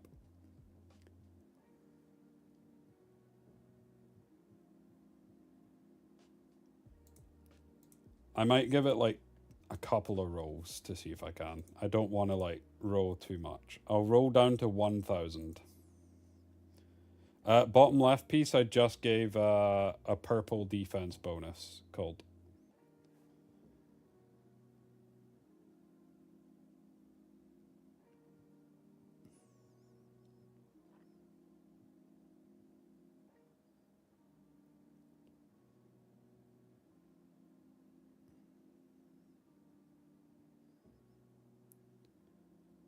I never normally roll on reds. As soon as I hit red, I normally just leave it.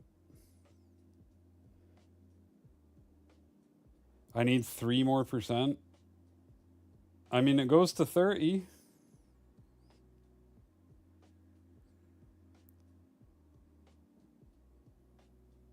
Watch me get 26.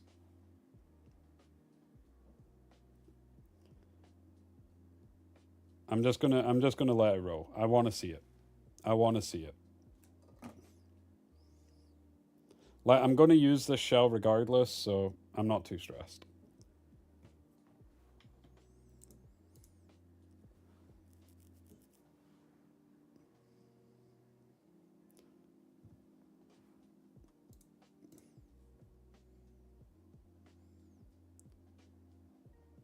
Oh my days.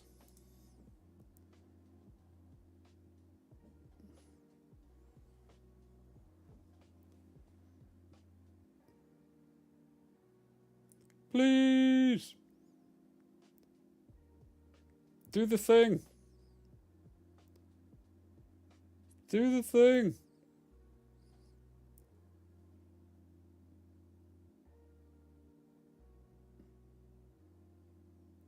Yeah, Moon Bunny got nerfed. It starts with 1 stack now.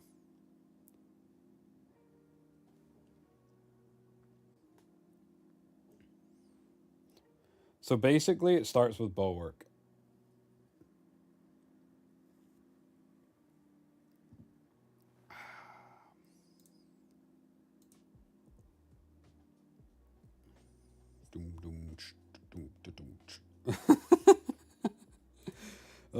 Back to back 28% HPs. Oh my days, it's teasing me. Are you actually...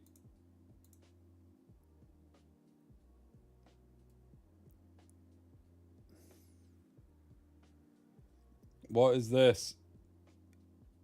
No! Oh, punished. Punished for rolling.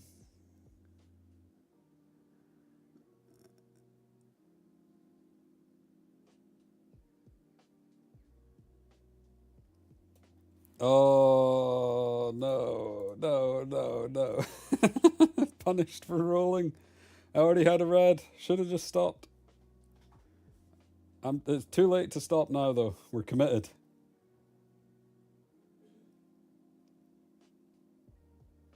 Oh, my days.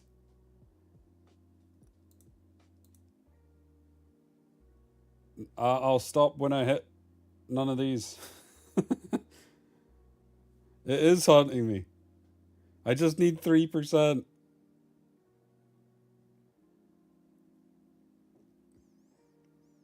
Come on.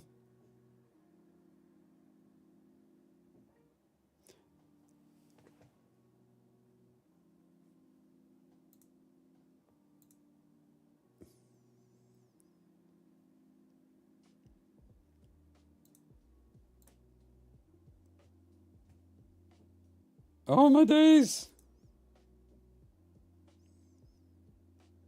Okay. Well. Poo. Because those stats are looking kind of nutty. If I can get that to 3,500, then we've got 250 crit damage, 93 crit rate, and boy counters a lot. Looking kind of good. Okay, let me get back to doing this. And then we'll go back into... I just need a def percentage substat 1 higher. Okay, I will see if I can get that to Roy. But I don't think I can. Because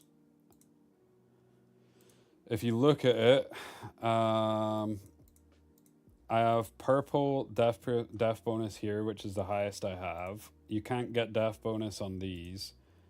This is def bonus top, so it can't get def bonus. This is def bonus top, so it can't get def bonus. And I have def bonus here, but I don't think I have any other things with def bonus. I have an attack bonus. I have crit... No, yeah, that's my only other one with def bonus. So I literally can't. The only other way for me to do it is if I swap off this and look for flat defense.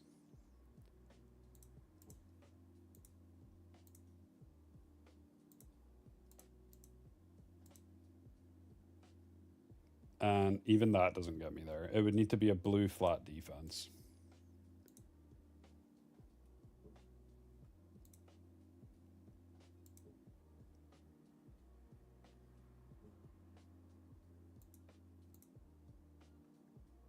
Nah.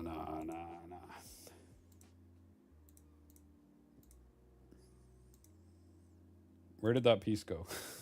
Where did that piece go? There it is.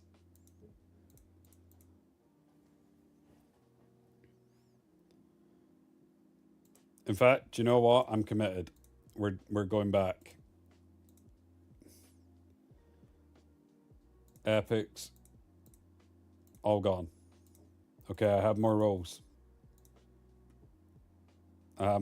It's fine. I'm breaking my account, but it's fine. Surely we hit this time. No, I'm not using a module box.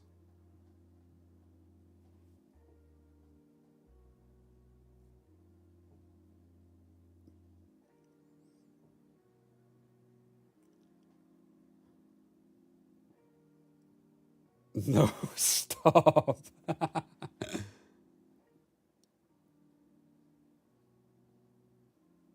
I never buy chips from Etherina Cold.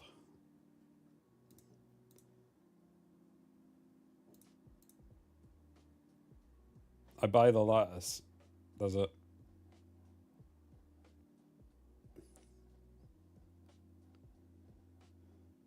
Are you serious? I got flat defense twice. I don't refresh Etherina, so I can't. Yeah, unbreakable just for the defense. Well, just for the defense, and because it's built, it's on this shell. But it would let me hit the 3,500 cap, which would also let me have around 250 crit damage, 93% crit rate, which is kind of nutty. So, tell you what, just for cold, I have 1k chips, so I can buy 100.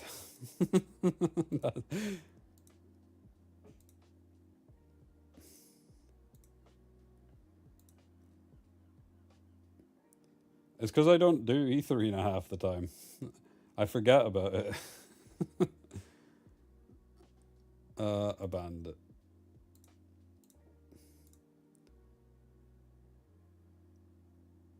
Come on.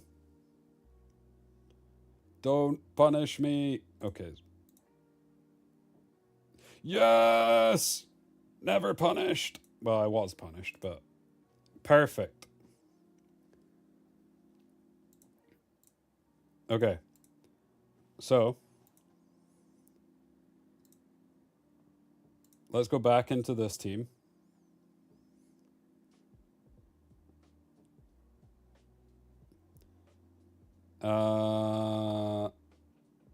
And let's see how this goes. We're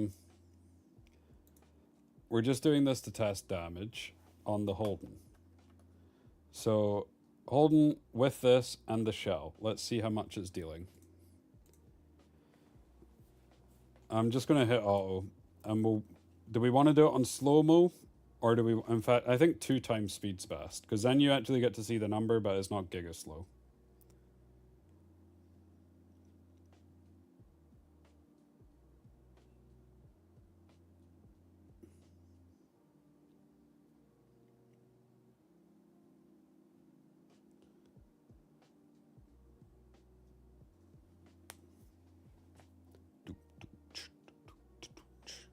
Okay, Ray Marie procs, so Holden's gonna hit 7,000 damage. What? Each hit's dealing 7,000 damage, and then the thingy's procking for nearly 8k on Tiamat.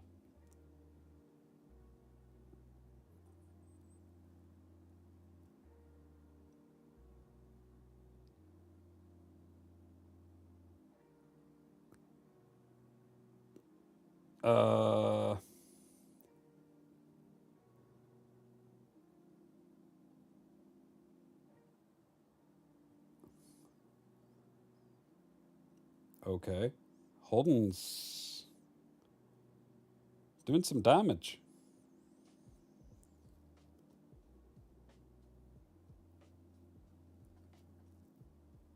I would assume it does. Look at the damage from Holden. This is through Fushu. And with Tiamat there for damage share.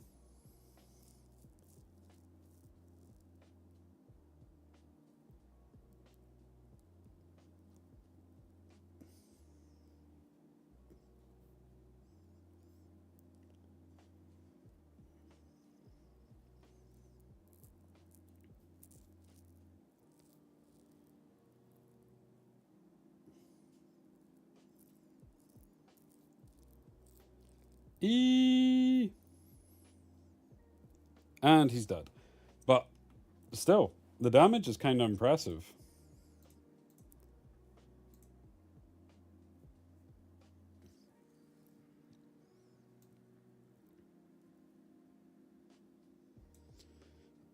Okay. Let's try it with something else. So, let's use the Nymphonia, like said, and wait, let's do this and this. Hey, Treitaku, it's going not too bad. How about yourself? Long time no see. We're just testing the new shell on Holden.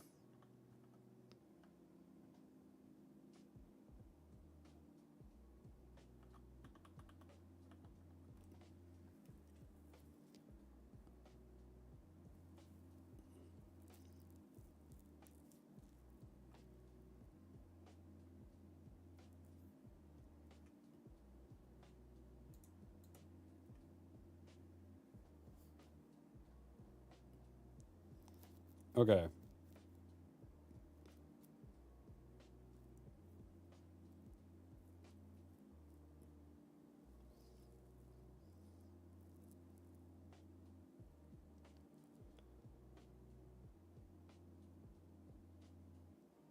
So with no death buff, the counter is dealing an additional 5,000 damage at the end from just...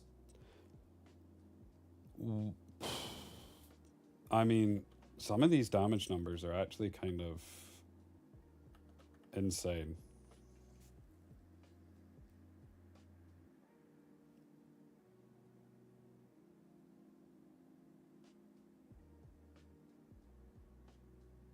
But she's already ambered.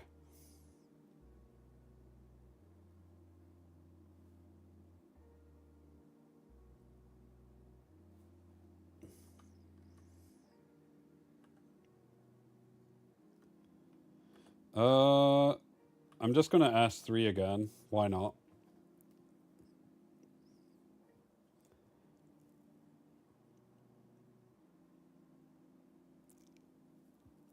$20,000 damage!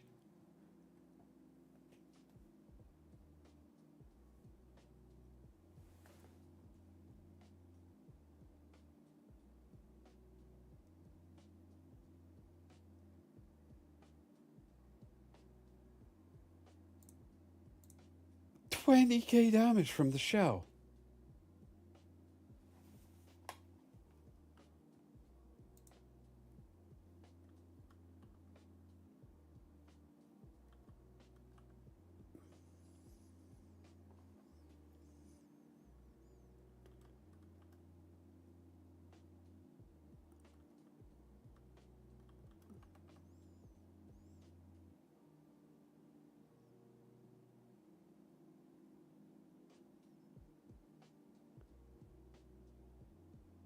Oh, that worked out bad.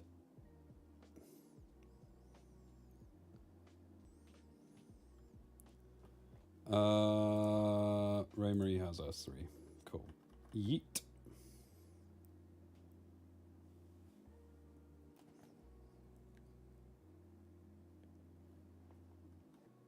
Did the stream drop?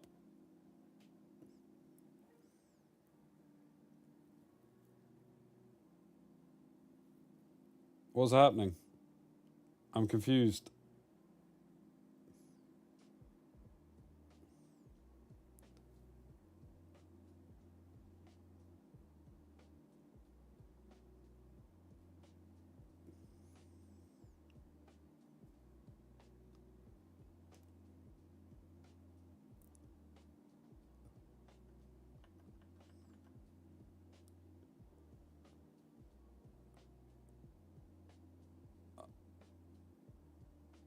Hmm.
Did my stream crash? I think it did.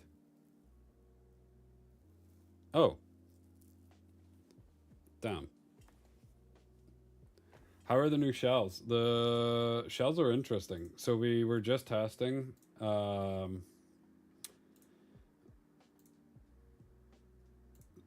Doomcrow on Unbreakable Bloodbath Fury Edge for Holden. I don't think it's a Holden shell. Like, I think it's okay on Holden.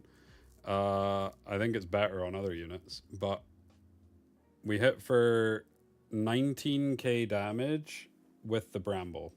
So like, he did his Bramble, and then the shell hit for 19k damage. Can I try it on Rahu? Sure. Do you know what? What does the shell do? So after the host performs an action outside of their turn, it hits the primary target, dealing 240% of their self defense. So, yeah, my Holden's 555. So basically, whenever they bramble or take an action outside of their own turn, Treitaku, the shell hits the person.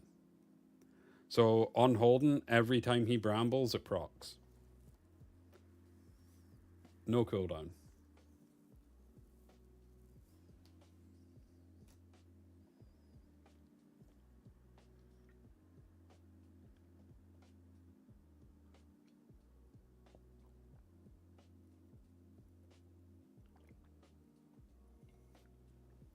I mean, I wouldn't say it's better than Artisan, it's different to Artisan.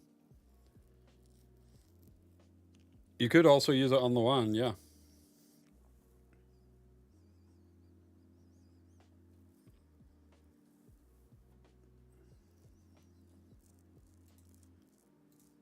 Let's try it on Lawan next. I'm curious.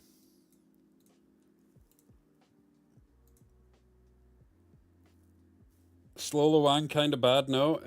Not if you put her on to sugar.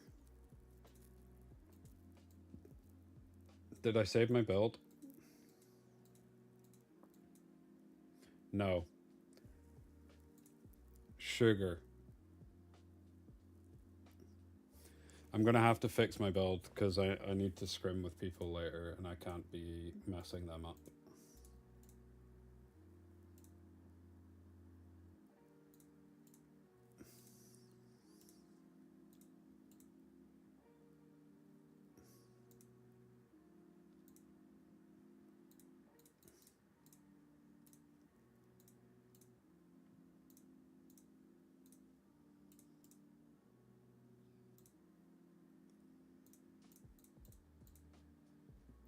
No sugar is swearing.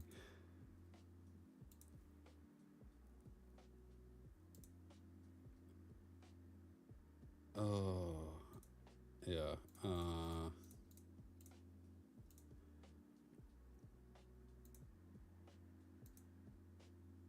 think it was this one. And pretty sure it was this. And then... yeah. That was it. Yeah. Roundabout. It was 1 speed faster, but 1 speed's not going to make all the difference, so... Right. I've saved that build. Now I can try out the shell on her, and we can see how it works. There it is. Replace.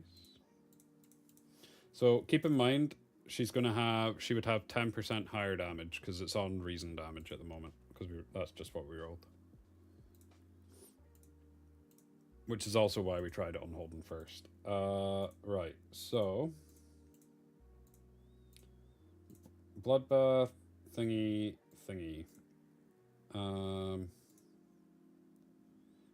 That's the best one I have. So...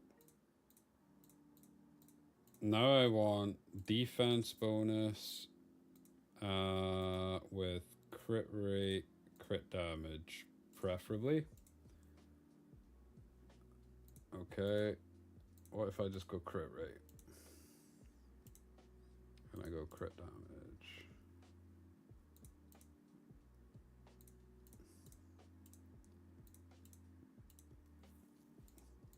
Okay, I think this is the best one.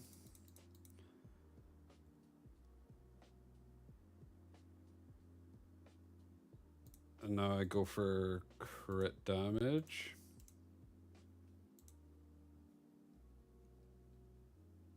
Kinda good. Kinda good.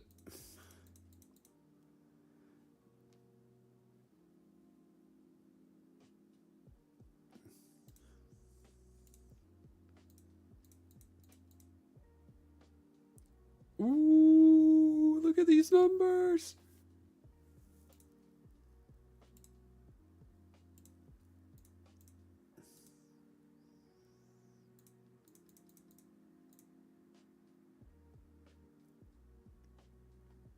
This could be interesting.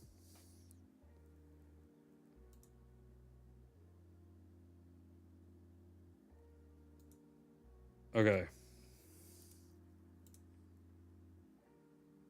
I still don't have a shiny. Sad times.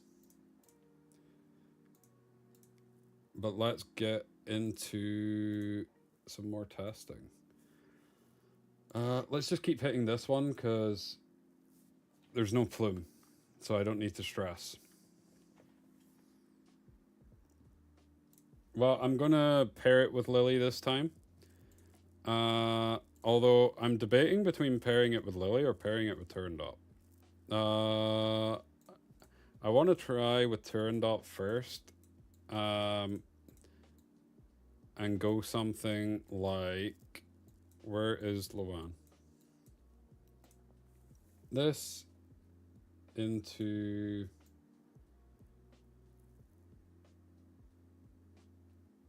I don't think it really matters. Do you know what? I'm just going to take Sanya because I just want to keep the Luan alive. Because I only really care about the Luan's damage.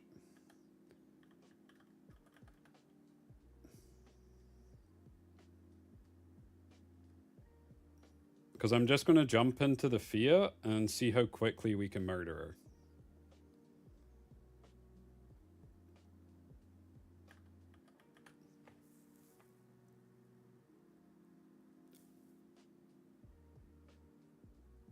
That damage isn't okay.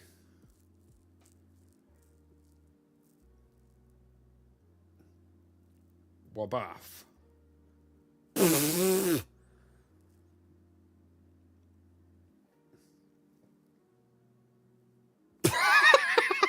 She's dead already.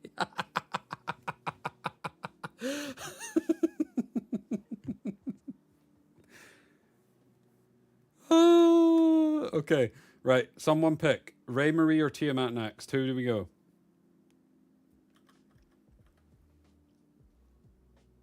Tia? Okay. I'm taunted.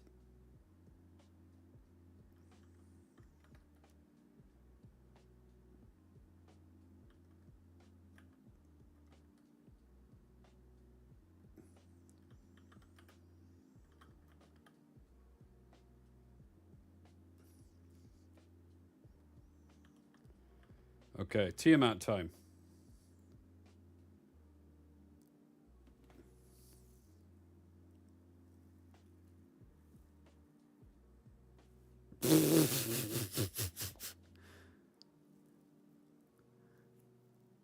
I know I'm also Turandot buffed, but you could be Rahu buffed. Would it be exactly the same? No, but still. Okay, I'm not Turandot buffed anymore. Okay. So now you'll see the damage without Turandot buff.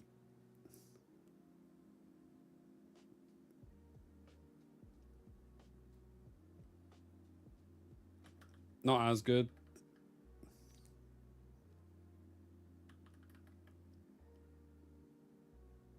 Still pretty good though, to be perfectly honest.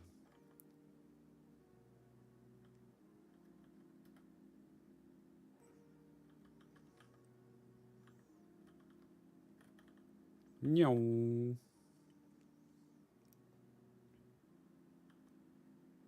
Let's just jump into Ray Marie now.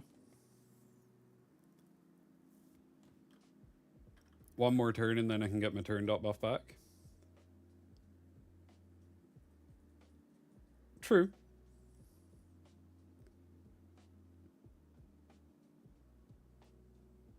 I mean, it's still kind of nice. The only thing about it is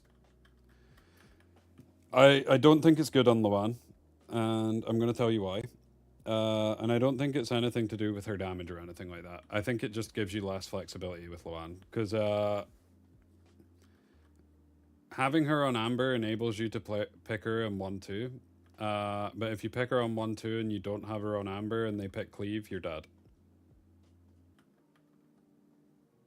So there's that. So regardless of how much damage it deals, it could be insane. I still wouldn't build it on her.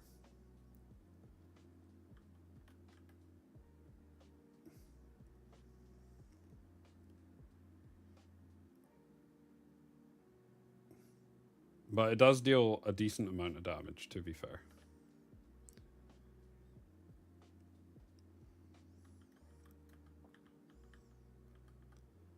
Whee! Just zooming the whole team around. Now we'll go into Tiamat. I'm just trying to prolong this as much as possible so that I can keep seeing the damage.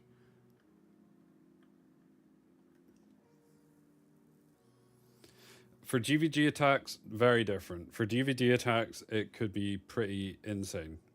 As long as you're not going into something that can potentially one-shot you, it would probably be really good. Yeah.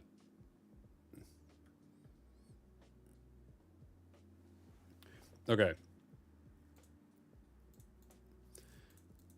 So we've seen it on Luan. Let's try it on Rahu now.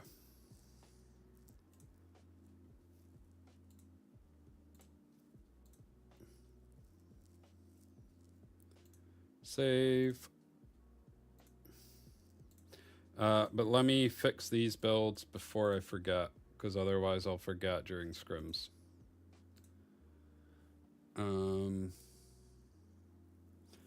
Not yet. This is the only good shell I have so far.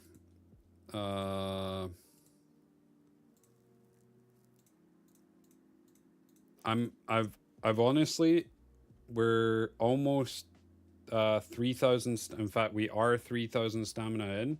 I've only had 6 Inferno shells.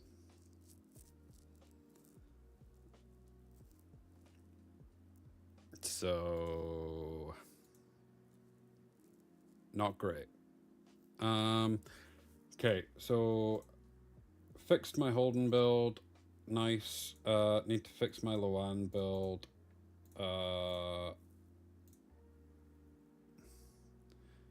No, I didn't fix my okay. Where's Holden? No, actually. Let's put this on the one. And then I'll fix the Holden build. Oh, I've messed everything up. I hate this so much. Right. So that's on... I'll check later, Cold. I'm doing this. Didn't try it on Rahu, Chad. Tried it on Loan. Tried it on Holden. My Holden hit for 20k with it.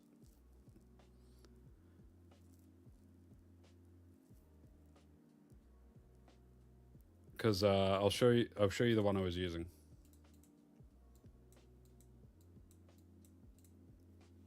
I went Unbreakable Bloodbath, Fury Edge. I went crit rate, defense, crit damage. I had a 250 crit damage Holden, and he hit for 20k.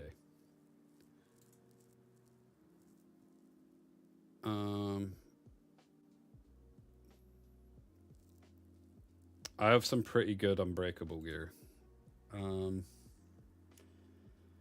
Right, so I need to put the Bloodbath pieces back on, and speed. I don't care about him, I'm not picking him, so...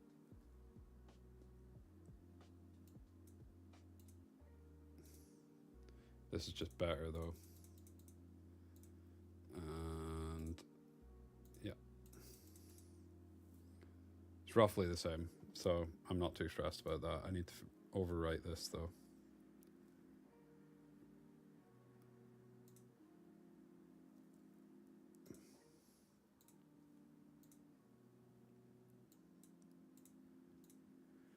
Okay, Rahu time.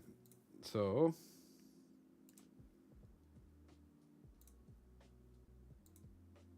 oh. Where is it? Okay,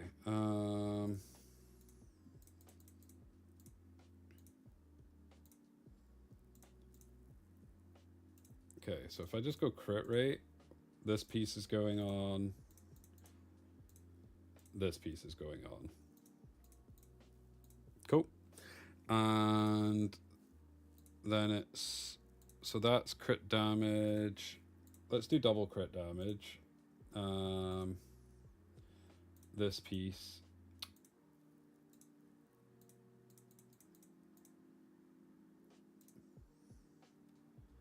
I can probably go defense, just double crit damage. Defense.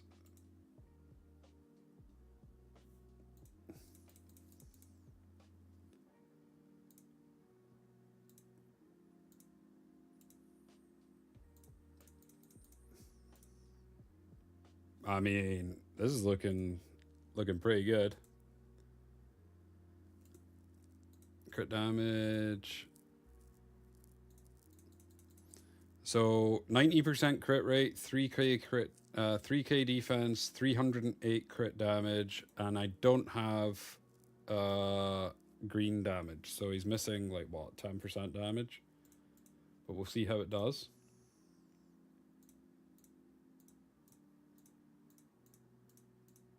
Nothing good.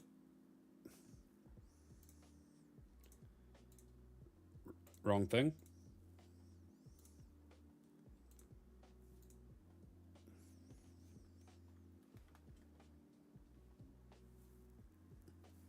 Okay, I'm gonna do my favorite comp because it's just fun. So we're gonna Rahu and Santik. And who else do I want? I don't think it really matters for the last pick. To be honest, I'm just gonna put Sanya in because I only really care about these ones.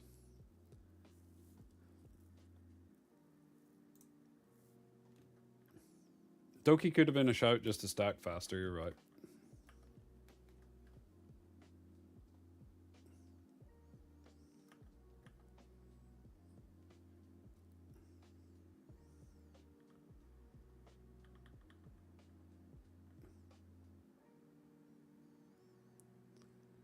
Would have been nice if he got a follow-up there.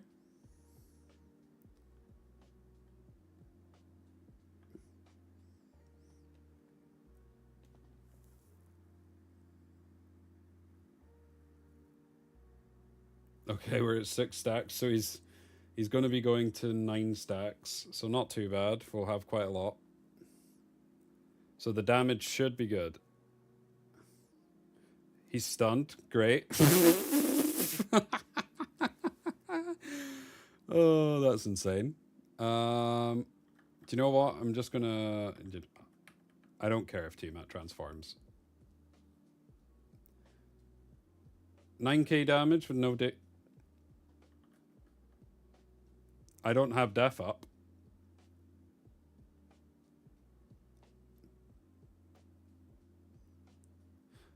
Wait. That was a big jump in difference. That was a big... The damage numbers quite a bit different. 6.7k and 4 is quite a jump. Lily has 100% activation of it. Cool. Okay, so chuck this on Rahu.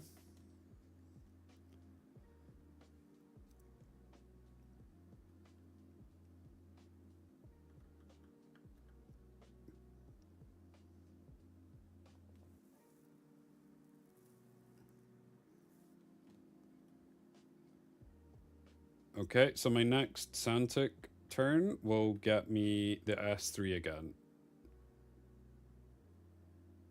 I mean, it's pretty nice, though.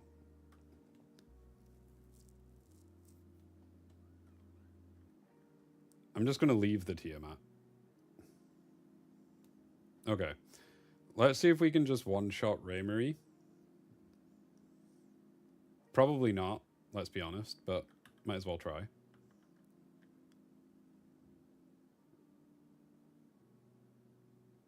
No.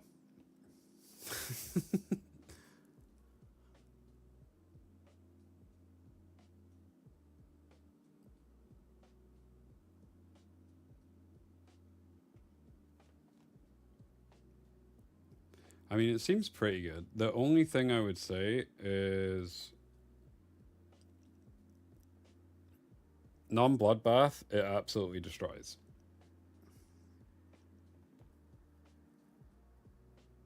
Like 29k from the shell on non-bloodbath is kinda ridiculous.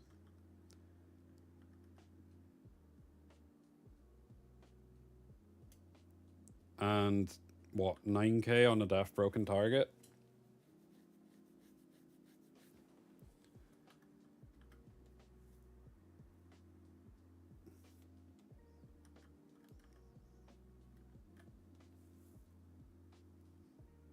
This is with Santic buffs, though. Keep in mind.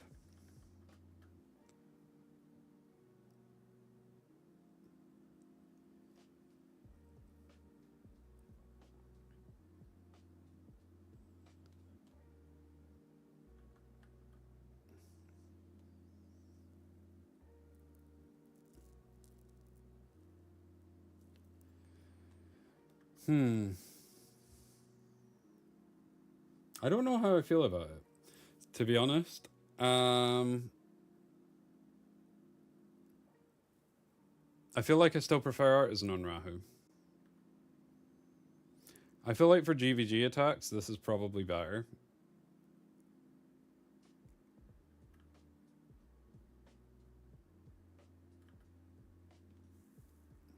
But, yeah.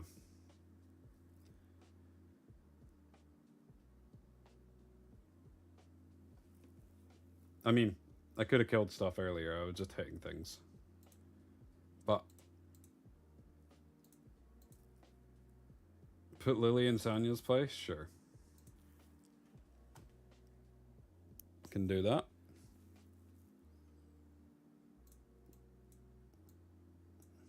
My Lily sucks, but sure. Whee!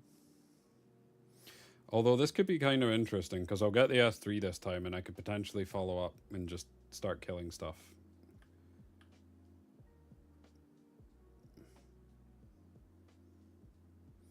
If we follow up here, Tiamat's dead.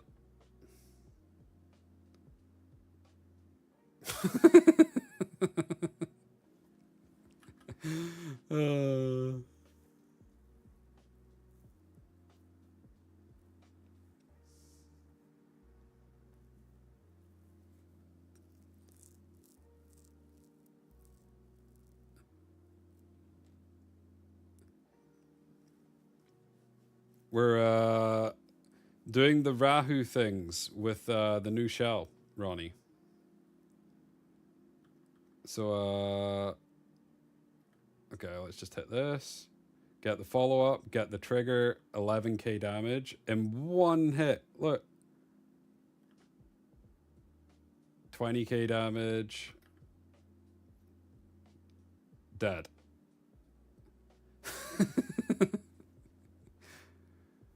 Oh. Okay. Let's do this. Get the 12k damage.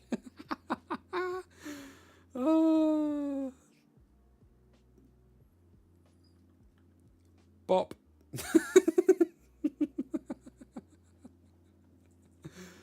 Oh.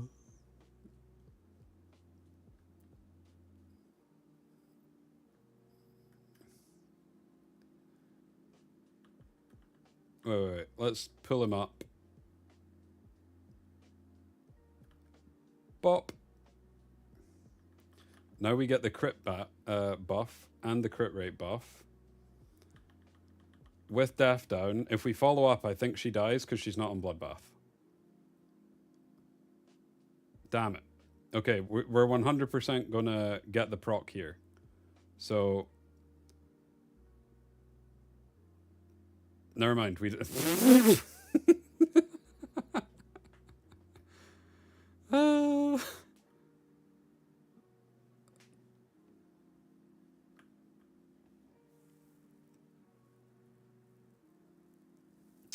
a little bit of damage. Just a little bit of damage. 15k.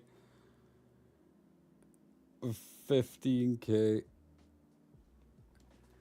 I was saying that, Chad, I really think Crow Mizuki could actually be good. Because you get the wound proc into the follow-up from the shell to proc Amber. Ronnie, I can show you what the build was. There you go.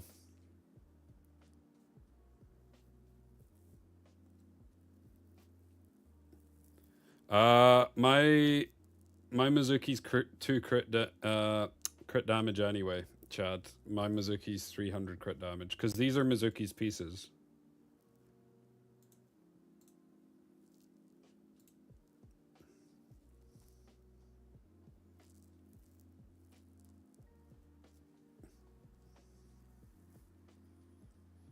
But yeah, that's a lot of damage.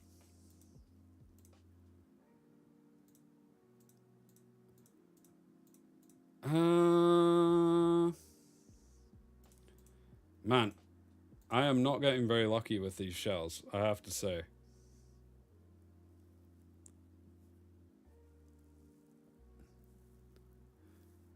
almost 4k stamina down, and I have 7 Inferno mods.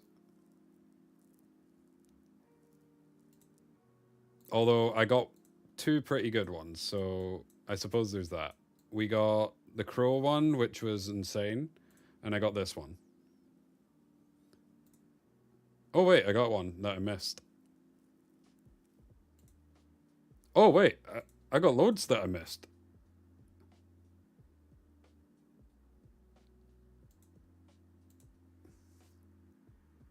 That's pretty good too.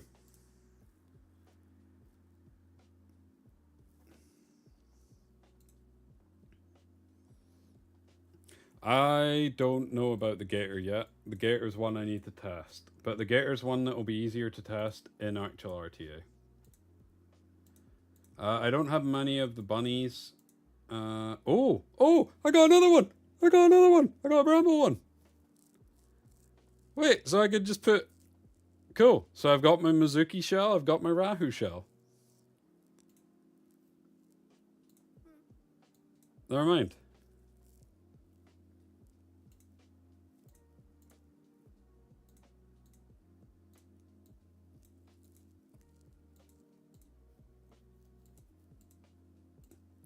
Nah, all you need to do is complain. You just complain and then you get stuff.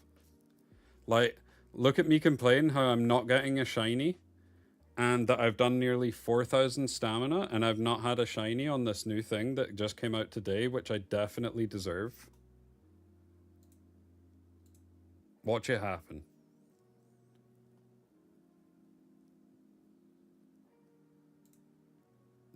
That would have been scenes.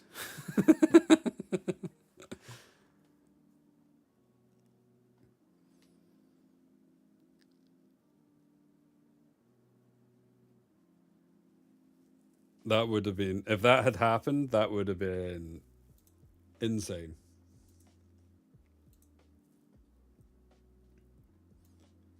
Oh, they gave 2, fair enough, they gave 2 stabilizers. But this is where they've talked about nerfing the bunny. Yeah, Ronnie, I don't know if you've seen, but they already nerfed the bunny.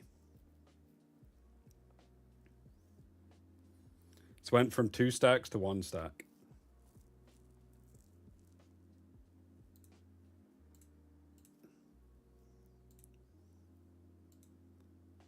But yeah, once I finish up my farming, I will probably call it a day for the stream.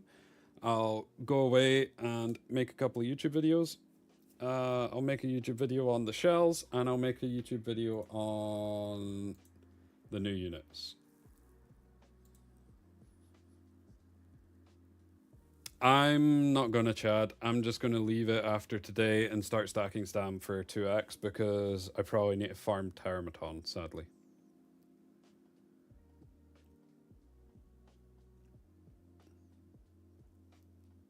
If I get my first red speed from Terramaton, I'm gonna flip. Like, literally unusable on anybody that I want to speed contest.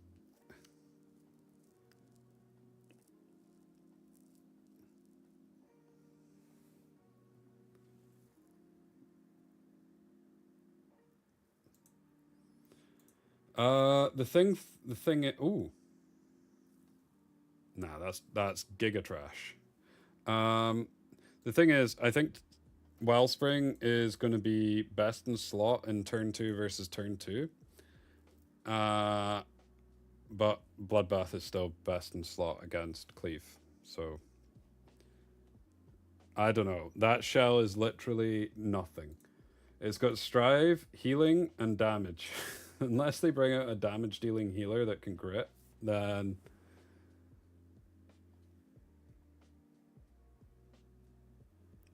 Yeah, exactly, Chad. I mean, I'm kind of in a similar boat. A lot of my turn 2 stuff is versus turn 1. Like, a lot of the time I'll only play turn 2 versus turn 2 if I think I have the advantage anyway.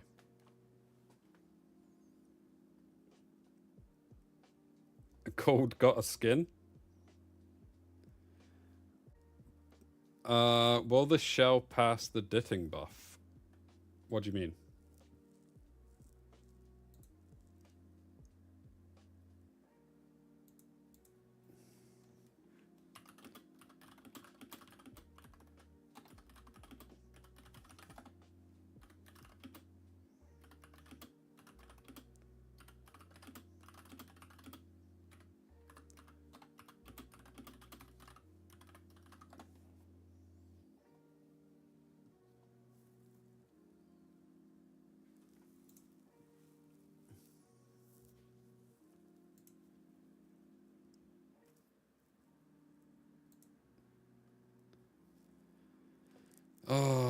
Wait.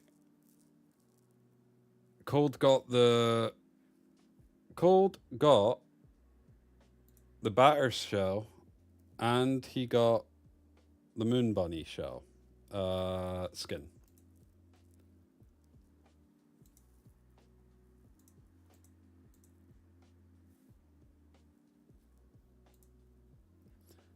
Oh, look at the Lilum skin? Sure.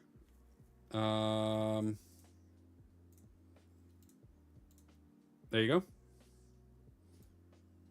I actually kind of like this. I prefer this to her base skin.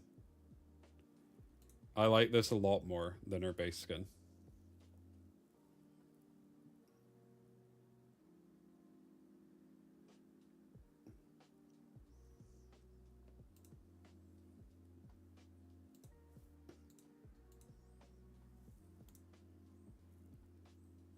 What are the other... Was there any other new skins? So we're getting this skin tomorrow. So that will be getting equipped on everybody. Rahu doesn't have one. That one's fine. Holden, I don't think... Do I have it? No. Nymphonia, don't have it. Solance doesn't have one. Hoyan's got hers. I don't have the Yali skin. Mia doesn't have one. I don't have the Nahor skin. Barn doesn't have one. Do I have the Fushu skin? Nope. Mia, Plume. I have the Plume skin. I have the Kakardi skin. I don't have the Navette skin. Don't have Raymarie. Don't have Lawan. Don't have Santic. Although, I actually really like the Santic skin. Blue Santic. Don't have Palin skin. I have the Fia skin. I hate the Raymarie skin cold. I really don't like it. I like her kind of Valkyrie effect here. Like, when she's just base skin. I just don't like this. I prefer the Valkyrie thing. Dating has the worst skin in the game. Like, literally worst skin by an absolute mile.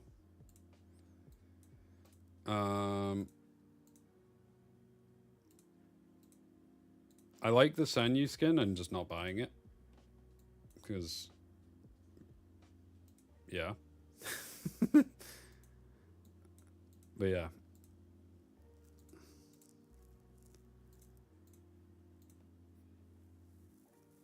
Okay. Not too much more to go. But like I say, after this, I'll be saving Stam for 2x. So I won't be farming any more of the shells after today.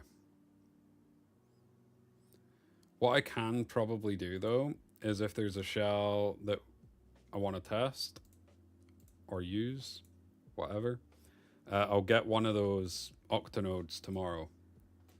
Because I messed up and I didn't get the one from this. But for finishing top 3, I'll get one of the octanodes. Yeah.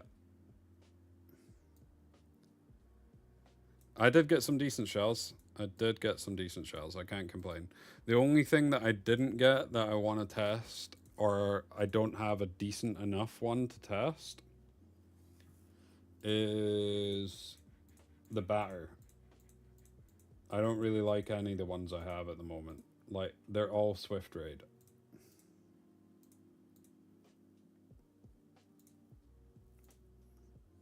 I think this is good for... If I literally just change this to Fury Edge, this is a... You want Swift Raid? What do you want with it, though?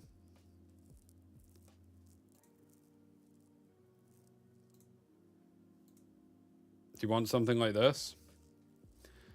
But yeah, I think if you have Fury Edge on this, then this is probably going to be BIS for some Nether Quarry stuff.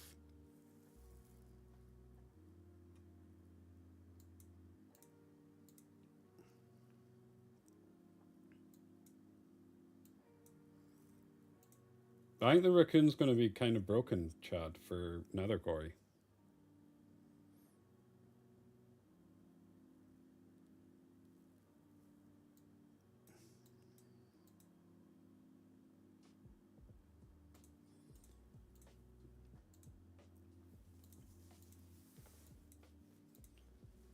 But yeah, I need to level another Doomcrow, and I need to decide which ones of these to level.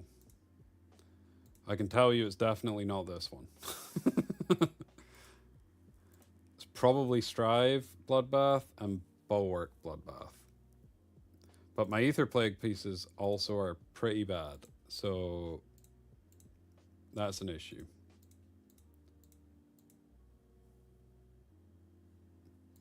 So what would I want on the Doge? What do I want on the Doge? So for the Doge, probably want... I suppose it depends. Like, you can go Swift. Like, you could go Swift on Kakardi. And if you start with the S1, you can start stacking that up. So you could go S1 into S3 to get the S2 proc. S1 to then trigger with this again. So that you're stacking the S1 pretty quickly.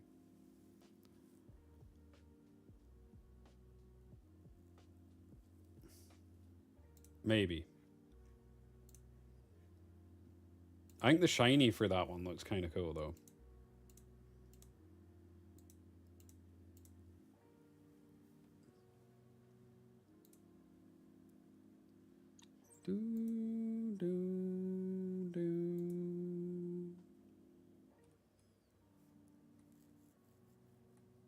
Oh, I got pinged again.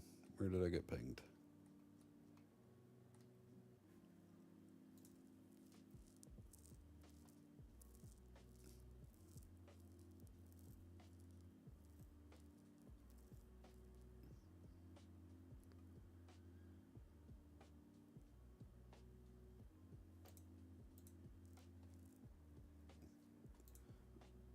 What's this? What did you ping me, AMPX?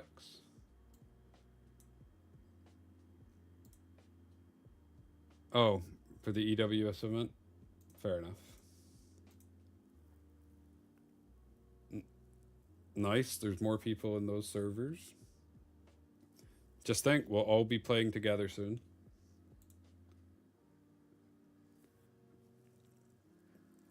Onslaught okay for cock?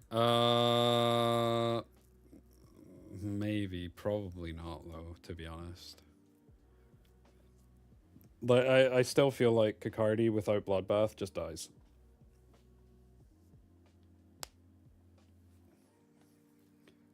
Wait.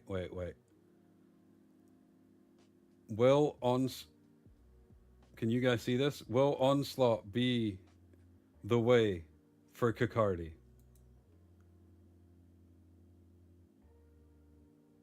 No. I don't know if you guys seen that.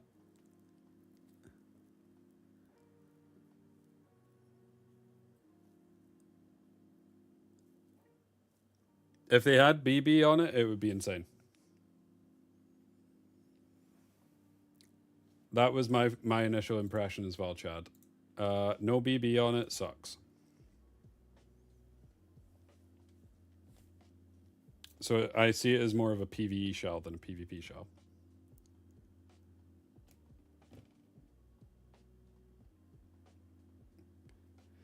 Battle Will Batterborn. Thoughts on Battle Will Bornova? So I think Bornova sounds kind of interesting, actually. And I was actually thinking about putting him on Bramble Void. So like something like, I think I had it. It was this. Never mind, it's not that.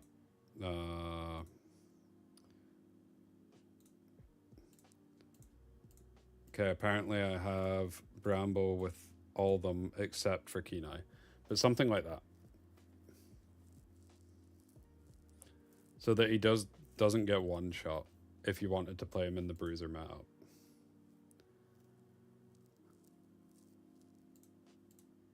But now I'm kind of unsure. I might just put him... I actually might just build this out for him and try that tomorrow and see how it does. I don't think it's going to be great, I'm going to be honest. This might actually just be better. And I don't use this on Lilum at the moment. My Lilum's on count. Yeah, I've been rocking this on Lilum.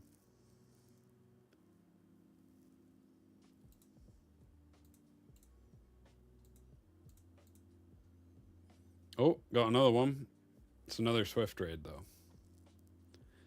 I want to get a batter so that I can try Kakardi on the batter. But because I can force Bloodbath on him. Ah, that sucks, Chad. What do you think of Bramble on him though? Like if you went like Kenai, Fury Edge, Bramble, and that way you can keep him safe in the turn 2 matchup, you might get like a stack just from a random Bramble anyway, or 2 stacks, because way he levels up. So then you would instantly start with an additional 40% attack against the one you're going to hit.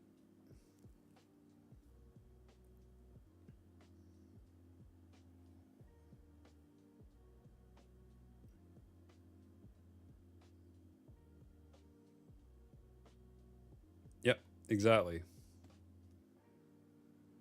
Because the 50% turn push on his S1 is actually kind of massive.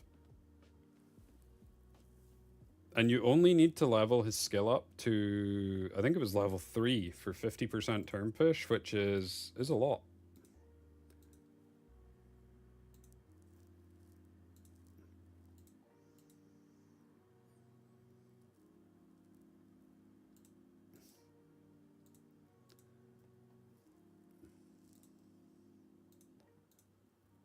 Okay. Am I going to get a shiny before we end the stream? This is the question.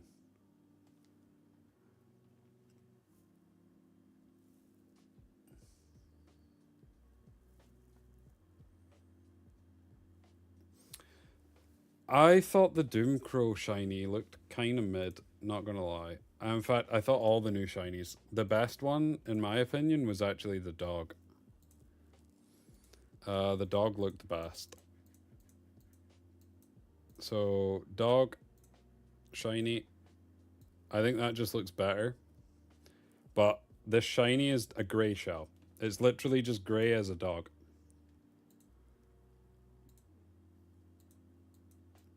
The Doomcrow, I honestly just prefer the base version of Doomcrow.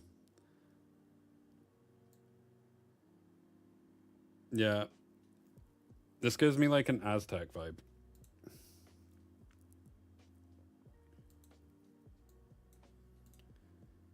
The bunny, I like the bunny. The bunny's like a dark paladin. Or like a dark priest type thing. Kind of like it. But the worst one of all is the crocodile.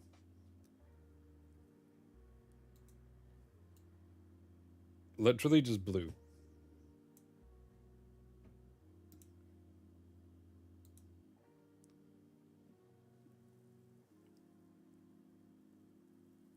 Yeah, I agree with that, Thief. I agree with that. I think the pink version would have been the better shiny, and they just make the base version the blue.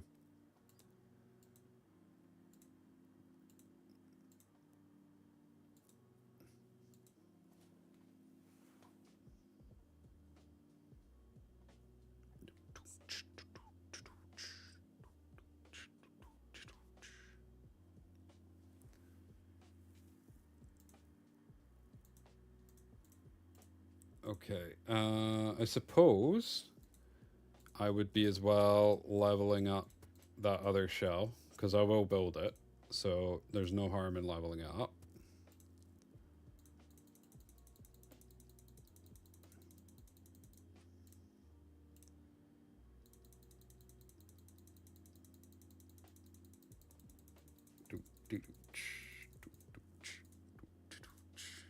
But this can... I think if I'm building stuff like this, I need to go back to Terramatom. because I need more Fury Edge. Because the Fury Edge pieces that I have already suck. Like, there's a couple of pieces that I have that I'm using that are 2 subs. Those are just the best ones I have.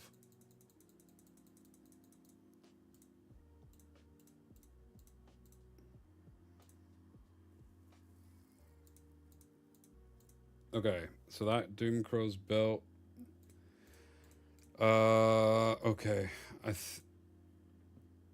I can probably build both of these, to be fair. So I might as well just upgrade them and then I can build them out.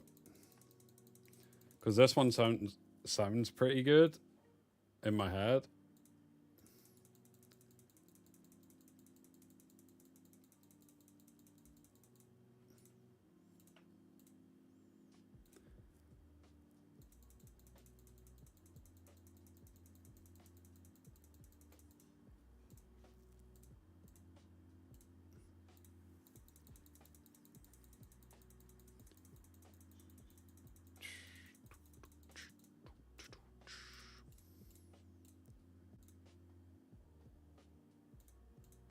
Okay. And let me build out this one, because this one's also pretty good.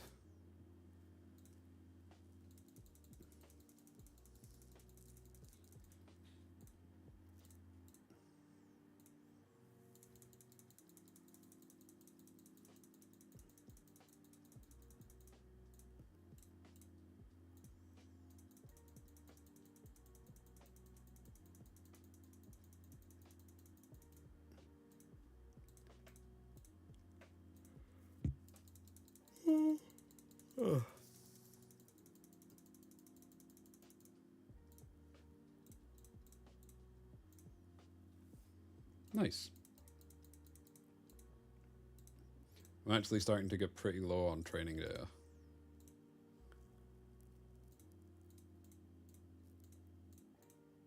So I still don't really have a bunny that I want to use. And I don't have a dog that I want to use. Going on the wrong thing.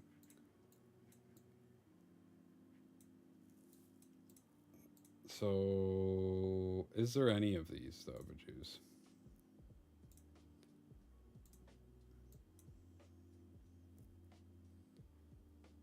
Do you want my actual stats or the ones I was using? That's the ones I was using in PX when I was using this thing. But that's not my, like, normal stats. I was just testing the shell.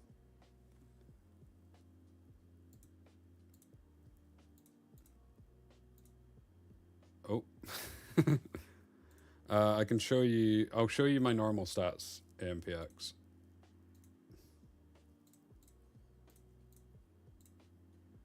That's my normal stats.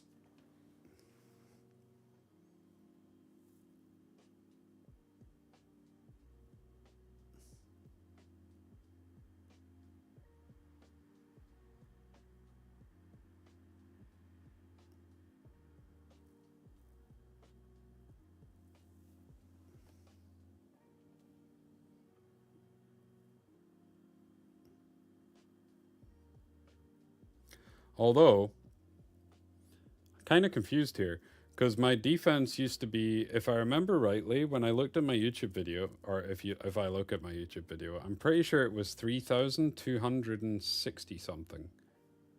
So somehow my defenses went up by 50.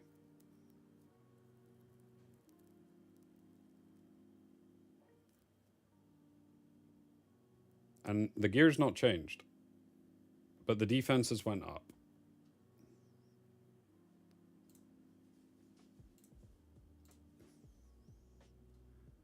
Oh, Colossal Guard was fixed? That explains it.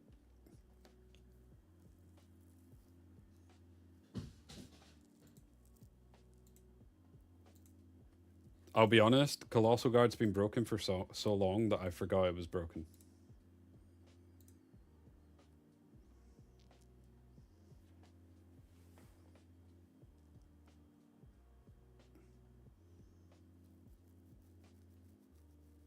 It wasn't giving you the right amount of defense. And now it's fixed.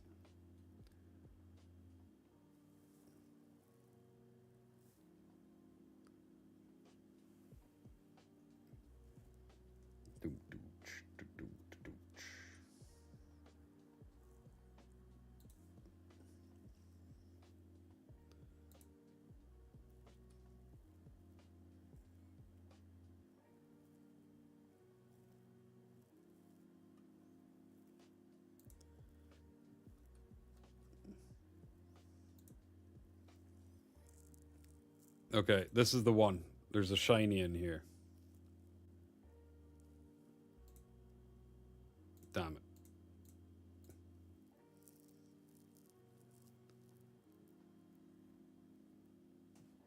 Yeah. Ooh. I.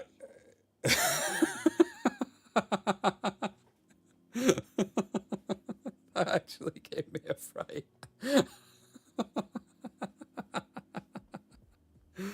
Oh, Lutz, thank you for the sub. Thank you for the sub. I appreciate it. Oh, that's kind. Thank you, man. That actually gave me a fright.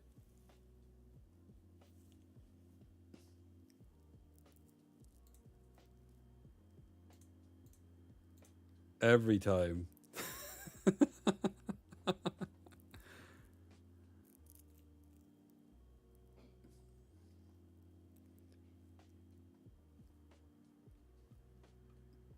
Okay, I believe we've still got 3 more runs after this where we can get a shiny.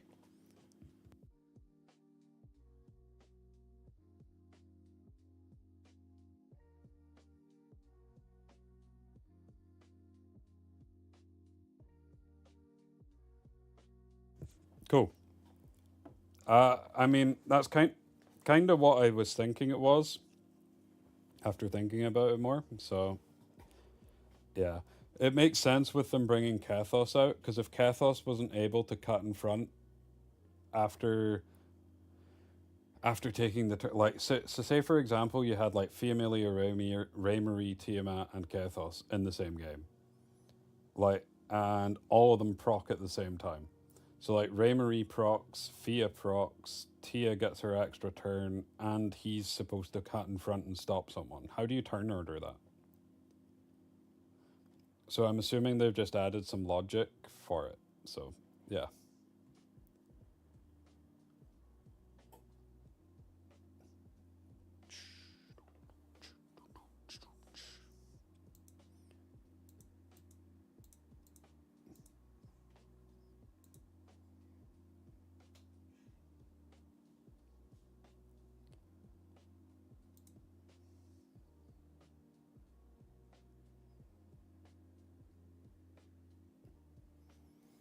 But tomorrow I'll probably do a little bit of Valyrian. I don't need to stress about it. I have a couple of days before I start overcapping.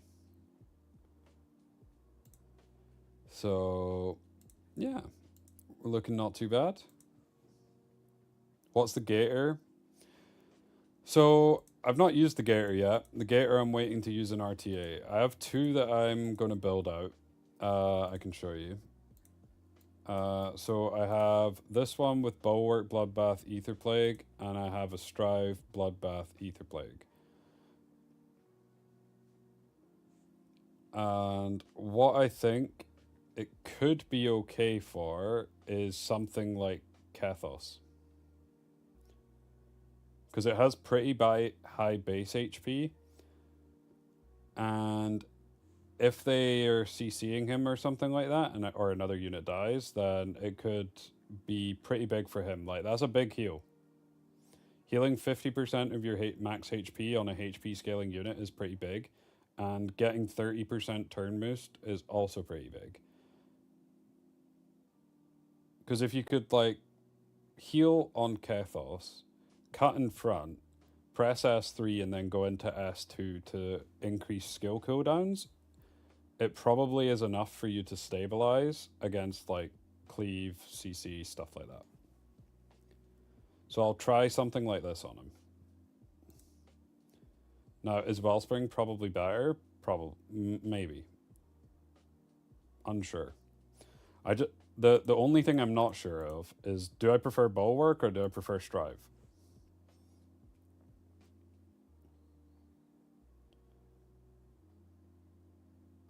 Who else could exploit this?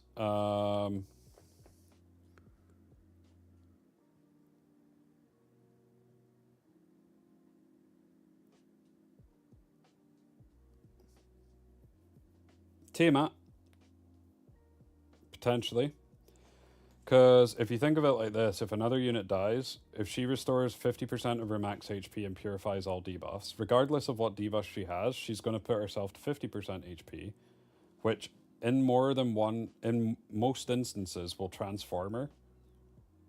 And she's going to, like, she's not going to benefit from the turn meter push because she's going to gain an extra turn from transforming anyway. But because of the way that Tiamat interacts with heals, when she's got stacks, it's going to heal her more than 50% max HP, so it's probably a full heal. So she probably full heals, and if you're able to wipe off a full heal, then it could be really good. Doesn't really work with Lilith. Could be interesting with Veronica.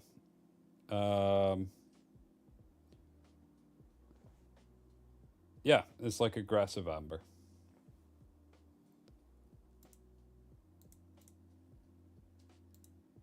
Good way of putting it.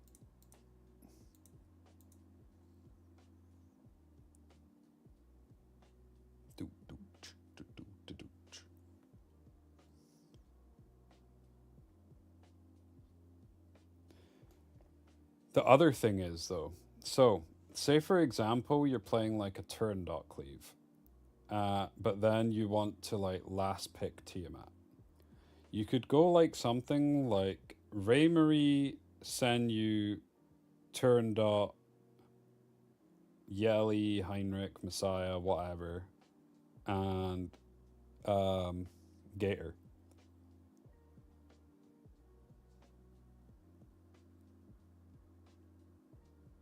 Like, I actually think Gator's pretty good for if you're wanting to play like turn 1, but you want to have bruisers built. Because you could still play turn 1 with Gator with bruisers. Because it will give you that addition. Like, you don't even need to build them that fast. Because if you put turn dot pull up, and then you kill something with like Sanyu, then your bruisers are going to get an extra 30% push after that. So they're going to be zooming. Like, there's no chance your bruisers get cut with a 60% push. Because you'll get 30% from turn dot, 30% from killing something.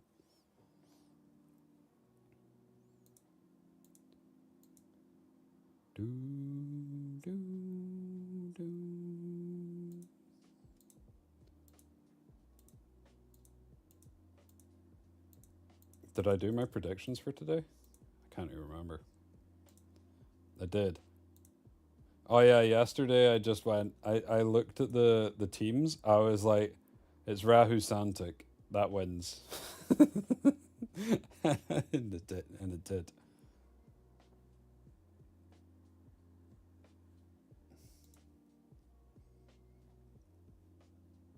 Can't remember, who did I predict today? Oh yeah, Loan, Veronica, Casio, Raymarie. Surely that doesn't lose.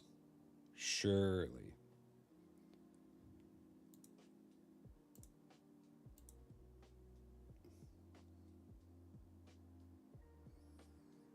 Found a BB Bramble Ether Plague? Nice. Very nice.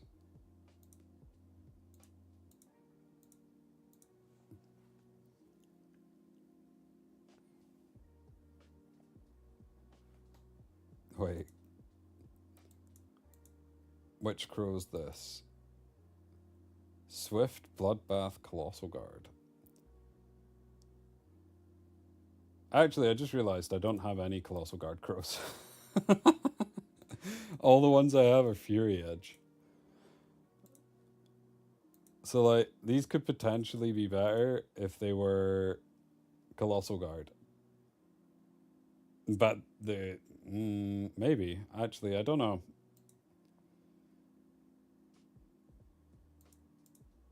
Unsure.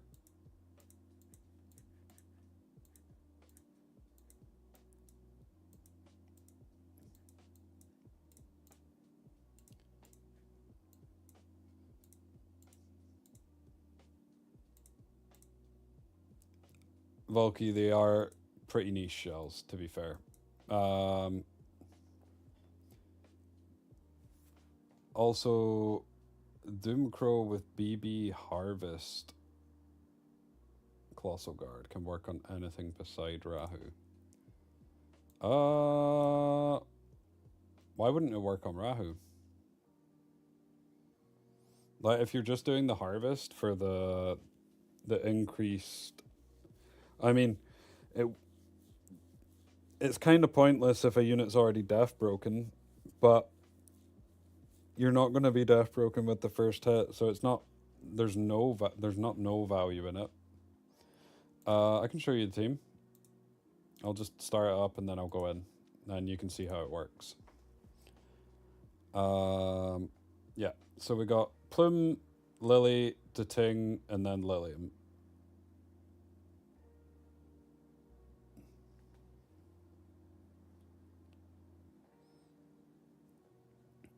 And it's 100%. So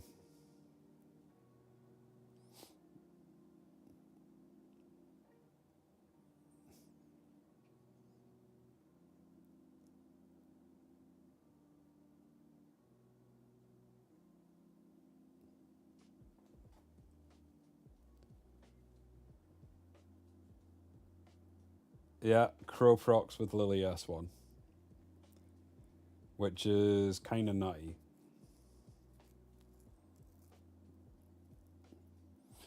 So far, the nuttiest unit that I've seen with it is Holden, but that's just because you can put like Palin on top of Holden, or Palin buff on top of Holden, so that he brambles literally every single turn, and everybody hitting him gets the proc as well, and it's, yeah.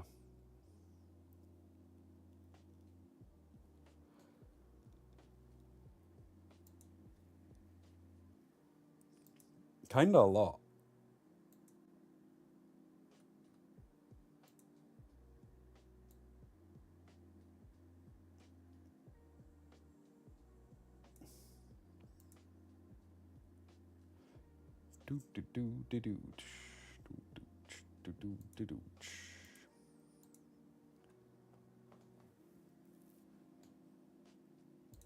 But yeah.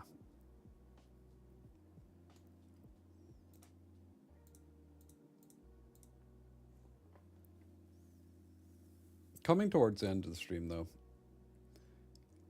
I'll probably go start cooking dinner after this. Then I'll make those YouTube videos and I'll put them up.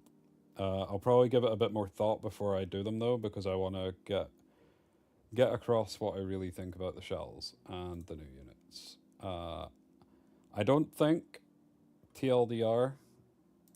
Well, I'll give you a TLDR. Busted.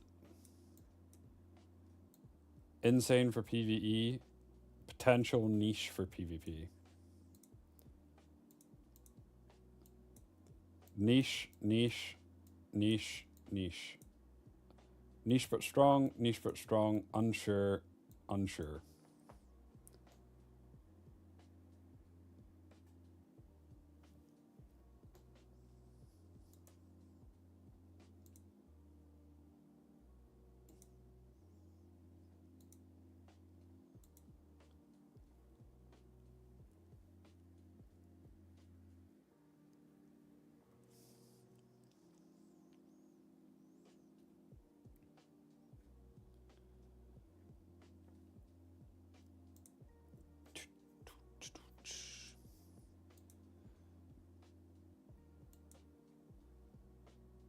Is there any chance I'm able to get the thing by tomorrow?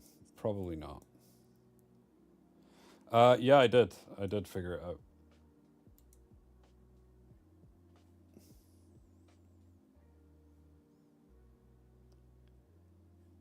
you basically just set up different module presets. 1 second. I can show you.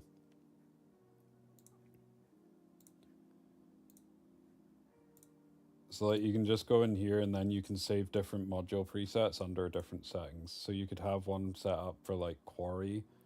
You could call it quarry, put all your quarry builds in here so that if you don't need to move gear and stuff like that, you can just set them all up in here and then change it across. But you do need to save the plans individually.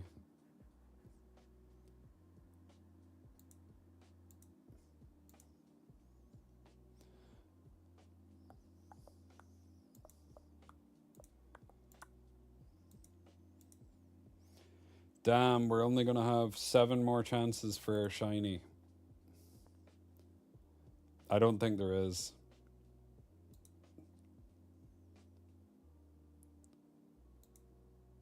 Yeah, I agree, MPX. I agree. Okay, we're getting a shiny. It's happening. I believe.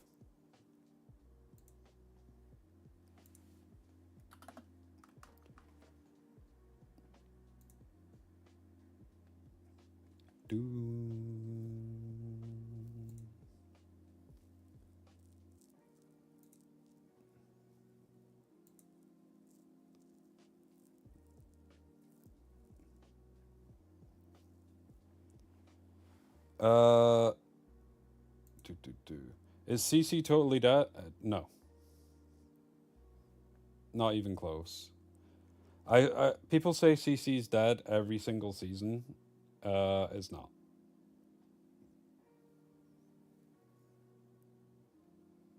There will still be people CCing.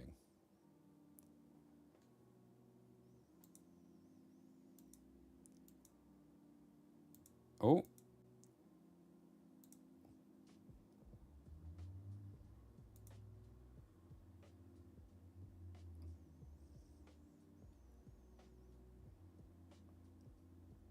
Very nice. Look at this. AMPX the Bruiser. 555 Rahu. P5. Better look out.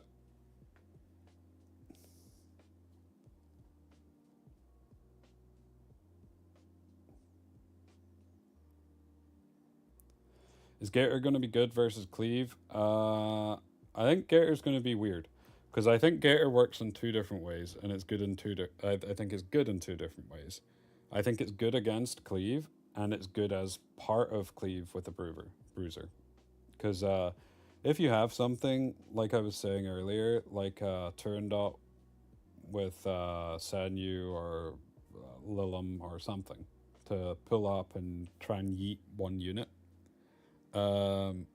If you have Bruisers that are on Gator, they're going to get the 30% push from Turandot. After your unit kills something, they're going to get another 30% push. There's 0 chance they're cut. And you'll then probably be able to kill something else. So say, for example, you had like a Tiamat, you could probably just S1 yeet something again.